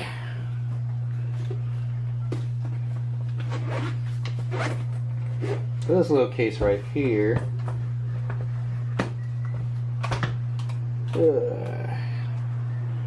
This is my DJI Mavic Air, and nothing fancy, but does the job. So far I've been really happy with it. Alright guys, so moving on. Yeah, it's basically the row of action cameras. And good light. Cell phone gimbal. Anyway. That's a cheaper 360 camera, this Vivitar right here. I don't even know where I came across this. But basically this is just one of those cameras I'm willing to sacrifice to get the shot. If it breaks, it breaks. You know? Unlike a $450 GoPro. Which, yeah, not willing to sacrifice this one as much. Let's see what else I got. I got my Samsung Gear 360. This is still a decent 360 camera. If you want to play around with a 360, like you can pick these up on eBay for like 40-50 bucks. You know, just to get a feel. If you don't like it, you ain't out much. Sell it to the next guy, keep it moving. But solid little camera considering. Yep. Alright, so these are my two, I don't even know what these things are called. What are they? DB Powers 4K action cameras. I picked these up off of Amazon for like 30-40 bucks. whatever I paid. Again, action camera I don't mind sacrificing to get the shot. So it's always good to have a couple cheap cameras that you're willing to destroy. Just my 2 cents. I just got a light and an old DJI Osmo Osmo gimbal for the cell phone. So it's still working, so I'm keeping it. Anyway, let's see what else. Yeah, that's my Asus. I don't do any editing on that. That's just for like your everyday internet stuff. Got my external hard drive. I can work remotely, wirelessly off this thing. It's got a 10-hour battery. Also works as a Wi-Fi bridge, yada yada yada. I don't know if you can see that SD card slot right there, so super convenient. Well worth the what I spent, like $150 on it. Yeah, so alright, my focus is just going cuckoo. There we go. Alright guys, so nothing super fancy, just a back porch. Oh yeah, let me show you the camera bags. Manfrotto. Just a simple everyday bag. One cool thing about this, you can pick these up like 20-25 bucks on eBay. They do come with, let me find it, bear with me. Ah, there it is.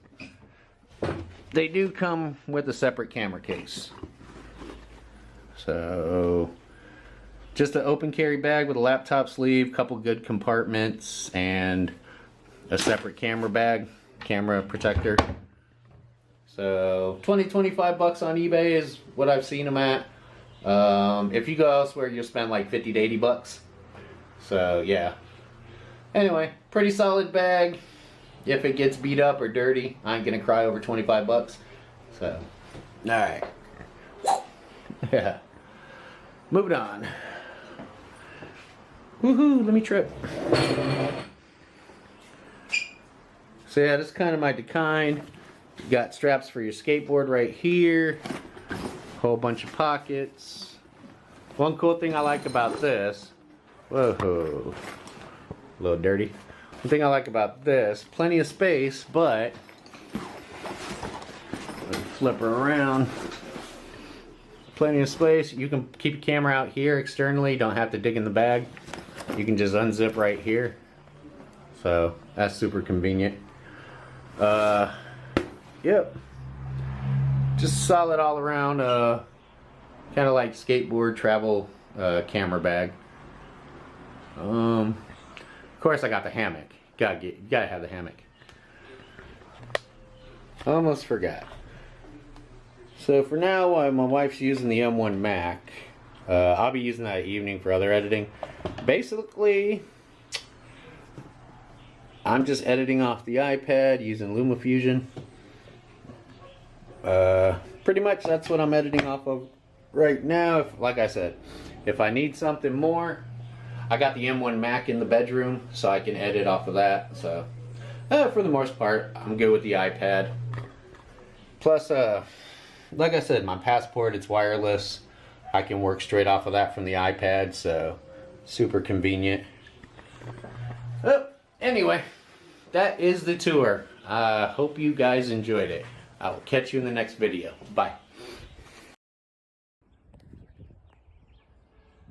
Yeah, looks like they got most of the coffins cleaned up. Those look like 2 newer ones. But like I said before, this is just kind of a staging area.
Alright guys, I'm here in Guasio at the river.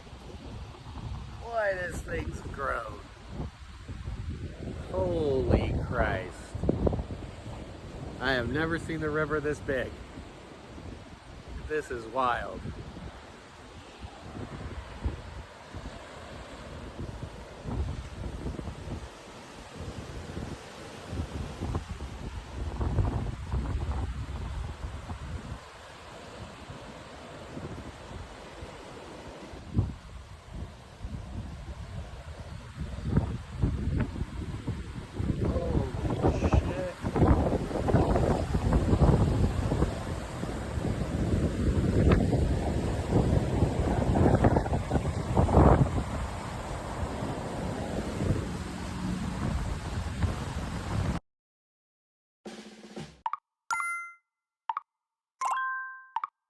Get an easy extra $200. Just apply and open your first USAA Classic checking account and set up a qualifying direct deposit. Get your cash bonus.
Hey guys, what's up?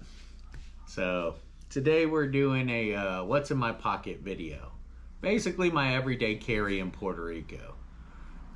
Just some of the things I carry just to get through the everyday of Puerto Rico. So yeah guys, okay, so like what's in my pocket, what's in my bag, like that's kind of my YouTube guilty pleasure. So I am a sucker for those kinds of videos, so I really wanted to make this video. I think it's fascinating, like just what people carry with them to get through the day. So I guess here's my version. All right, so we are gonna start it off with probably everybody's most favorite item, the knife. All right guys, so basically I would highly recommend carrying a knife in Puerto Rico, mainly for fruit. Just the kind of fruit and stuff you come across. For me, it's not only that, it's also like a friend stopping by who lost a horse or a goat or a pig. Just having to cut through stuff, cut rope, things like that. This is my Kensaw Titanium. Not everybody needs a $400 knife. But yeah, this is what I'm carrying right now. Super quick, really well balanced. It's a really lightweight knife you can carry with you every day. I'm really happy with it. But a more practical and much more affordable knife. Give me a second, guys. All right. This is just like a $20 Smith & Wesson. I mean, 20 bucks. It's serrated. You got the razor blade in the handle for cutting seat belts. Which, honestly, I mean, that's great for cutting twine. You don't have to open the blade. But if you do need a larger serrated blade, 20, 25 bucks, good to go. Nothing fancy. Yeah, it is a heavy knife, though. I will say that much. So, just something to think about. Alright, so moving on. One thing I would definitely recommend, good pair of sunglasses.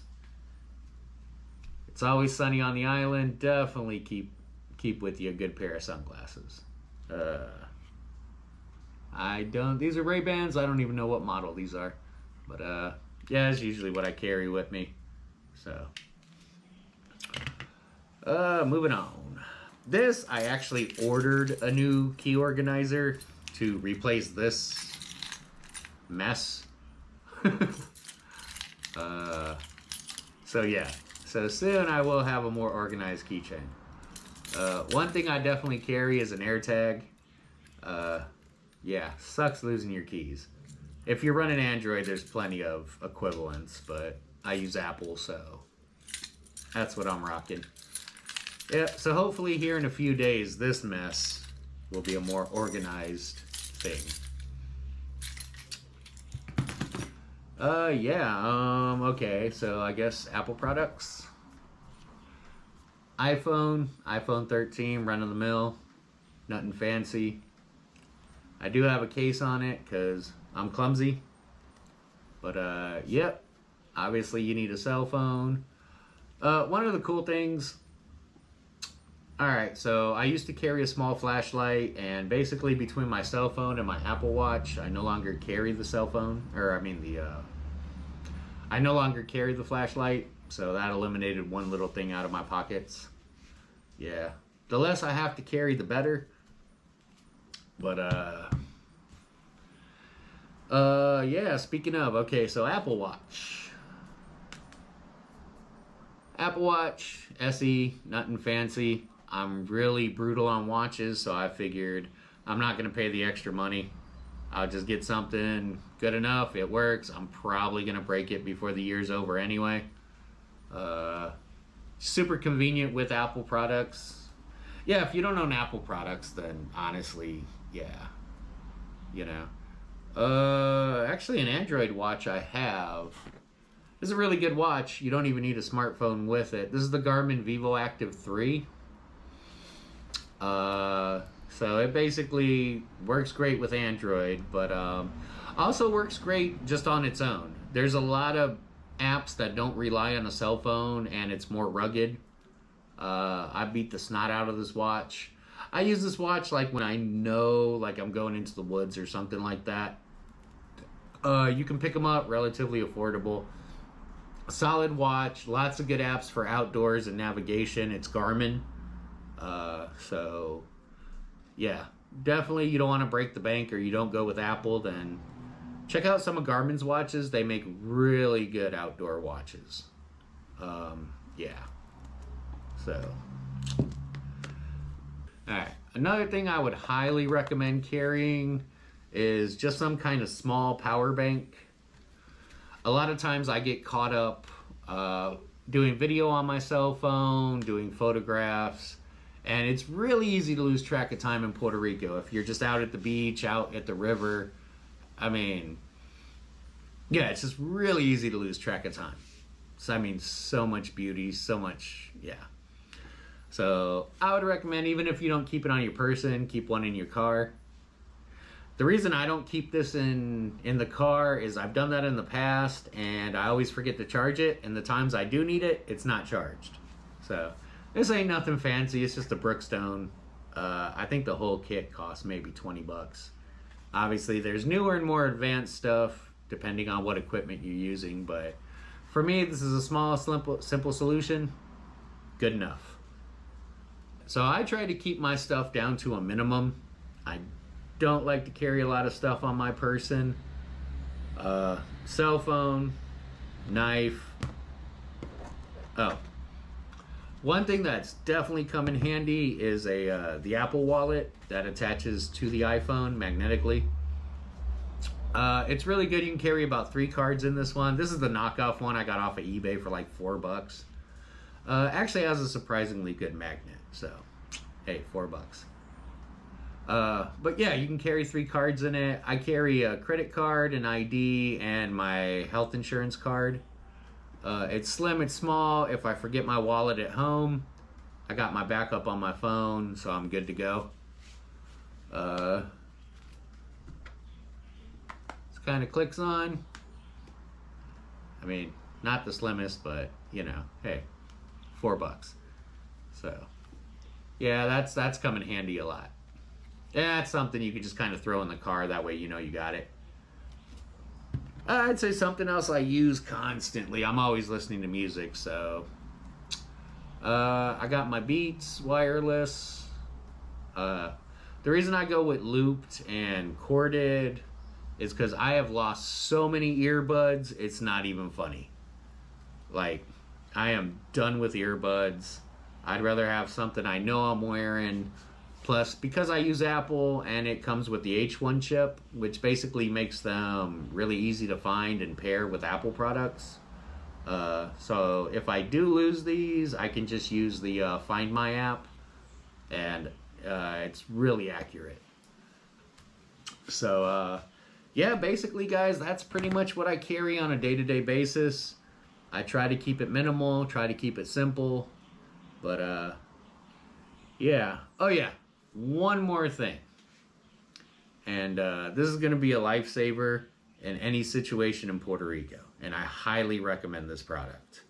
Okay guys, this is probably the most important thing I keep on my person for survival in Puerto Rico and just everyday life in Puerto Rico.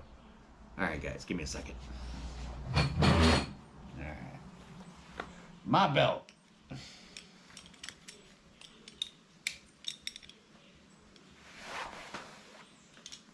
Alright. So, this is a RVCA. I forget the name of the belt. Let me see. Standard belt.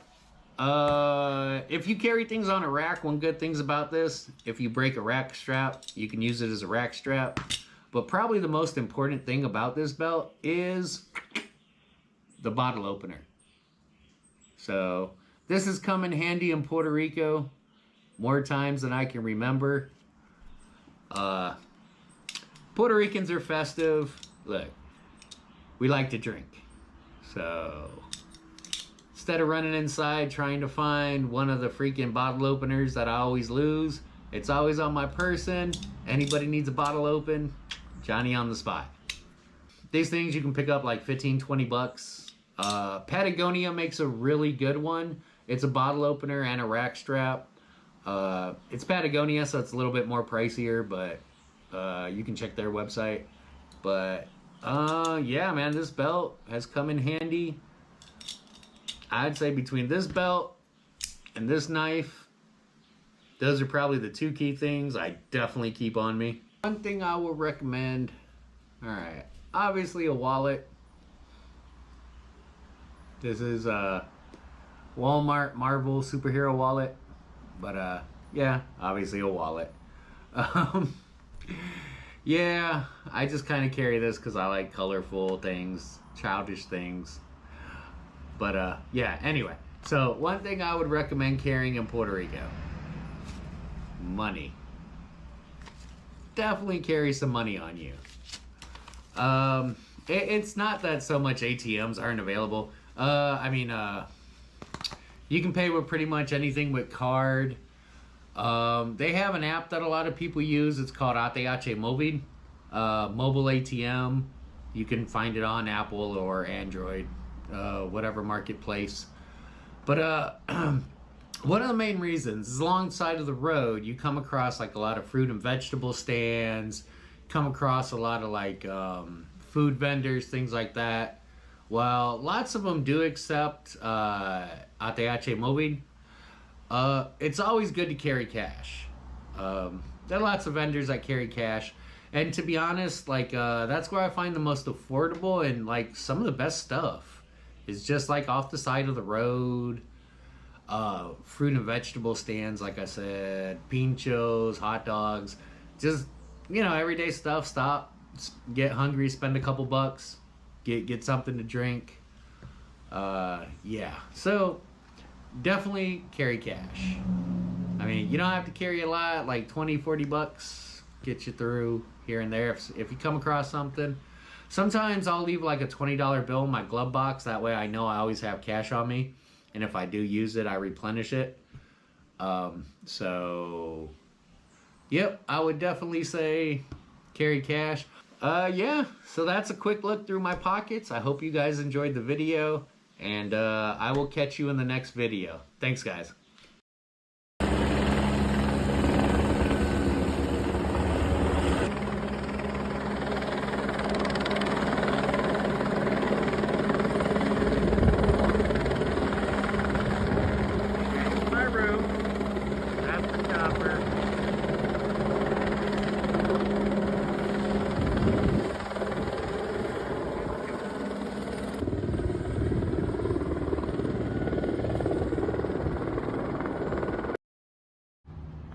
Hey guys, what's up? I just wanted to make a quick update about the power situation in Puerto Rico.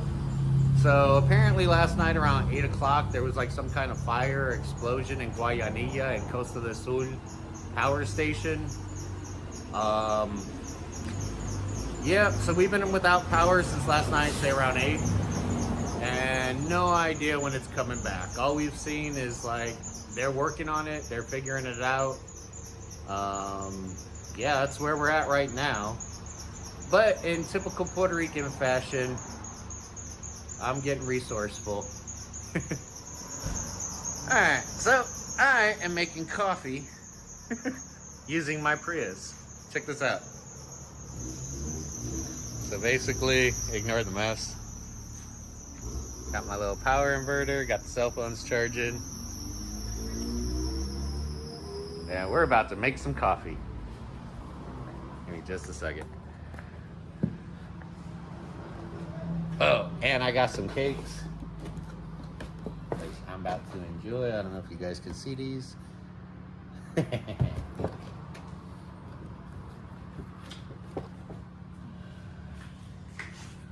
Okay guys, slight change of plans.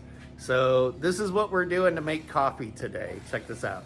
Okay, so we actually have a battery connected to a small, another power inverter, basically to the coffee pot. So far so good. Apparently the inverter I had connected to the Prius just wasn't strong enough. So, all right, yeah, that's how we're making coffee today. Like I said, we got our Puerto Rican cakes. I got quesitos and pineapple and banana bread. Yeah. Yep, so anyway, it looks like we're gonna be without power at least through today. No idea about tomorrow or what the future brings. Haven't heard any updates. But yeah, the whole island's without power. Yay, thanks Luma. Anyway, I'm gonna brew my coffee and enjoy some cakes. Bye. Hey guys, what's up? I'm super bummy today. I stopped at this one market on a whim we're gonna go check out. It's the Mercado Familiar, the family market. Not very familiar with it. I think it's just like a farmer's market, but then it's available for the people that like receive like SNAP or food stamp benefits or whatever. It's kind of like a traveling market as well. I think it's only in the town once or twice a month, and it travels like town to town. That's my understanding of it. If you're on the island and know, like, feel free to comment and let me know, like, if you have more information. Yeah, like I said, I happened to see it. I'm gonna stop, check it out. So yeah, let's go check out the market. Yeah, so I guess it's at our little Coliseum baseball stadium. Ooh, the new Bronco Sport. Wow, this is bigger than I thought.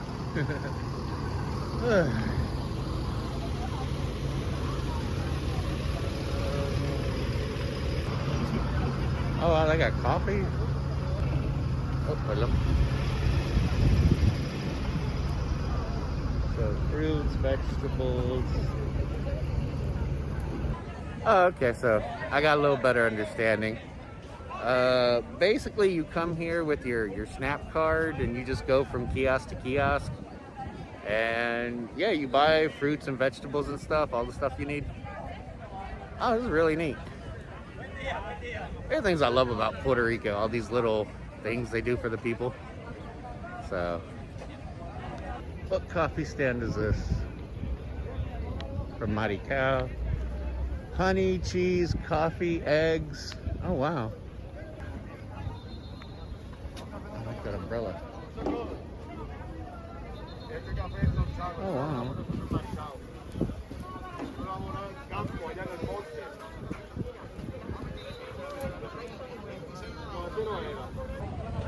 All right. Well, I'm gonna try to buy some stuff. We actually need some stuff for the house.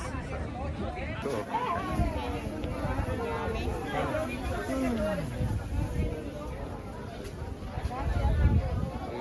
Peppers, bananas, beans, pineapple.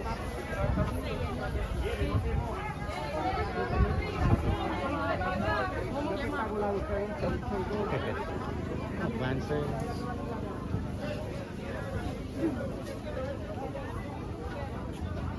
Little pineapples.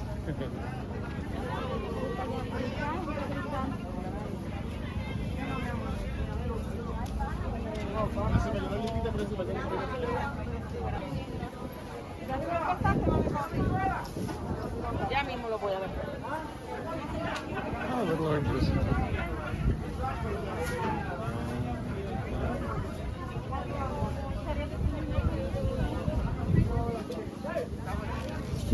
Take a look over here. It's pretty much the same, but this is cool. Chayote, limon.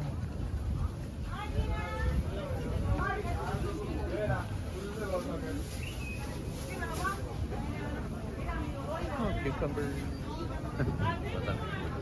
Wow.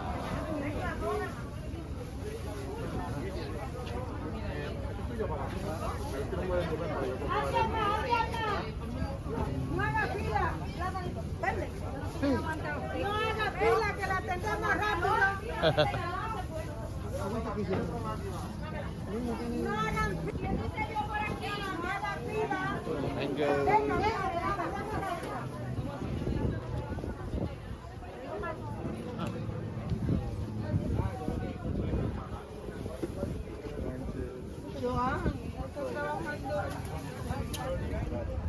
Wow, the coffee line is long.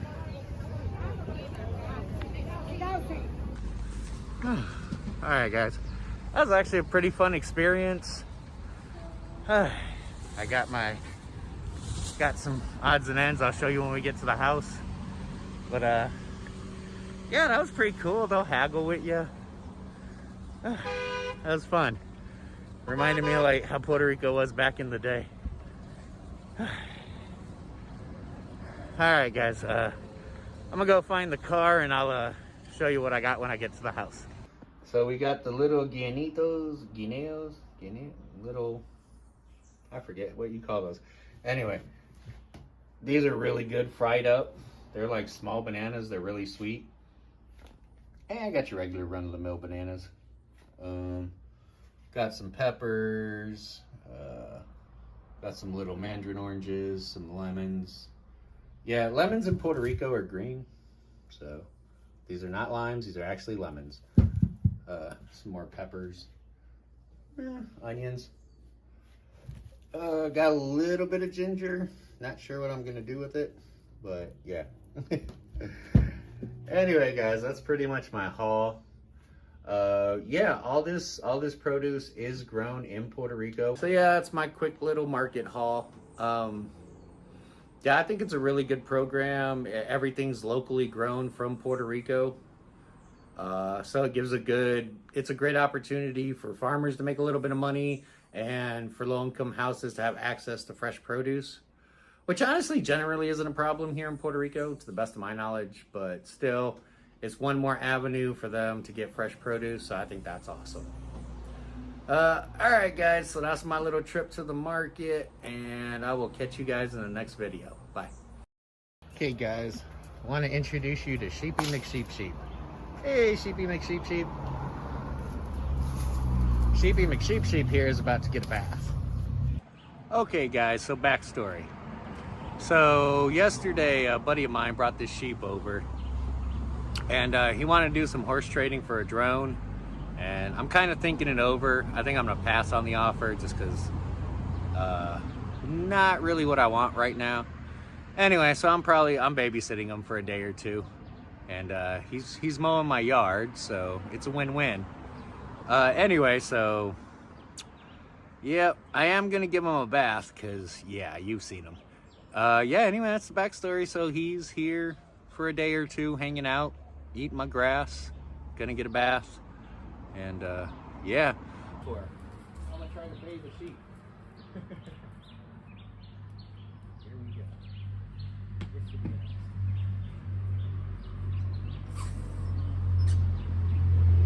I don't know how to bathe the sheep or if they like it, but we're about to find out. Hey, little girl.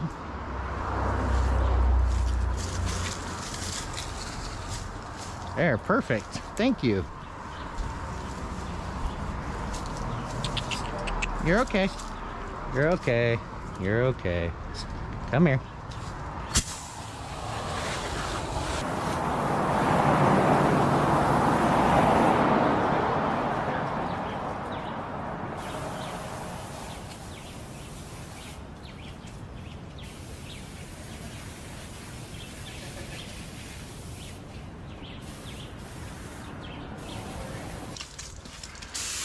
All right.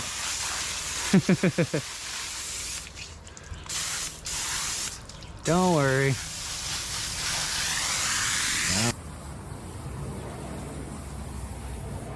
Step on my bare feet, little girl.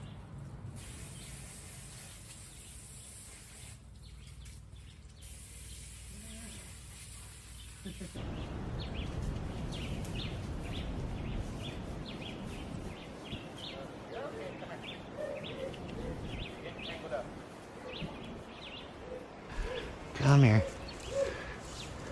Come here. I don't know if this is the proper way, but this is what we're doing. Like I said, I have never bathed the sheep before.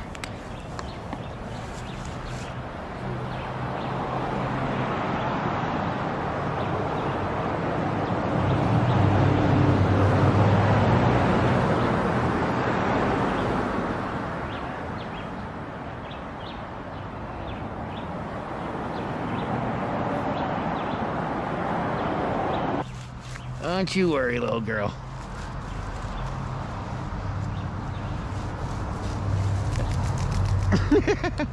Not, you're easier to bathe than my puppy dog. You know that? And you're peeing on me. All right, let's get underneath. Let's get those little legs. Don't pee on me. You're okay. You're okay, little girl. You're okay. Come here. Come here. We're okay. Oh, let me get that side. Thank you. All right. So, come here, stay. You're a good girl. You are a good girl. You're skinny. You need food. I should take you just to nurse you back to health. Ugh.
Sheep, sheep.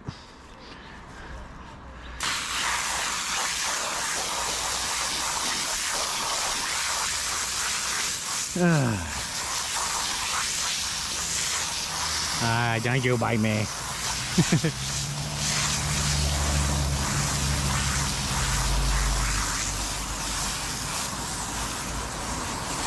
You're okay.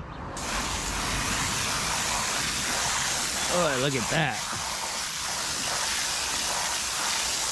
Stay.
Done. You're done. I got you, sheepy McSheep sheep.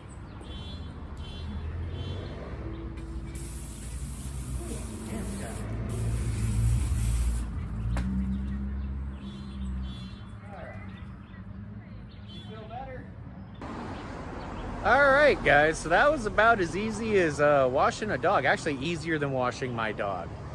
My dog hates baths. She's a pretty good, chill, mellow sheep. Sustained a few ant bites, but, you know, what are you gonna do? Other than that, pretty simple. Probably could have been more thorough, but something. All right, guys, that's life in Puerto Rico, man.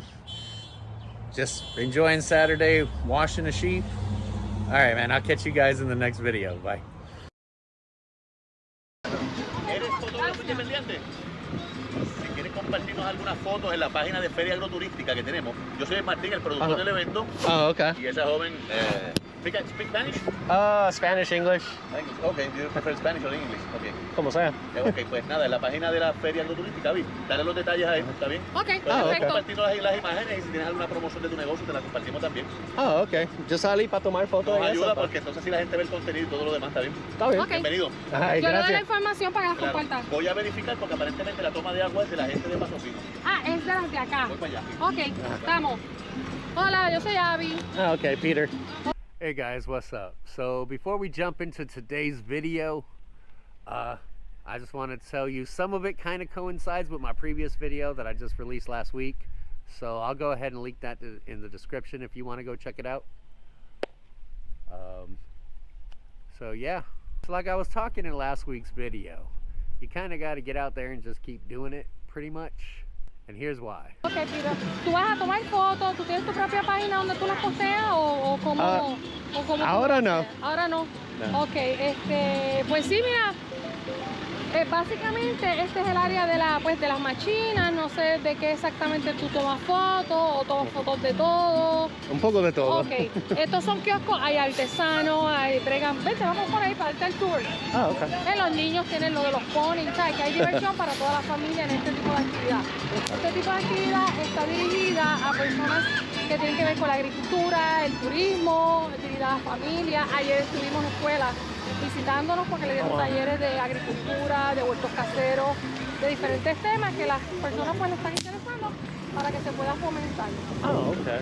Wow. So the other day I went to go shoot a video for you guys about the agro-tourism fair in Mocha, Puerto Rico. And as I was approaching the event coordinator approached me and he saw my camera gear and everything and pretty much offered me a gig on the spot. Asked if I was freelance, yada, yada, yada, and introduced me to everything, gave me the grand tour, gave me free reign of the place. So, like I said in last week's video, you got to keep putting yourself out there, especially when you're doing YouTube.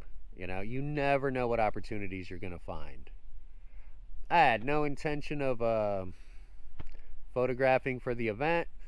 Just went out there with my camera, wanted to make a nice video for you guys. Which, by the way, will be out Saturday. So if you're just coming across this and want to check that out, or just want to see a little bit about what Puerto Rico is about, go ahead and subscribe, or just check out my other videos. Aquí tenemos él es un chef, el de Chimbumbán, el primer kiosco que tenemos. En el Chimbumbán tenemos Coca, Coca-Cola, Sprite. No, bien, tienen apple. Eso también. So guys, what is luck? I heard years ago from someone, luck is only when preparation meets opportunity. So, what happened to me the other day at that event wasn't pure luck. I mean, I could have just as easily stayed home, not brought my gear, not motivated myself to go shoot. Million little things I could have done to not get that opportunity.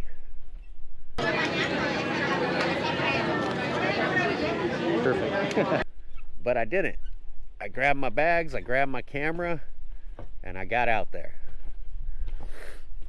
So, woohoo! Well, I got shaky.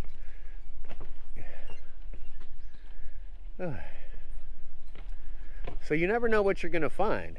That's why you got to keep on keeping on. And you never know who you're gonna meet, what opportunities are gonna present themselves, and what they're gonna lead to. Hola. Vamos a salir, porque yo rápido, mira. Oh, wow. Those are pretty. Yeah, you like it? Oh, yeah. They're flower bouquets. Wow. I don't got the skill or patience. You Wow. don't? Nah. Okay, I'm gonna give you a little card presentation in case you would like to go on Facebook or Instagram and find my pictures and you will give it a like or thumbs up. All right, cool. Okay, Thank you. Thank you. All right. So what happened to me the other day was a really awesome experience. And yeah, it was spur of the moment, not a paid gig, but you know, best case scenario, I'll have some of my accredited work up on Mocha's event sites. They'll probably use a lot of it for the events next year. All right, guys, I just wanted to share that with you, and I'll catch you in the next one. All right, bye.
Hey guys, what's up? So today I'm at Mocha's first annual agro-tourism festival. It's in Mocha, Puerto Rico. It's located on the grounds of the Castillo La Vide, I think is how it's pronounced, or something like that. Anyway, you can Google it on the internet. It's a beautiful old sugarcane plantation, beautiful mansion. So I'm not quite sure what to expect. Obviously tourism and agriculture, but as it's the first one, let's go check it out. Oh, and I apologize for the wind.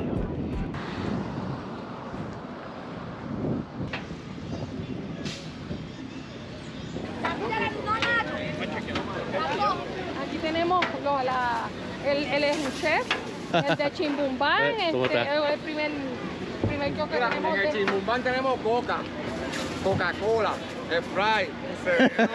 Ah. No, bien, tienen app. Sí, eso también. Sí, hoy hay un demo kitchen que lo va a hacer él directamente. Hay desfile de moda. Okay. Tenemos paso fino. Oh, wow. Después que puedes, pues te tienes que quedar porque como es a la larga, sí. Oh, ok. Mira, tenemos desde productos extractivos, científicos, equipos para el hogar, que no solamente son de limpieza, sino son de salud. Sí. Tenemos los que nos ayudan en tiempos de huracanes, lo que sea. Artesanas de diferentes tipos, todo hecho a mano. Wow. Las personas de la sabrosura del café. Eso sí estaba buscando. Del mango, son típicos hechos por ellos a la madera. Los panes, aquellos son sin azúcar, los panes, para quien quiera con su tacita, mira el pan, el café, aquí le damos lo que sea. Estamos montados. Aquí tenemos dulces, típicos también, hechos con pique, que a muchas personas les gustan. Tenemos aquí lo que son las abejas. Oh, wow. Abejas, productos basados en todo lo que es la miel, las abejas, todo eso. Tenemos más de 50 exhibidores. Ah, para el primer año. Tenemos henna aquí. Ay, yo voy a llevar como una henna de esa. El arte es parte de el arte con las manos, mira, traje de baño, todo a la medida. Aquí están las manos divinas. Tenemos unas Más artesanía, diferentes materiales. Sí. Wow. que tenemos las estampas. Cuadros, plantas. O sea, que estamos mezclando cultura con artesanía para poder hacer los chicos de aquí, que son los duros en madera, todo que se planta. Wow. Ah, yo lo he visto anteriormente en otra fiesta. Sí. Sí. La artesanía, la cooperativa de Moca, que está promocionando lo que son las puntas de auto. Ah, ok. Déjame decirles que Gringo, las personas y todo eso. Las chicas de aquí, que tienen su guagua azul, Oh, wow. dado un café. Esto sí que está digno de una foto, le puedes tomar foto a las Sí. chicas. Pretty.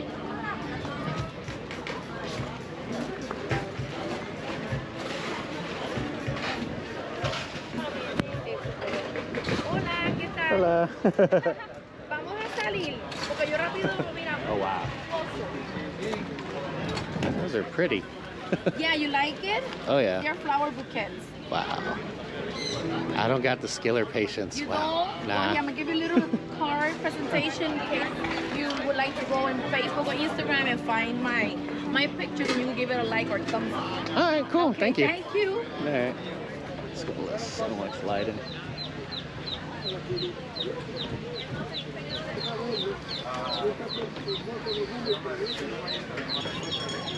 Oh, wow. Oop, let me go this up.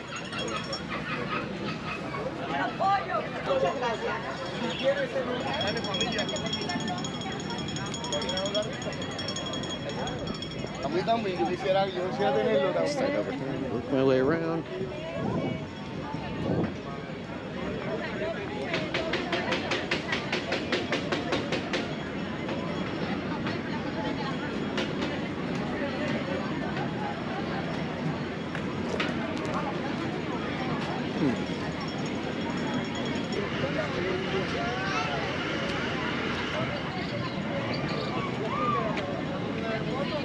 Voy para allá.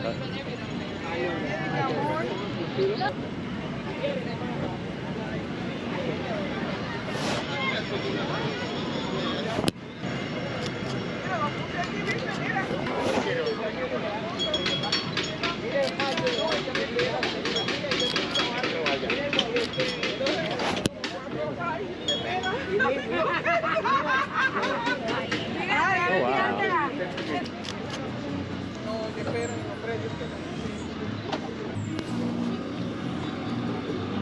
La foto es un donativo, amigo. Un donativo, amigo, gracias. Ah, estoy sacando para el evento. Oh, para aquí, para este. Ah, pues perfecto. Ah, ok. Gracias. Ay, otra más, espérame. ¿Puedo tomar una foto de los dos? Sí, vamos para allá. Estamos en la casita ya. Ah, ok.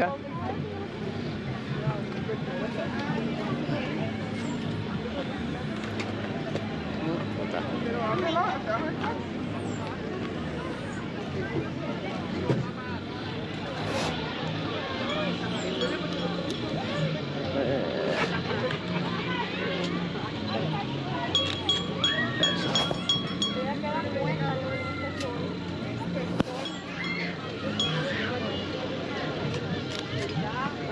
Pues gracias.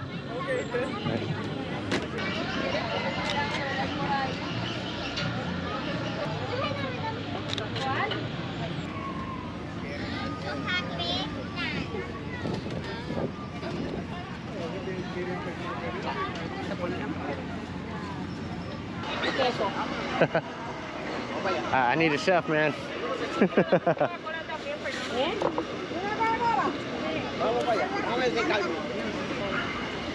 Nada, te dejo, All right, sorry. All right, bye. Hablamos. Entonces ella quiere una, mami. I got Un you. sándwich de salchicha italiana con cebollita y queso. Con todo. Queso y mayonesa. Gotcha. Gracias. Candies.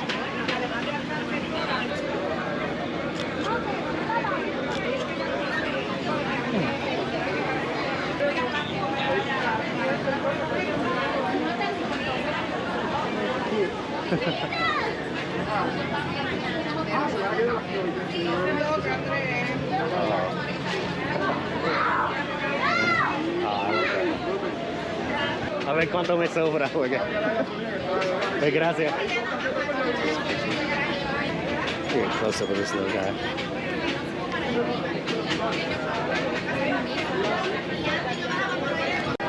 Ay,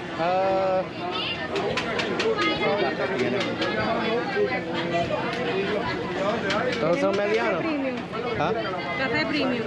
Sí, pero todos son medianos. Serían de 8 onzas. ¿Ah? 8 onzas la bolsita. No, el de eso, el café como tal. Es café premium secado al sol. Ah, ok. Se le sacan los granos imperfectos y se utiliza el grano únicamente rojo que se cosecha. Oh, ok. Wow. Si era mi tía, hacía café así antes. Sí. Ah, dame uno. Serían 15, mi amor. Lo tenemos también para que lo prueben, si desean. Ah, estoy bien ahora, pero gracias. Gracias. Serían 5, gracias. Gracias. Dale mango. Mango. Dame uno de mango y acerola.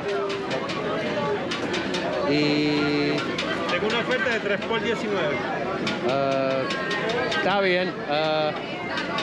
Para cocinar tengo mango coco y mango jengibre. Encima de camarones, salmón, atún, pescado. Queda muy bien al grill también. Yo casi no cocino eso en casa ya. Okay. El marisco y eso. Ay, gooseberry. Yo nunca he probado eso con gooseberry.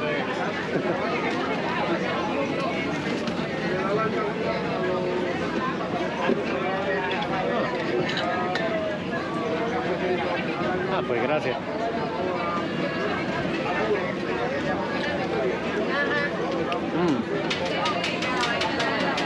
That's good. Voy a echarlo ahí. Pues. Gracias. No sé cuál. Sí, esto es mango guayaba, excelente para las tostadas, para el desayuno. Oh, ok, sí, dame uno.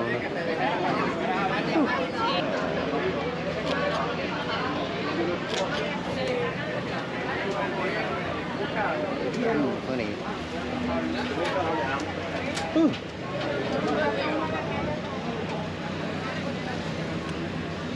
All right, where to go?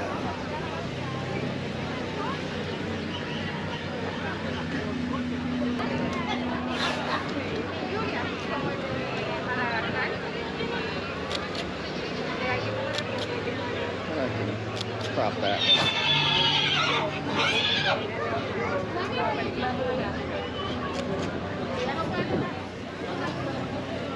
Exacto.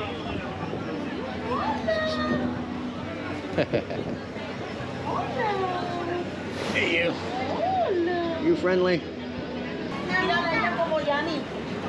Igualito que Yanni. Que se deja. ¡Ay, Dios mío!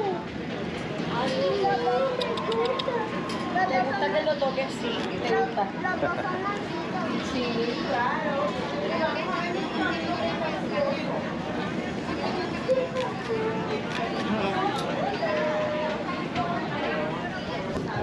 Hey, buddy.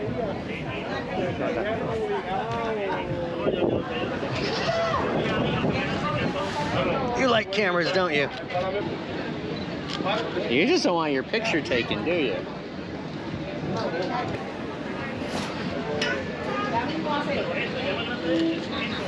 Missed the shot.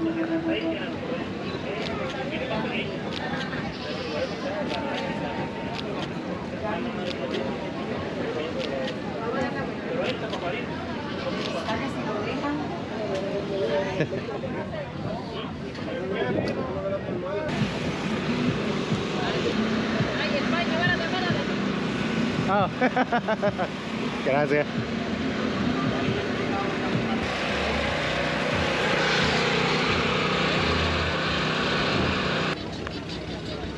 That is dope. Good shot. The camera die? This picture.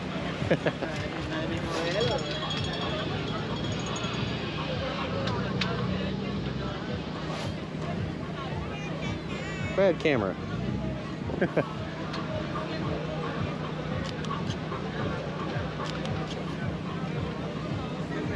Alright guys, so apparently they saw my camera and I got hoodwinked into being the photographer here for the day, which is fine. That's what I came to do.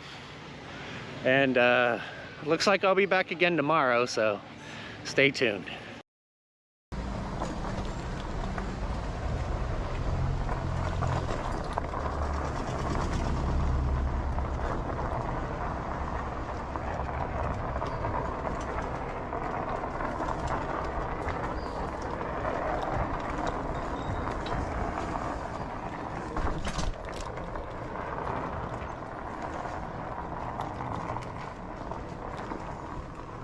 Ooh. Well,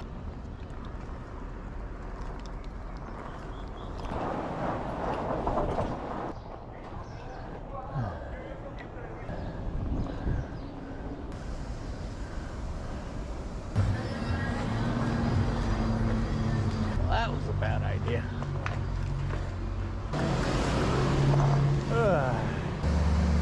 That's it. You got it. You're good.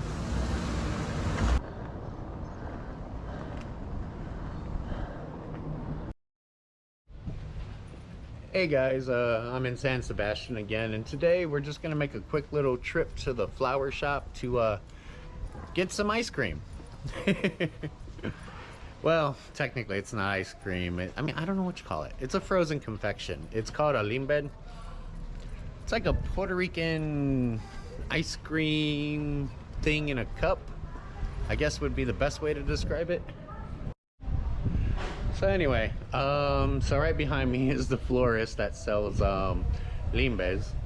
If you don't know what limbes are, I don't know how to describe them. It's almost like a popsicle in a cup. This place just happens to sell 30 flavors. Yeah. So apparently, what I know of limbes is supposedly they were named after Charles Lindbergh when he landed in Puerto Rico in 1928. Not entirely sure how accurate that is, but that's the story I've heard. So I'm just gonna keep going with it. All right, guys, so let's go check this out. 30 flavors of limbe. All right, guys, gotta put the mask on. Oh, bueno. ¿Venden limbe? Sí. Dime los 3 grados. Espérese un momentito. Okay. Oh, okay. Alright, she's getting her mask, so we're just gonna wait. Oh, and check this out. So, quick little view. It's a little flower shop. This is cute. I might get my wife something.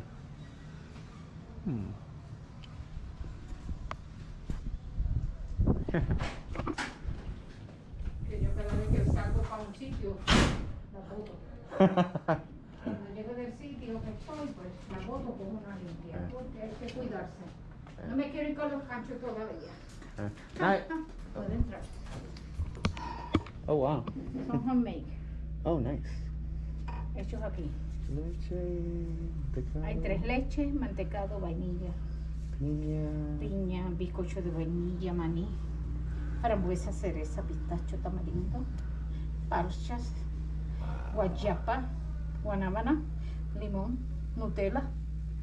Oh, Me wow. faltan variedad porque tengo mucho porque todavía no se ha podido hacer. Sí, yo vi el sign y yo vi 30 sabores y hay que venir a verlo. Ajá. Pero tengo algunos que todavía ella no los ha podido hacer porque tienen que estar saliendo y eso los hace ella, la dueña. Eso es lo malo de tener tantos sabores. Oh wow, that was a really nice lady. I kind of stopped recording because you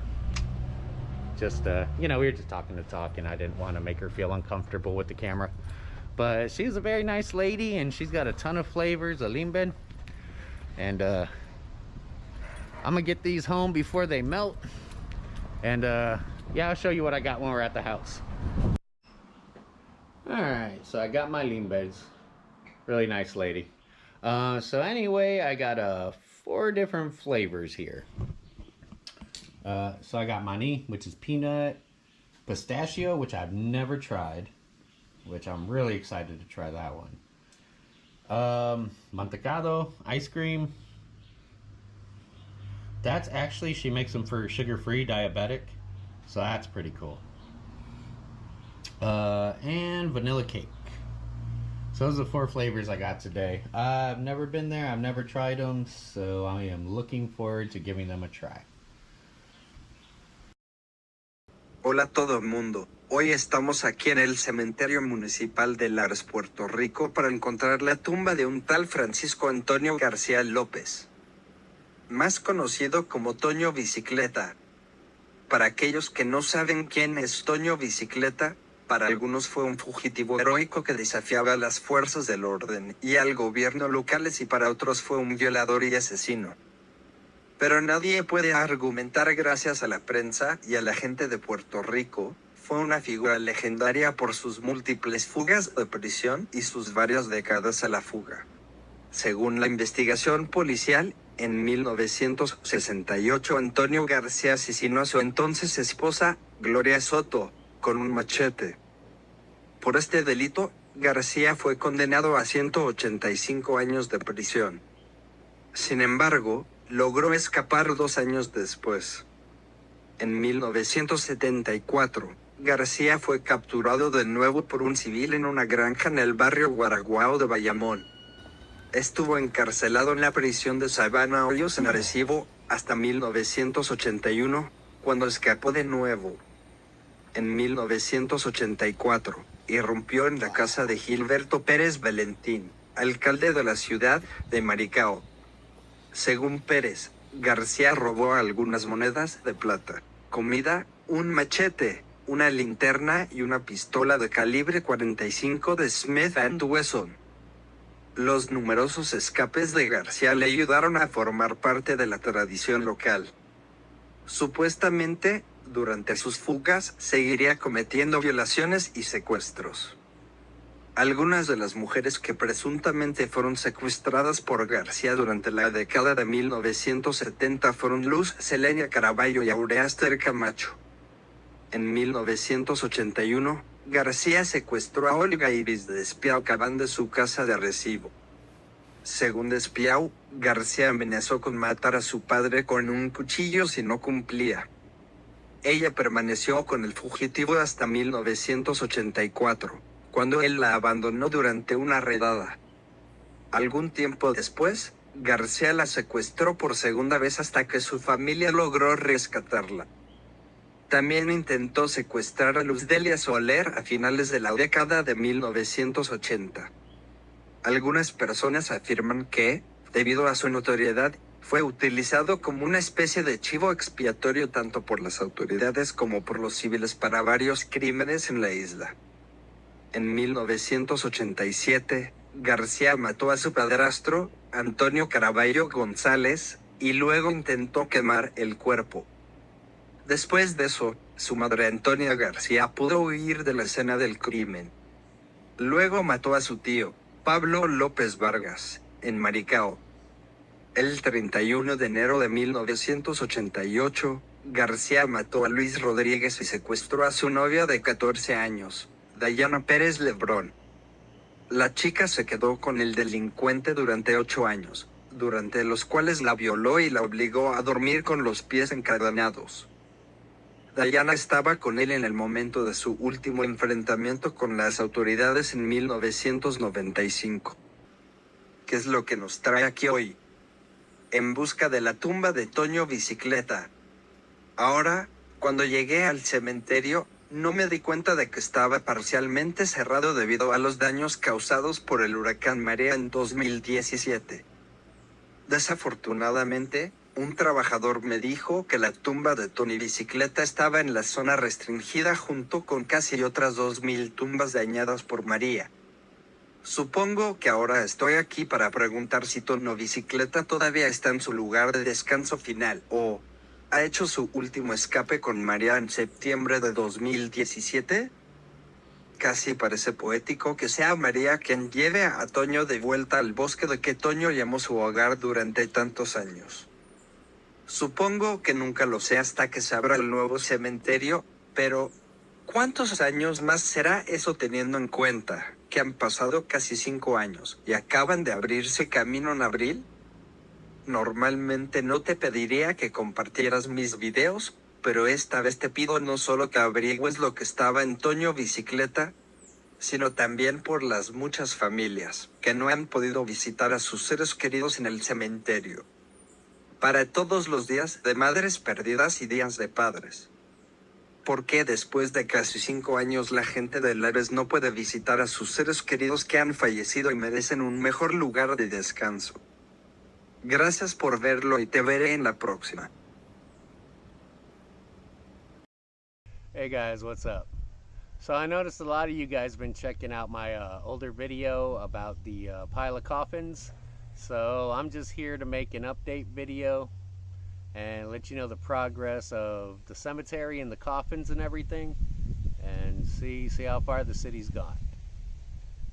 Alright guys, so for those of you who are just coming across this video, I'm in the municipal cemetery of San Sebastian, Puerto Rico, and it did suffer hurricane damage back in 2017 from Hurricane Maria, and the progress of basically removing and properly moving bodies and cleanup has been a slow going process. I mean, understandably so. It's a very delicate process. So I do apologize for any wind.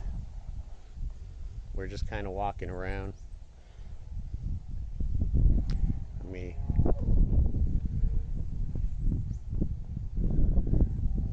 So I do have some good news for you guys. We walk on a grave.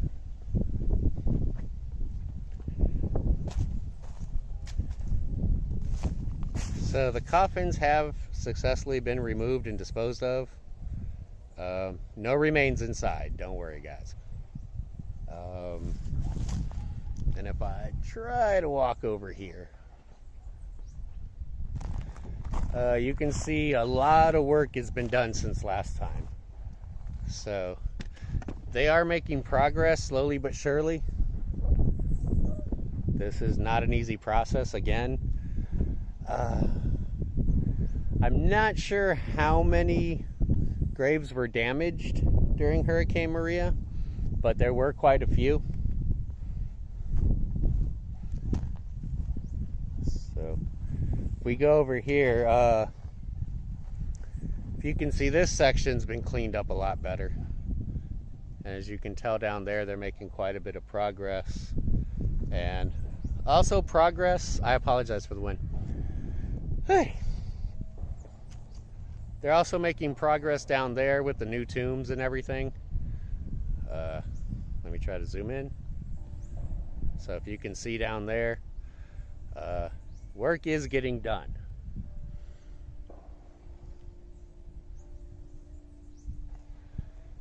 As we can see further down, work is slowly going. And let me see if I can see. I believe that lower area here is still off limits. It's a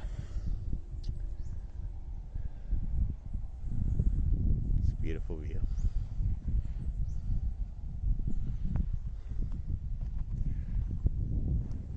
So my last video, this was completely open and far more damaged. And if you guys haven't seen that video yet, I'm gonna go ahead and put a link in the description to the video if you guys want to check it out, how it was about 6 or 7 months ago. They did close this section down here off. I might drive down so you guys can get a better look. But yeah, it looks like they've got a lot of work done. And thankfully, it's getting there.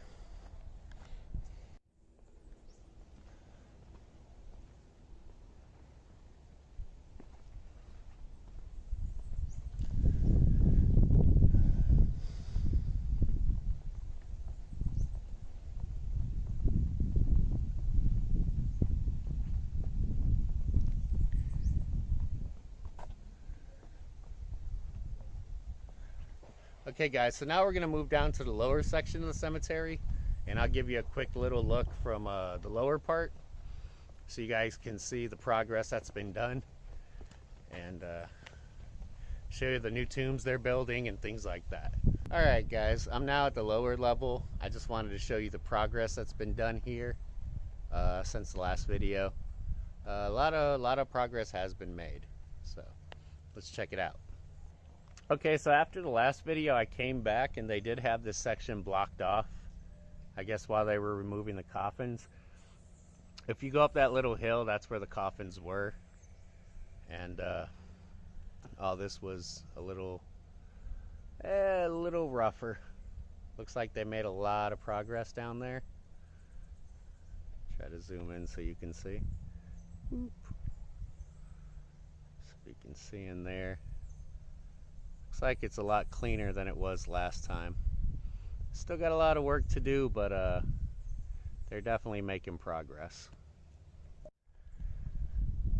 So if we walk over here, it's the lower section, the newer section of the cemetery.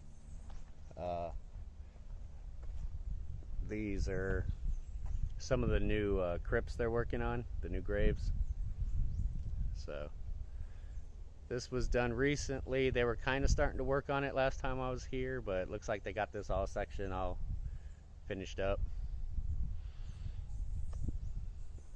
And so they're getting there little by little. Like I said, not an easy job. Alright guys, that's about it. That's the update on the cemetery. Coffins are removed. Everything's slowly coming along. And yeah, thanks for watching. If you liked the video, I guess like, subscribe, all that good stuff. I do enjoy walking around cemeteries. I find the cemeteries of Puerto Rico beautiful, and relaxing. Some people think it's morbid or whatever, but it's something I enjoy. So if you guys like checking out cemeteries as well, yeah, definitely like and subscribe. Thanks.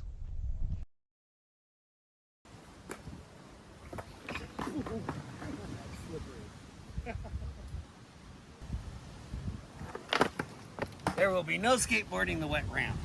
I think I broke my toe.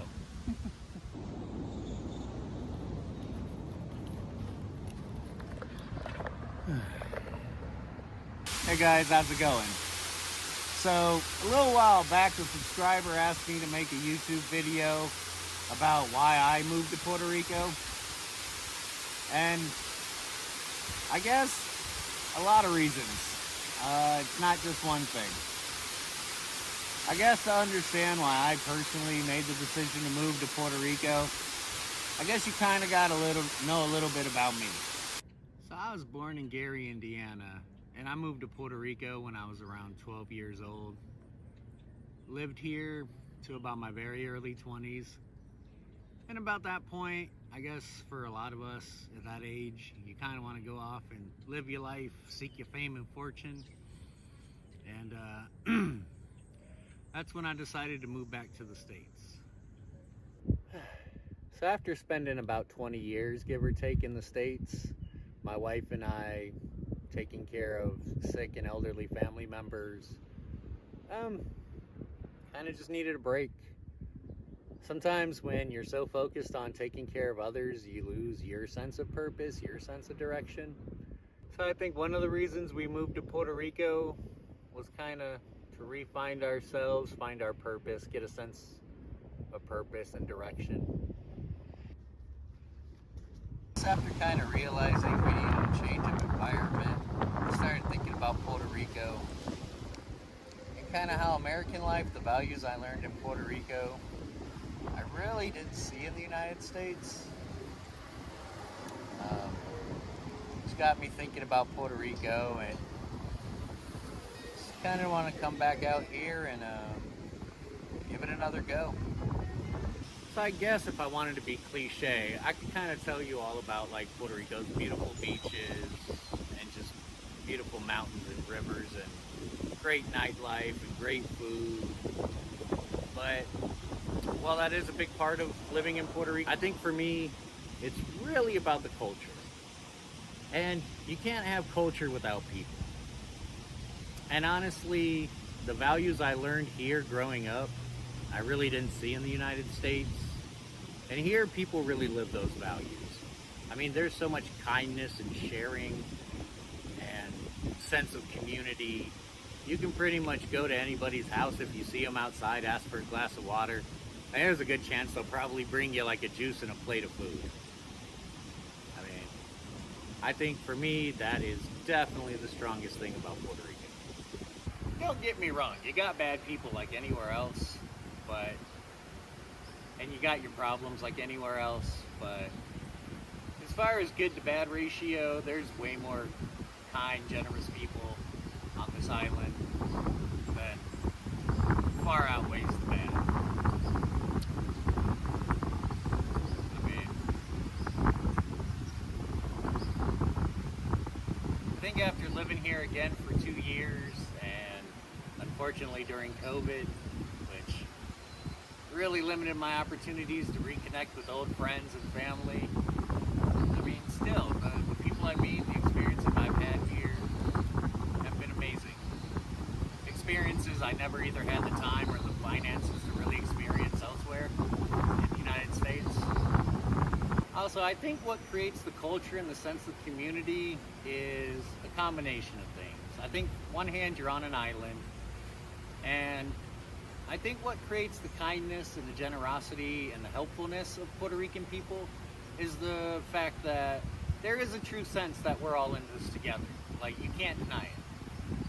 I mean, while in the United States is huge, and you got all kinds, and it's easy to segregate yourself, live in a gated community, live in this area. Here, everybody's got to live together. There's only so much space. And I think that's kind of what makes it work, and I honestly love it. I mean, you can see the mayor sharing a meal with a homeless person, all kinds of things. It just is what it is. Like, there's not as much segregation on the island when it comes to people, classes and things like that. I mean, yeah, you're always going to have that certain attitude here and there, but I think here, kind of like, you're forced to live and work with everybody, and it's honestly beautiful. I mean, it creates a real sense of community. Yeah, I gotta say, some other cool stuff about Puerto Rico is there's always something to do, something to see. Free, low cost. I mean, I'm hanging out inside an abandoned airplane off the side of the road. So, yeah.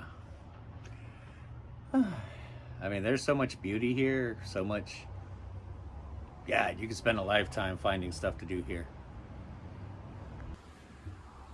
This is one thing I definitely love about Puerto Rico. Right off the side of the road in Aguadilla, there's an old abandoned airplane. So apparently it's private property. The lady charged me $1 to get in, but still, $1 to hang out at an airplane. I mean, honestly, you can't beat that. Damn it.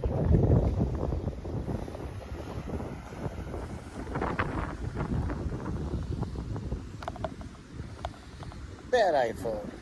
I think another thing I was looking for here in Puerto Rico was just a slower pace of life. And while it can be frustrating for some, I understand. Once you kind of get used to it and get used to the island pace, life becomes so much stressful. You realize how all those things you thought in the States were so freaking important, it don't matter if they're done today. They'll get done. So I'm not sure how good this mic's picking me up, but just want to show you guys real quick the beach I learned to surf. It's flat today, but this is Surfers Beach, guys.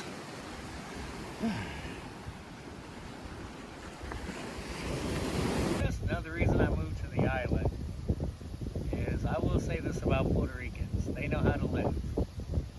Not just live, really celebrate life. I mean, all the get-togethers, friends, family, just, it's amazing. All the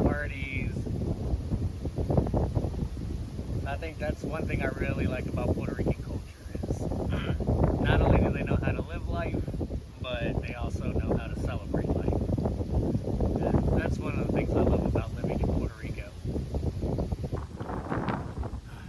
Well guys, if I had to summarize why I moved to Puerto Rico, I think it was mainly to find a place that's slower, really be around people who really appreciate nature, appreciate life, and really know how to live and celebrate life. And hopefully I'll kind of rediscover myself and kind of see what direction I go moving forward. So I hope you guys really like the video, and I will catch you in the next one. ¿Cómo está?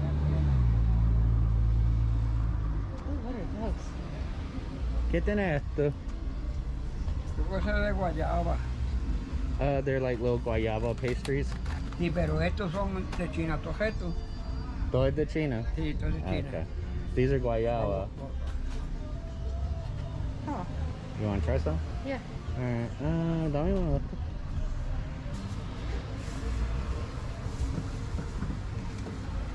¿Cuántos son? 3.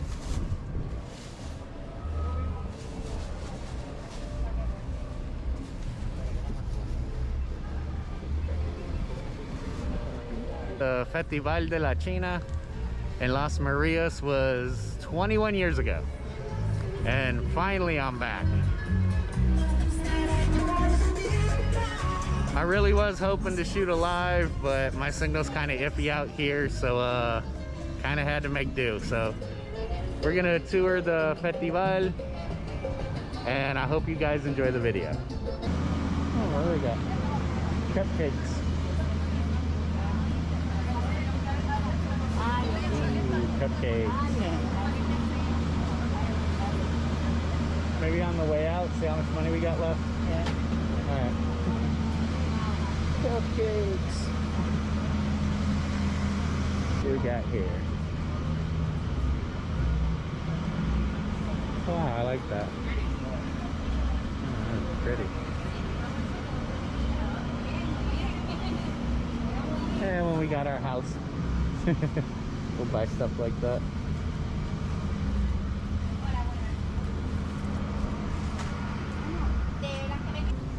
Oh, that is cool.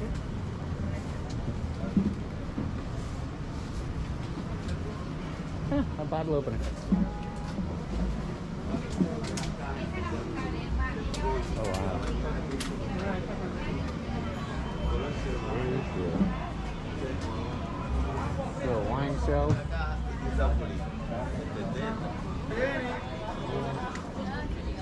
Pide que hay dulce coco, coco piña, jonjolí. Oh. Piña de coco. Aquí hay toys. Hay coco piña para las niñas, dulce coco para los Ooh, besitos de coco. Cocoa and passion fruit. Batata. Cocoa and ginger. That's sweet potato candy. Yeah. Oh, it's in English.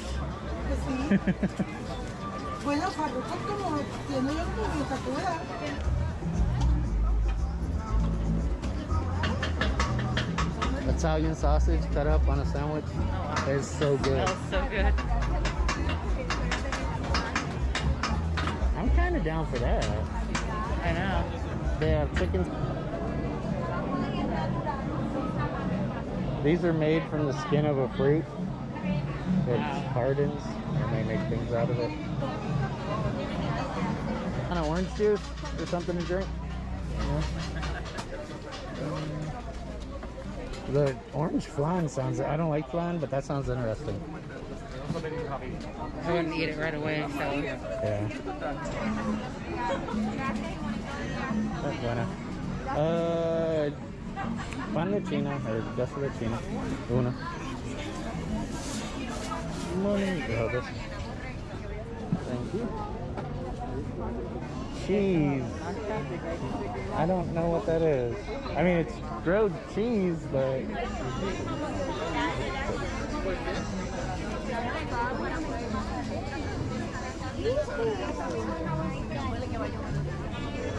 I don't know what that is.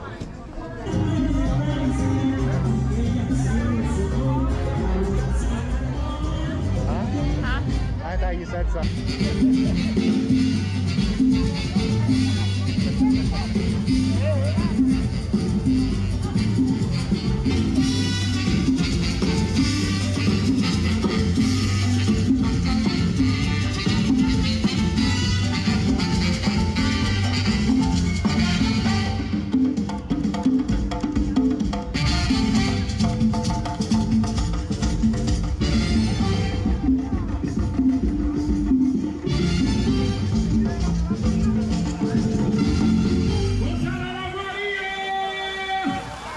Oye, estamos calentando motores, comenzó esto hoy sábado, el Festival de la China, la María. Muchas gracias por la invitación. Para nosotros es un placer estar compartiendo con todos ustedes directamente desde el Silu.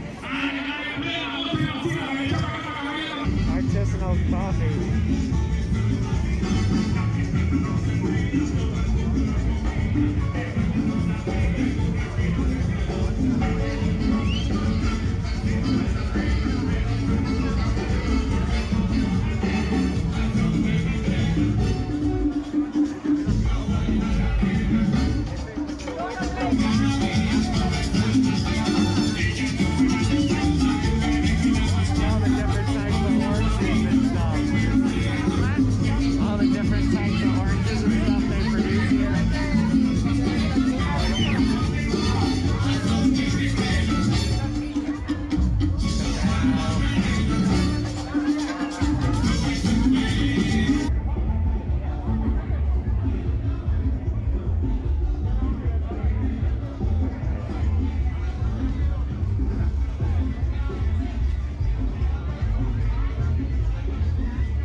Hey guys, what's up? So today I decided to sneak into a school that my friend used to go to about 25 years ago. Yep. So we're here in San Sebastian, Puerto Rico at Escuela Secundaria Narciso Ravel. And let's go explore. Whoa. Looks like it's maintained to some degree. The gate's open. I am so not supposed to be in here. Whoa, a telephone.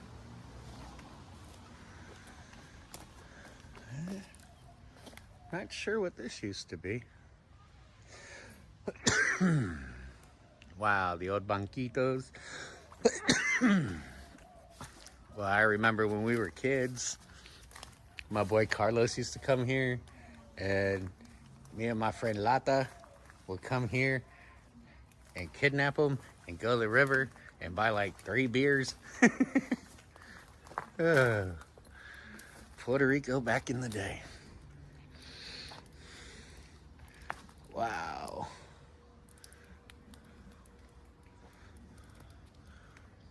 Kind of entranceway down there. I haven't been here in forever.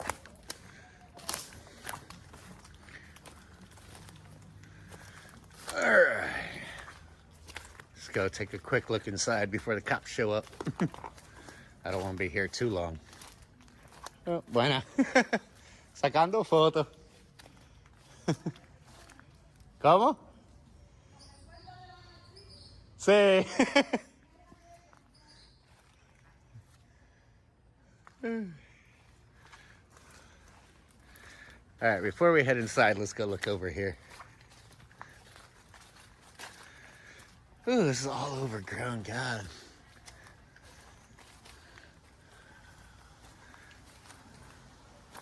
Ooh. Okay, I don't know what these are called, but I think these are the ones you can eat. Oh, no, these aren't. These are never mind. Those aren't the ones I was thinking of.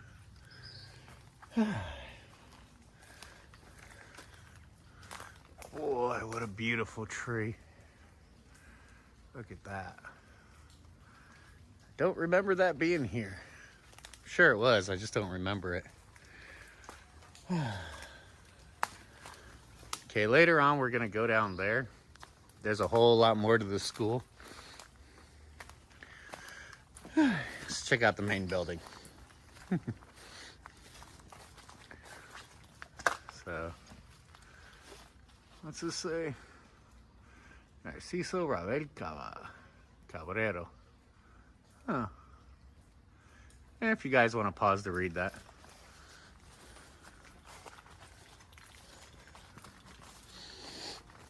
Yeah. Wow. A telephone. All right, let's hope I don't get locked in. Whoa, this is echoey. God, this school is beautiful.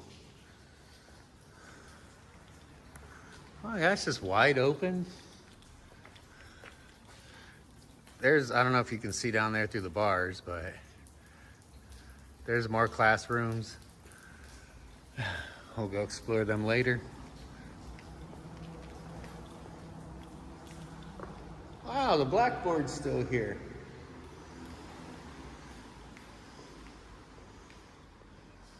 Oh, that rat didn't make it.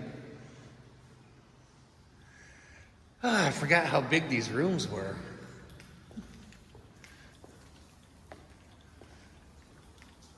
All right, guys.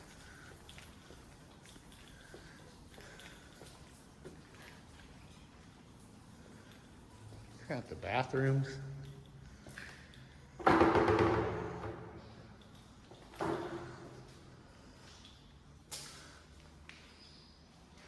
These bathrooms did not look like this back in the day.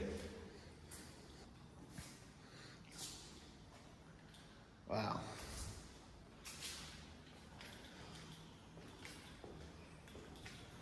Gotta find out when they close the school because it seems pretty intact. I am not going in that little ass door. I have seen too many movies. Oh, somebody lives here.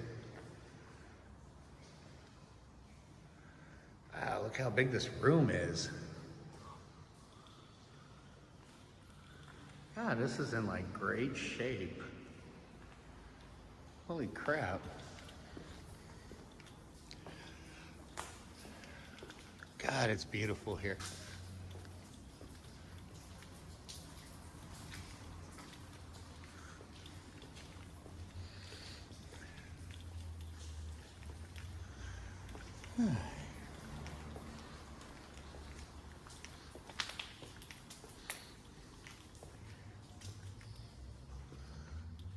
Oh shit, there's like school books here. I don't trust this door, this big ass iron gate. Oh.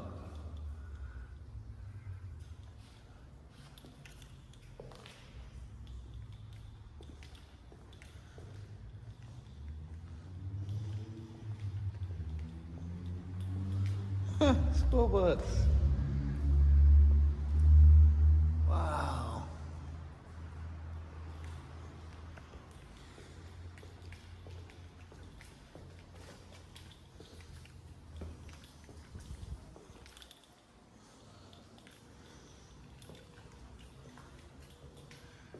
The other bathrooms. I honestly expected the school to be in disrepair. But it's in surprisingly good shape.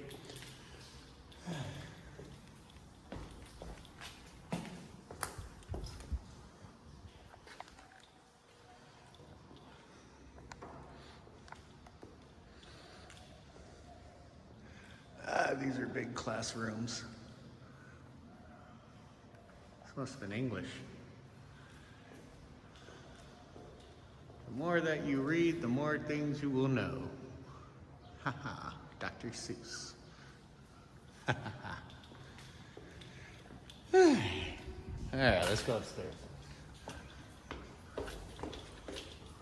Wow.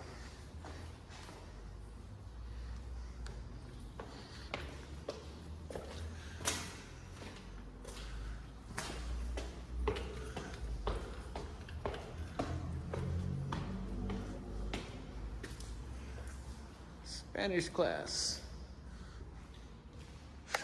Holy shit. There are bats.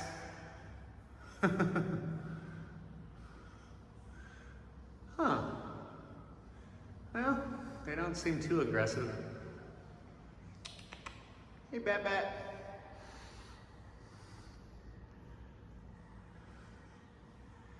Well, there's bats in the school.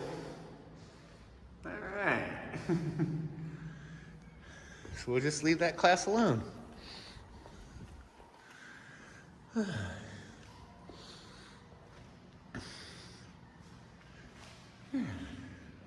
Oh, wow. This is a big classroom.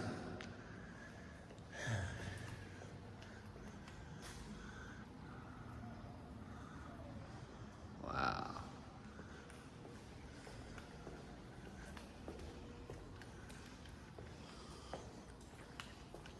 Oh, let me show you. Try to show you the rest of the school. Ah, it's walled off.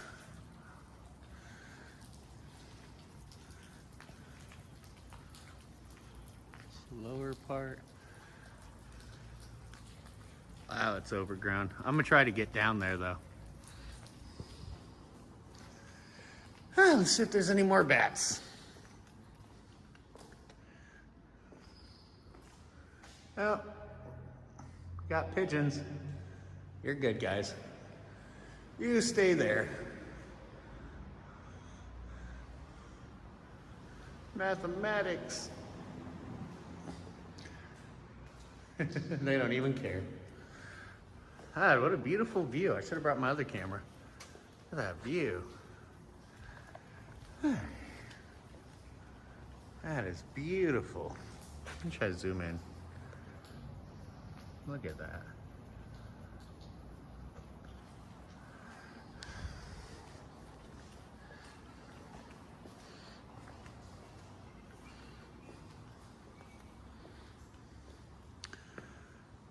Huh. I don't know what this classroom was, but it's tiny. Who's this? Verdadero hombre renace. That. Huh. That's pretty neat. Whoa. I didn't even see the bell. Look, we can ring it. You can ring the bell. Whoa. That's awesome it's still there.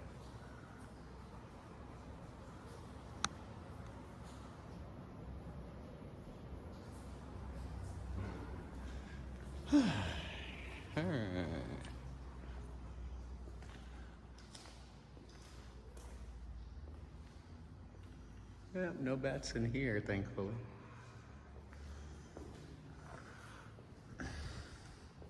How fun would it be to explore this at night? Goals 2017, 2018? Oh wow, this must have recently closed. I really don't know when they closed the school. But, I guess it was pretty recent.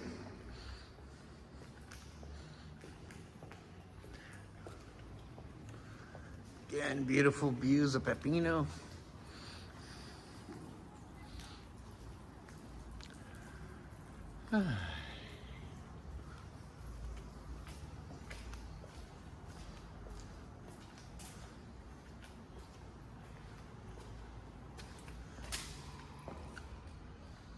Yeah, there was a fan there.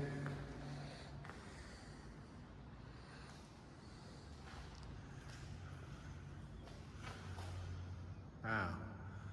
Well, apparently there was an exam the 29th of January. Just don't know what year.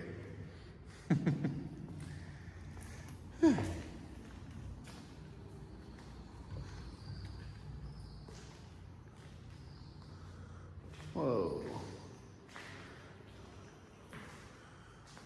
I don't know what was in there, but it's something electrical. Huh. All right.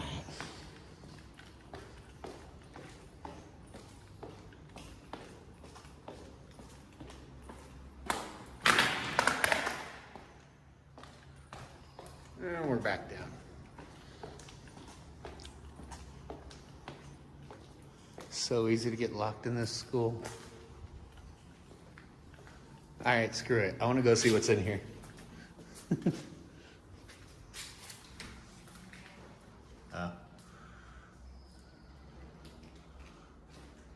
Just a stairwell. I ain't going back there. No, thank you. Okay, guys, I'm gonna try to get down to the lower level. It looks really overgrown, but I'm gonna do my best to get down there. So hopefully we get lucky.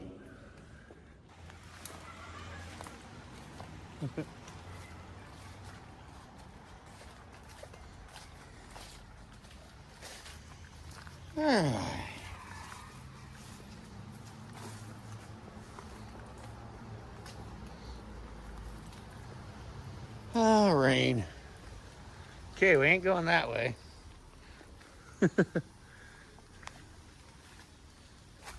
Ugh.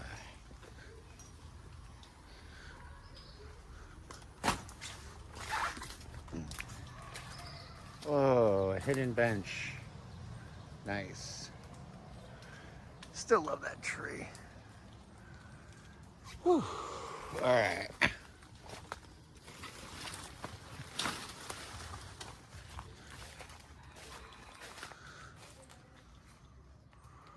That's a big old school.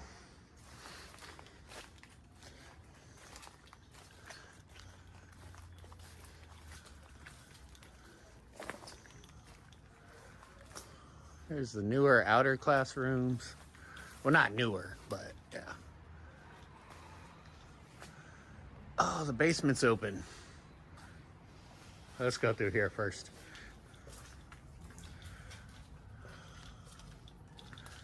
Let's see, can I get down?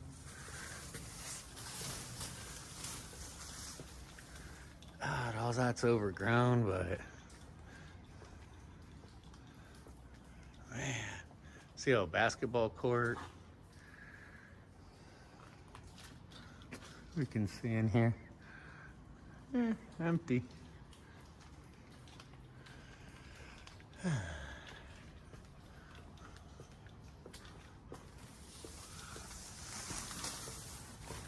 Wow, this brings back memories. I can't wait for my boy Carlos Kama to see this video. He's gonna love this.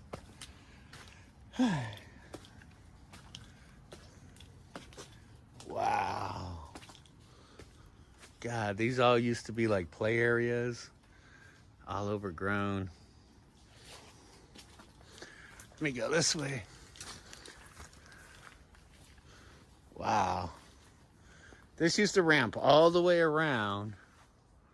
That door's open. Wow.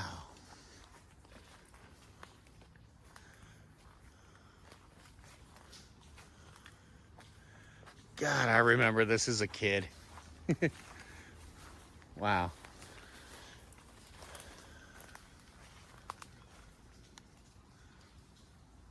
I'll try to get over here.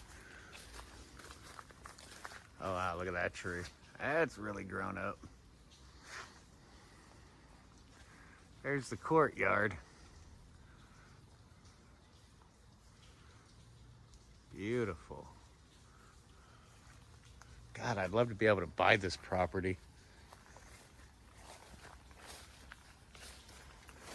Is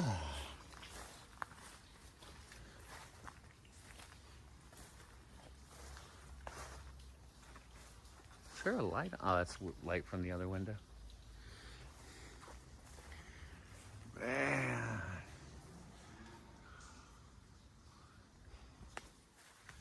Wow. It's all used to be play yards, like courtyards and everything.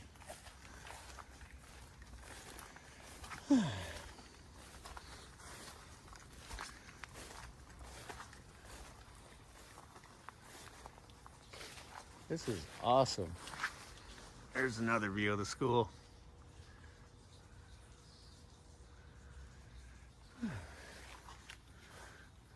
Try to get over here in this overgrown crap.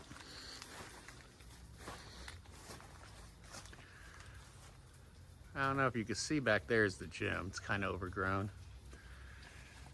I'm gonna try to get down there. Banana trees.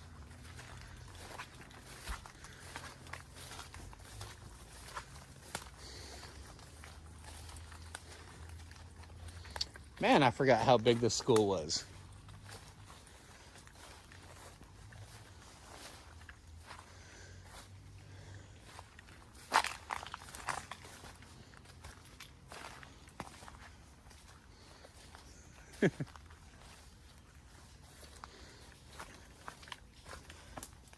Creepy. God, that's all overgrown.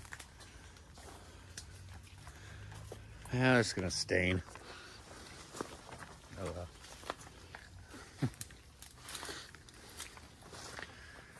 well. Alright, so now I'm on the lower level of the outer building.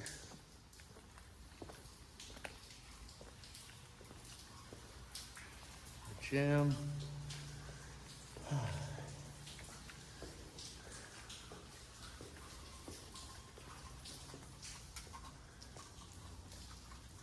It's the old gym. Wow.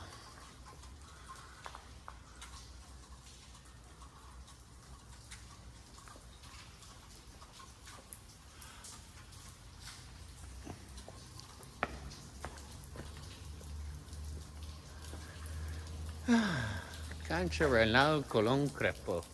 Wow, I remember that. It's in good shape.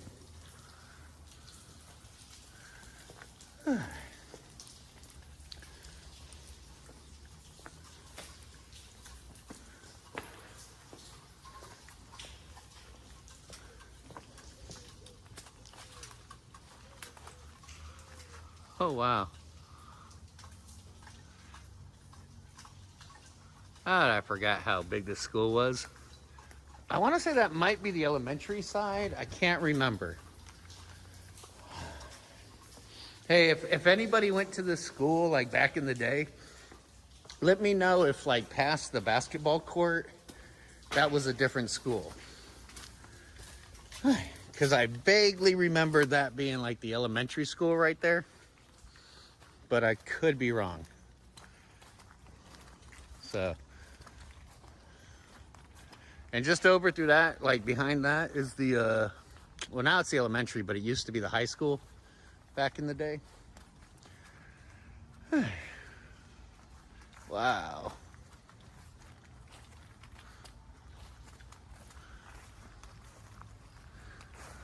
Okay, so right here we should be coming out, yep, coming out to the side street. I'll show you.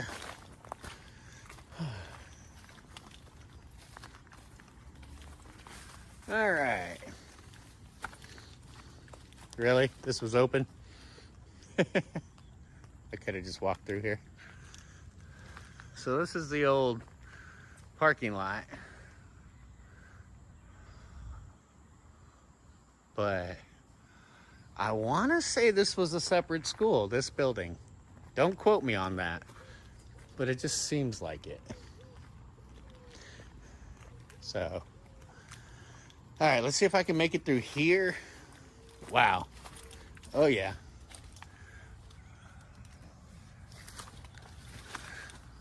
Whoa. That's broken. Okay, this is the other school. This is the other school, yeah. And that used to be a high school, the building back there in the back. So,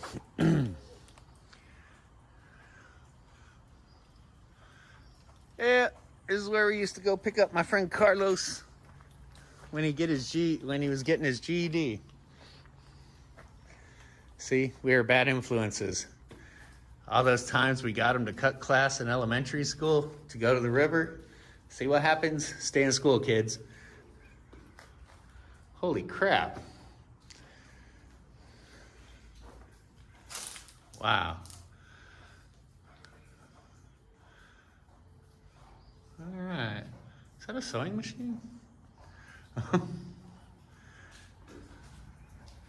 Alright, this school is starting to feel like one of them YouTube, like, scary movies. Fucking top 5 ghost stories.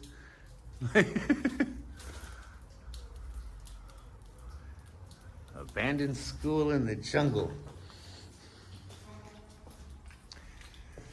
I am not going that way. See how far we can go over here. See if we can get. See, these are the schools I remember. Let me duck in there and see if that was. Oh, that's just a piece of cardboard.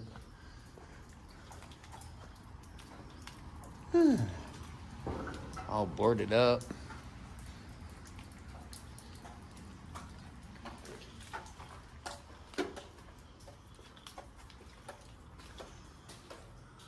Yeah, I remember this was the elementary.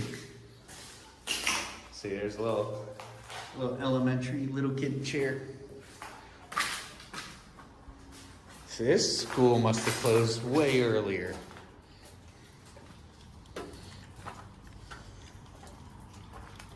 So, for those of you wondering, I was pretty much homeschooled when I lived in Puerto Rico. I mean, I did go to school, but then I was like acting up. So, basically got homeschooled. But I still used to hang out in school, and no one said anything. Oh my God, that scared me. Fucking lizard.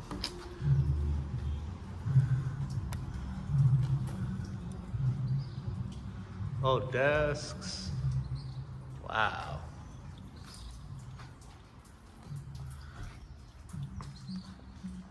Okay. That's the elementary, but that used to be the high school back in the day. There were 2 high schools. There was that one, that was the vocational, and then there was the Patria. So, I do not remember the name of this school. Holy crap, there's like desks and filing cabinets and...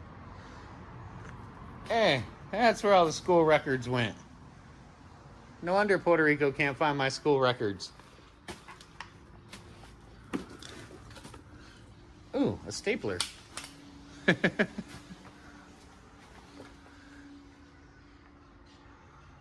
Holy crap. Look, it's our education system. See, and you guys in the States thought you had it bad. Wow. That chair could be reupholstered. Look at all this. Just file cabinets full of paperwork. Hey. Yeah. When I went to trade school, I actually had to retest because Puerto Rico could not find my school transcripts. So now I know why. Oh, floppy disks. Holy crap.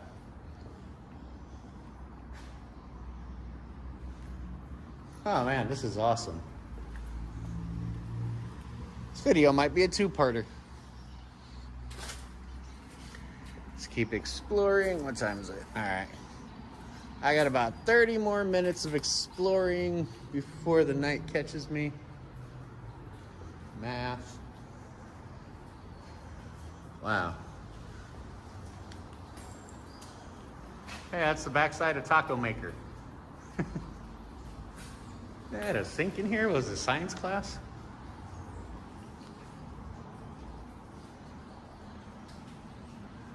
I hate what I'm feeling about who? Jahida? Yeah, that sounds like a you problem, bro. Alright, let's keep exploring. Holy crap. Stuffed animals, computers.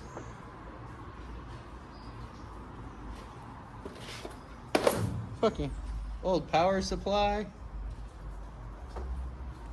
Hey, I need a karaoke machine. Or is it? Yeah. Dominoes. Whoa. Need a printer. Man, just all this stuff wasting away. Yep.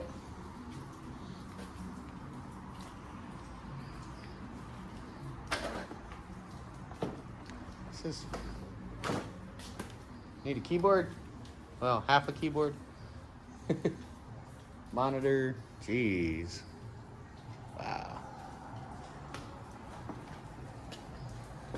All right.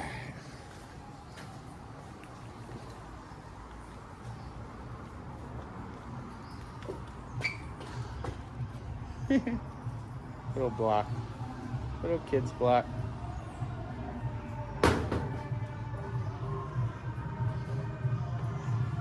So I knew this was the elementary school.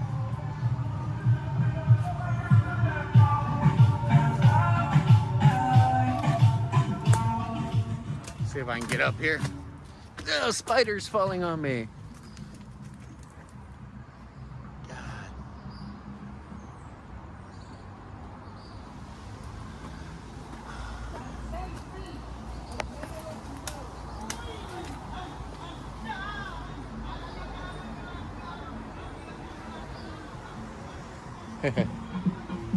Okay. Oh my God. The entire floor is papers. Jesus. Wow.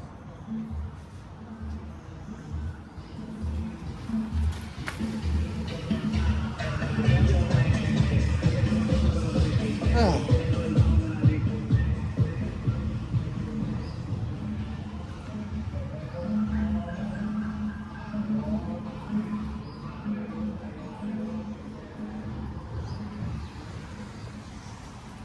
They wonder why we mad at the Puerto Rican government half the time. All the stuff just left here to rot. You're telling me nobody could have used them books? No other school district?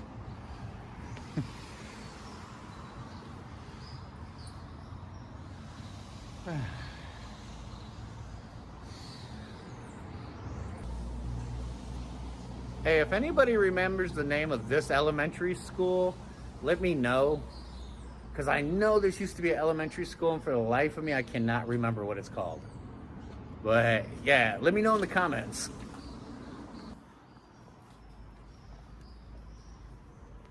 More old books. Man, something smells like donuts. Right. That's all boarded up. Those are just the bathrooms. You've seen one bathroom, you've seen them all. All right.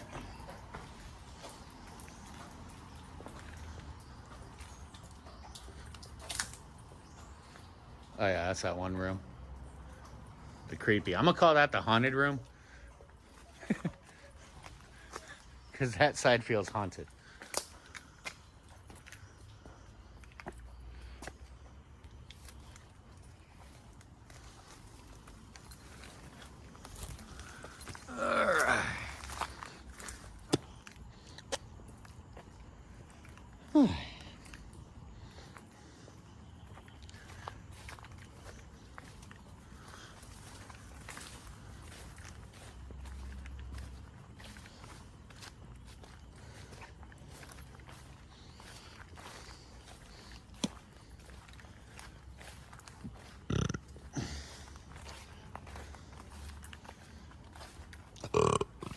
Excuse me.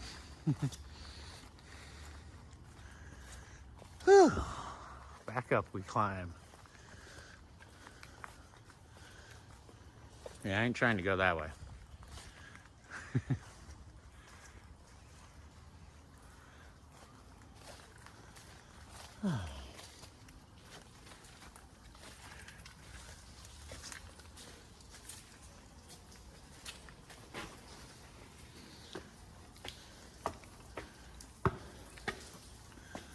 Yeah,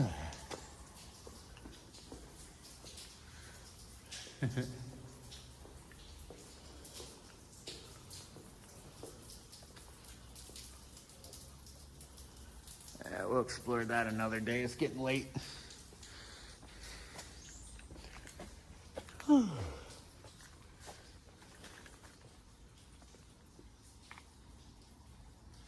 Y'all hear that? Oh, it's just water. Sounded like something walking.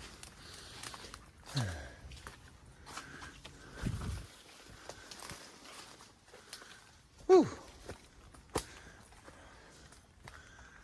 Beautiful school.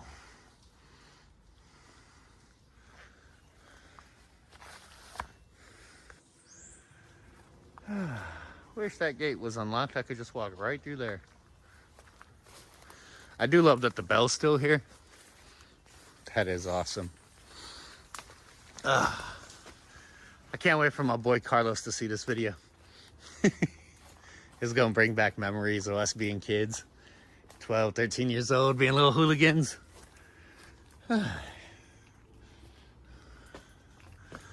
Yeah.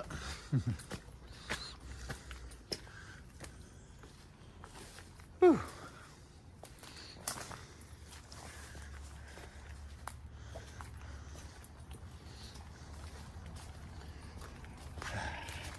Back into the jungle.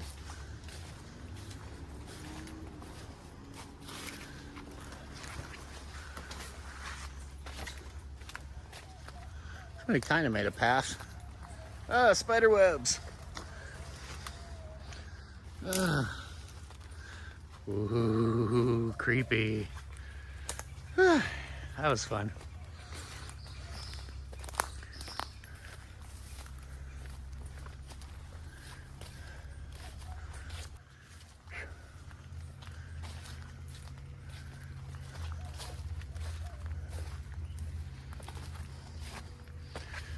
Whew. And that concludes our journey. Whew. All right, guys, so thanks for checking out the little school tour. Man, that brought back some memories. Hey, if you guys went here and knew somebody who went there, let me know, man. I think this old stuff's fascinating. Wow, I had a blast just walking around. A lot of good memories.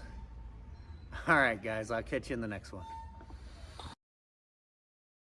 Hey guys, so today I needed to get out the house, go around, do a little bit of photography. Decided to come downtown, play around with my Fuji for a little bit. But I figure I'll make it interesting, and today's goal is to kind of photograph the strays around town and whatnot. Puerto Rico does have lots of strays, so yeah, just get out, walk around, and see what I find. Yeah, let me set up my camera. I definitely do not want to shoot. Puerto Rico does have a ton of strays. I'm just here to photograph, but there's also a lot of good organizations in Puerto Rico that'll try to spay and neuter, and lots of the local people feed them when they can and take care of them the best they can. So but unfortunately, yeah, there are a lot of animals out here that need a good home. And there's this one organization. Apparently what they do is they match pets from Puerto Rico to potential families in the States. And they're always looking for volunteers to fly the pets out. If people are, if you're flying anyway, they'll cover the cost of transportation and whatnot. So that's a really cool thing. All right. Huh. Excuse me.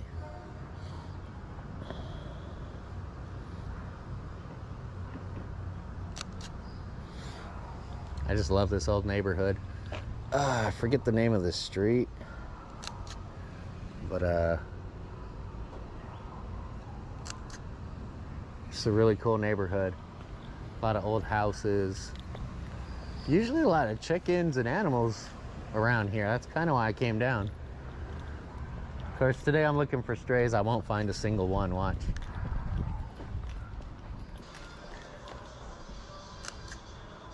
Not sure if I got them.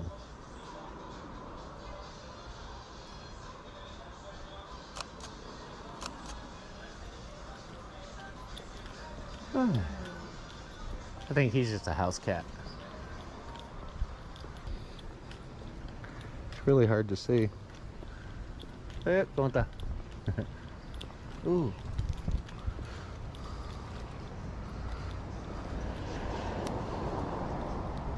Ah, se fue. Misu. Se fue el gato, quería sacar un foto. Misu, Misu, Misu. No. Let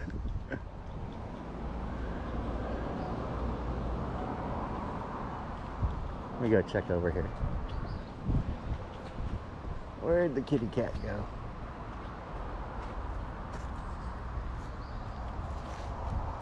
No, he must have a house down there somewhere.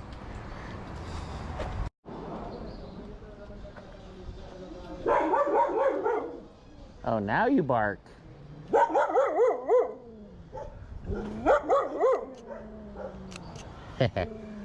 Now you bark.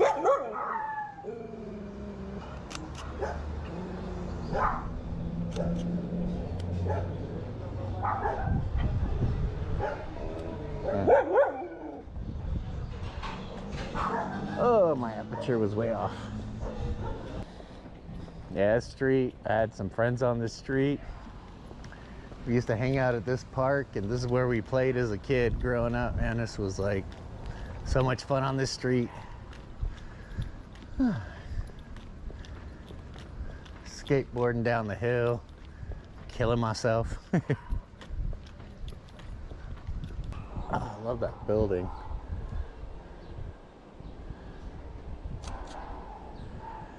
Oh, I wish that car wasn't there. Oh well. I tell you, I go out looking for strays.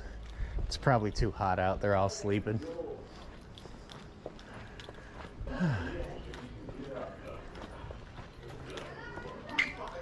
Hey, puppy.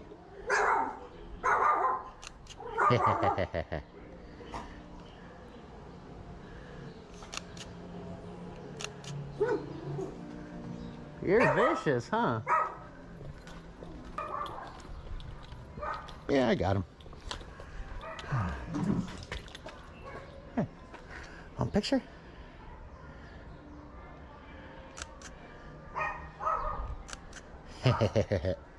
You like pictures? Good boy.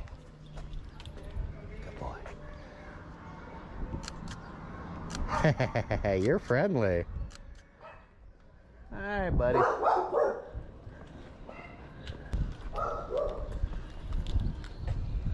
gonna get this shot real quick.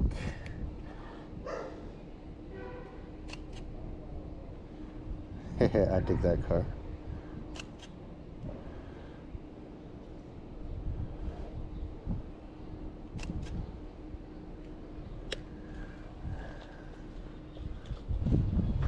It's just a cool house.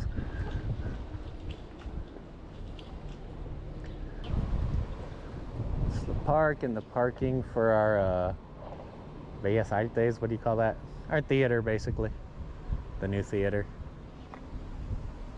Not a single stray. Not even a chicken.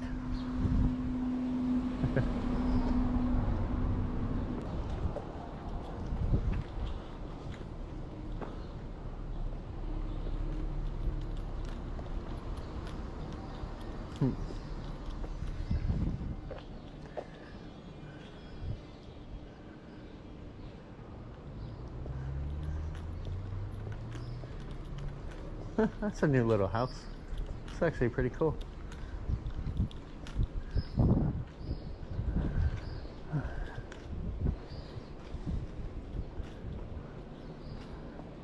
Is that a church?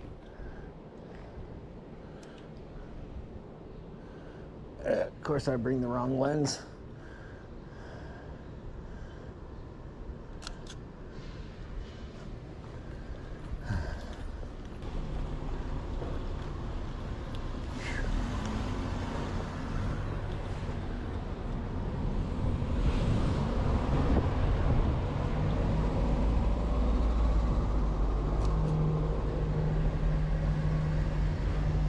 Oh, that looks nice.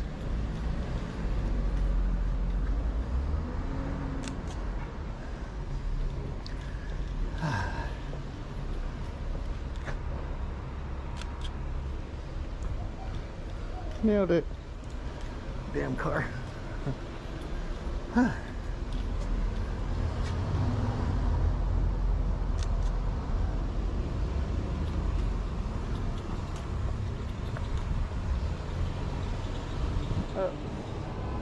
Picture. Gotcha. With the cigarette? ¿Puedo tomar foto con el cigarrillo? Nah. Alright, well, gracias. Yeah, she didn't like that.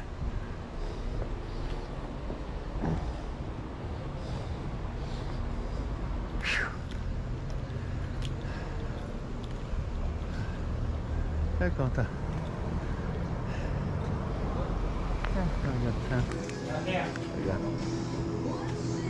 Sorbeto. Nah. Alright, gracias. Oh, perdón. Hoy no estaba jodiendo, no estoy jodiendo porque estoy tranquilo. Alright, let's see if we find anything. If not, this is going to be a two-trip video. Alright guys, I'm back at it again. It's about 5 o'clock. The rain finally stopped. And I'm just gonna walk around and see what I find. Hopefully I get lucky. Hopefully it wasn't like earlier today where I saw like one cat.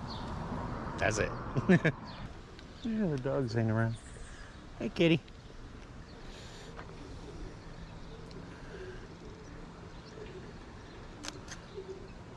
Hey guys.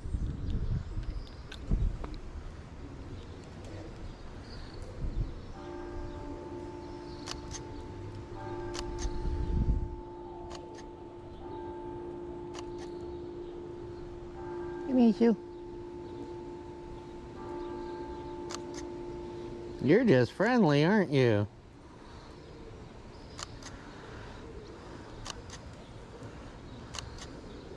You're just posing for the camera?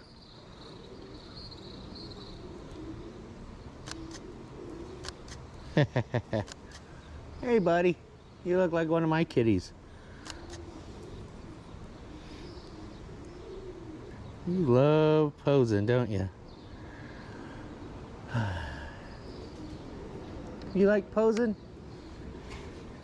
Let me try to get a shot of you.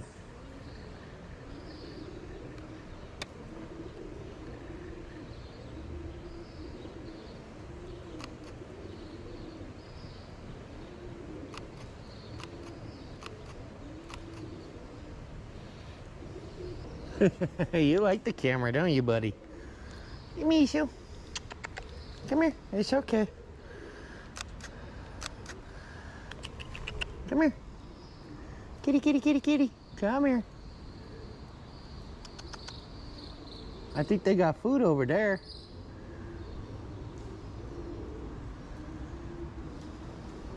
I didn't bring food. I forgot. I'm sorry.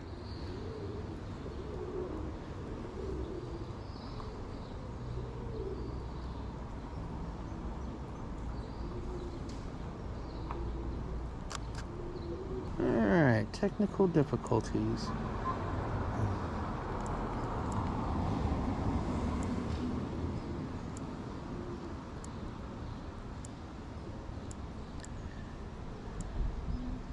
You're just posing for me.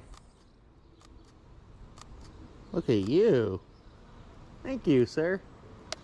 Hey, Michu. I'm gonna go talk to your friends. I'll bring you food next time. You guys are curious, aren't you?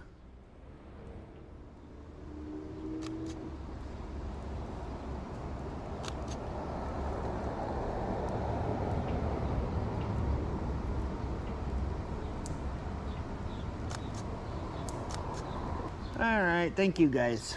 I'm gonna go walk around. Mishu. You okay, Mishu? You got scared, didn't you?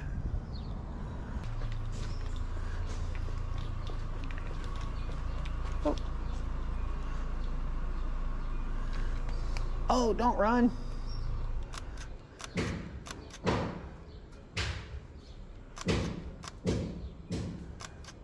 I have no idea if I got him or not.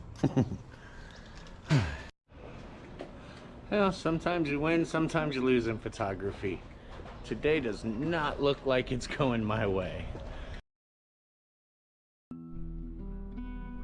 I did everything right. I had my awesome video idea. We were gonna go explore an abandoned airport in the middle of the jungle. I did my research, what little I could find. I even wrote an outline and a little bit of a script, like many of us YouTubers do. And then finally the day came to go shoot, to go explore. And that's when I discovered the airport was not there anymore. So what do you do as a YouTuber?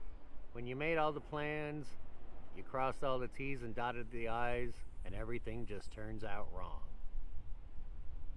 Well, I'll tell you what you do. For starters, so what you're gonna do is go get your favorite treat. Mine happens to be corn ice cream with cinnamon. Don't knock it till you try it. I'm gonna go to the other end.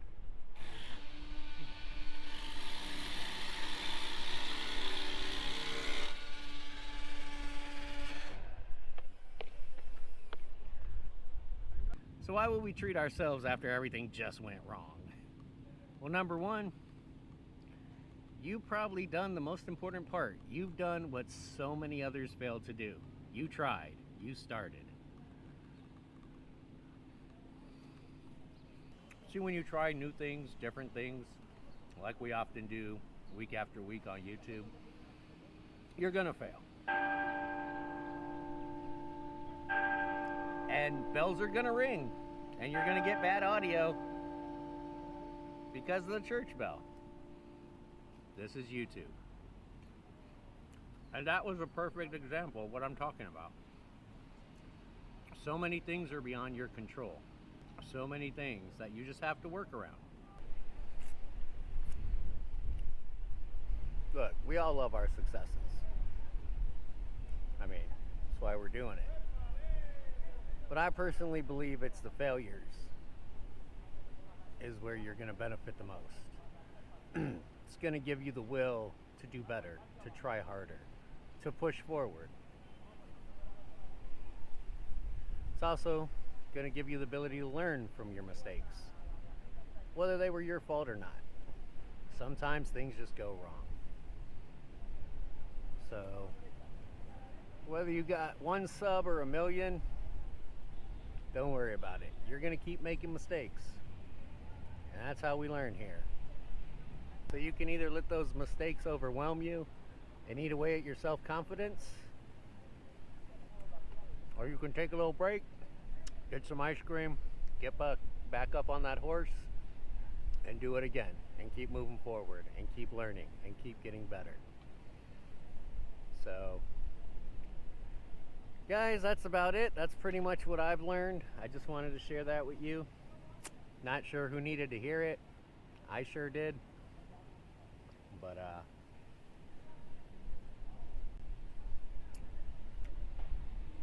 I guess I'll catch you in the next one.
piraguas.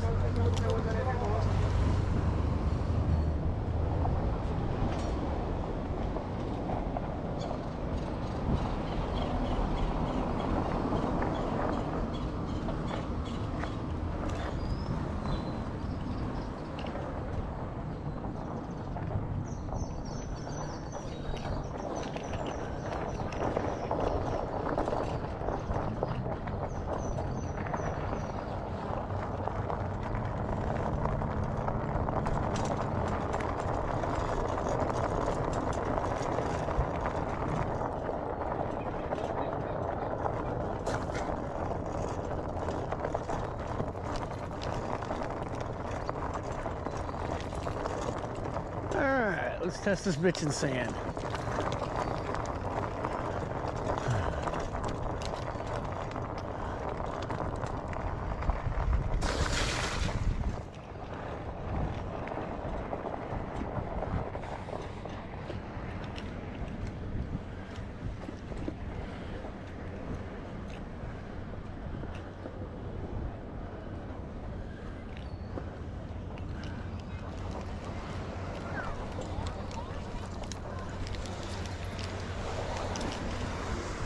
That's right, it's nice.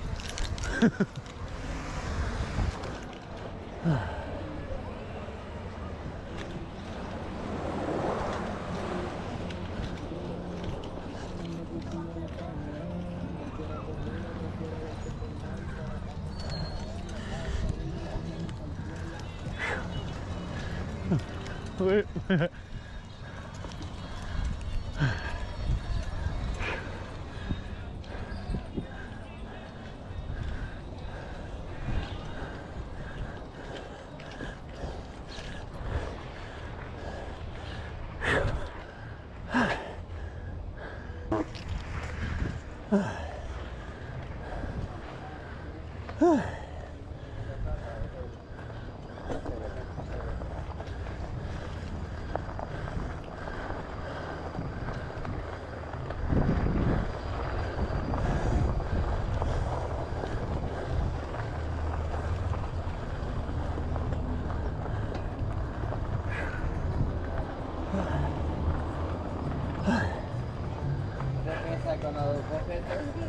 Sí, pesa.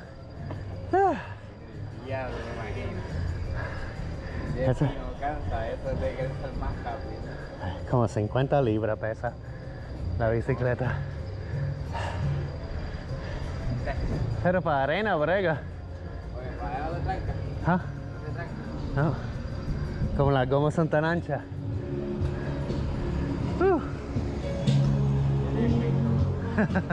Pero la calle, chacho.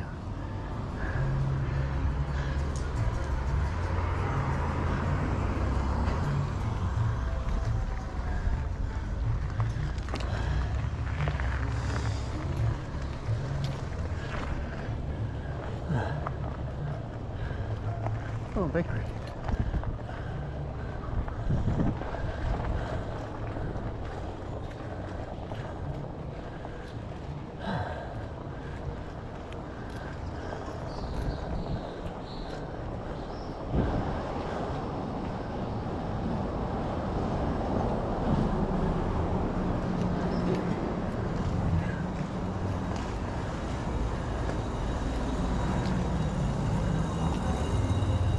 Beautiful.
off it.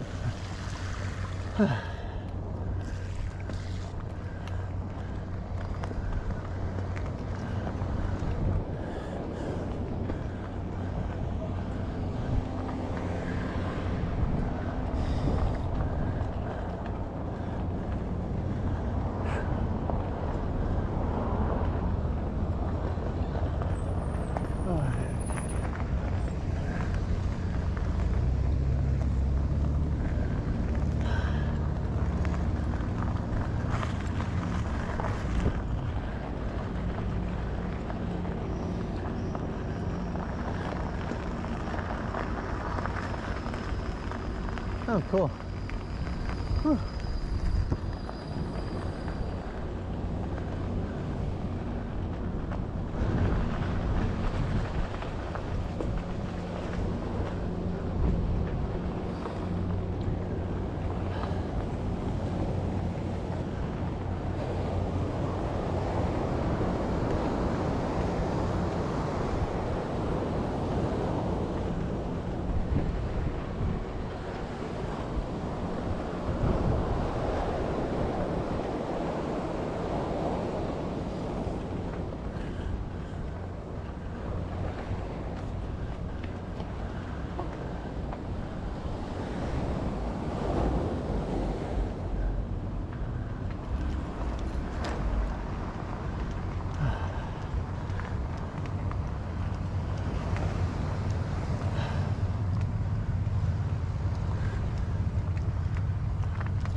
Really?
Oh.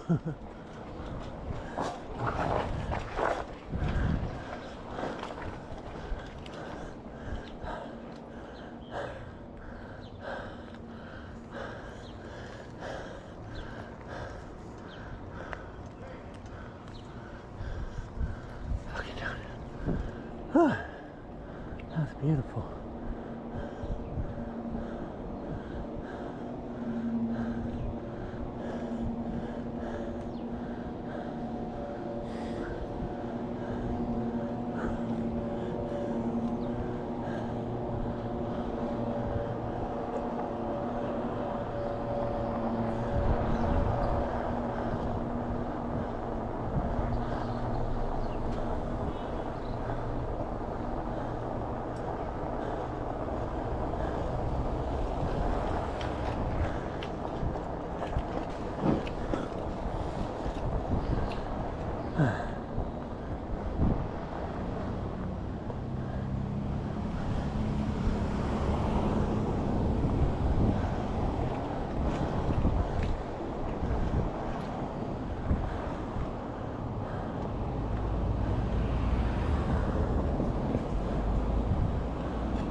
guys, what's up? So I'm here at this Volkswagen Club hangout in San Sebastian, Puerto Rico. I saw it the other day on Facebook, and thankfully Facebook reminded me today. So just kind of spur of the moment, I'm here to check it out. Volkswagens have always been big in Puerto Rico, God, since as far back as I can remember. So yeah, let's go check out some old Volkswagens.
Pareja, ya le choqué la punta del frente, ya los dos están aquí al lado, me falta la punta de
Silhouettes of you are like a taunt. Never really know just what you want. With you I don't ever feel calm. I can feel the sweat inside my palms. Play with me like cats and a string. You don't understand the pain it brings. You don't ever wanna give me wings. You don't ever wanna set me free. You know I'm addicted to you, and it's twisted, you've been gifted with the evil voodoo. Got me coming back for more, even when I've been screwed. Dolls full of pins, pierce my heart straight through. I got issues in my head, I like you in my bed, but you keep me on red. Oh, Everything is like a test. I better not text or I'll come off desperate. Wile E. Coyote.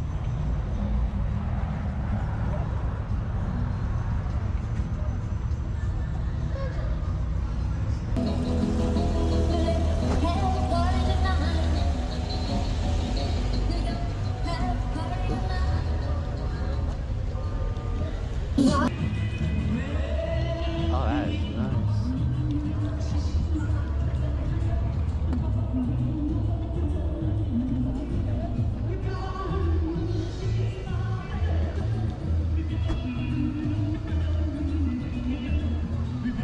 nice. That's nice.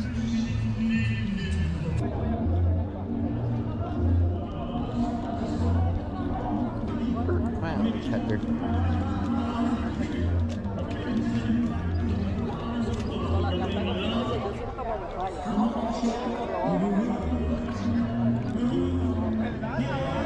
Oh, that is nice.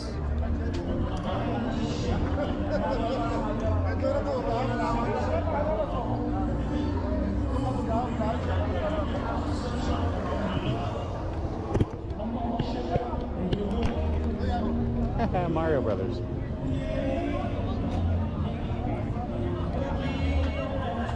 This place is awesome. The Yellow Submarine. Ah, está lindo. That's nice.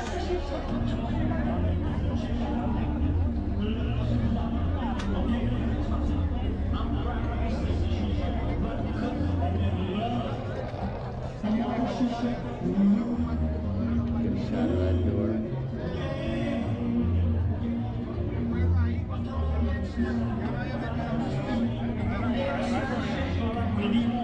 Hello.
Thank you.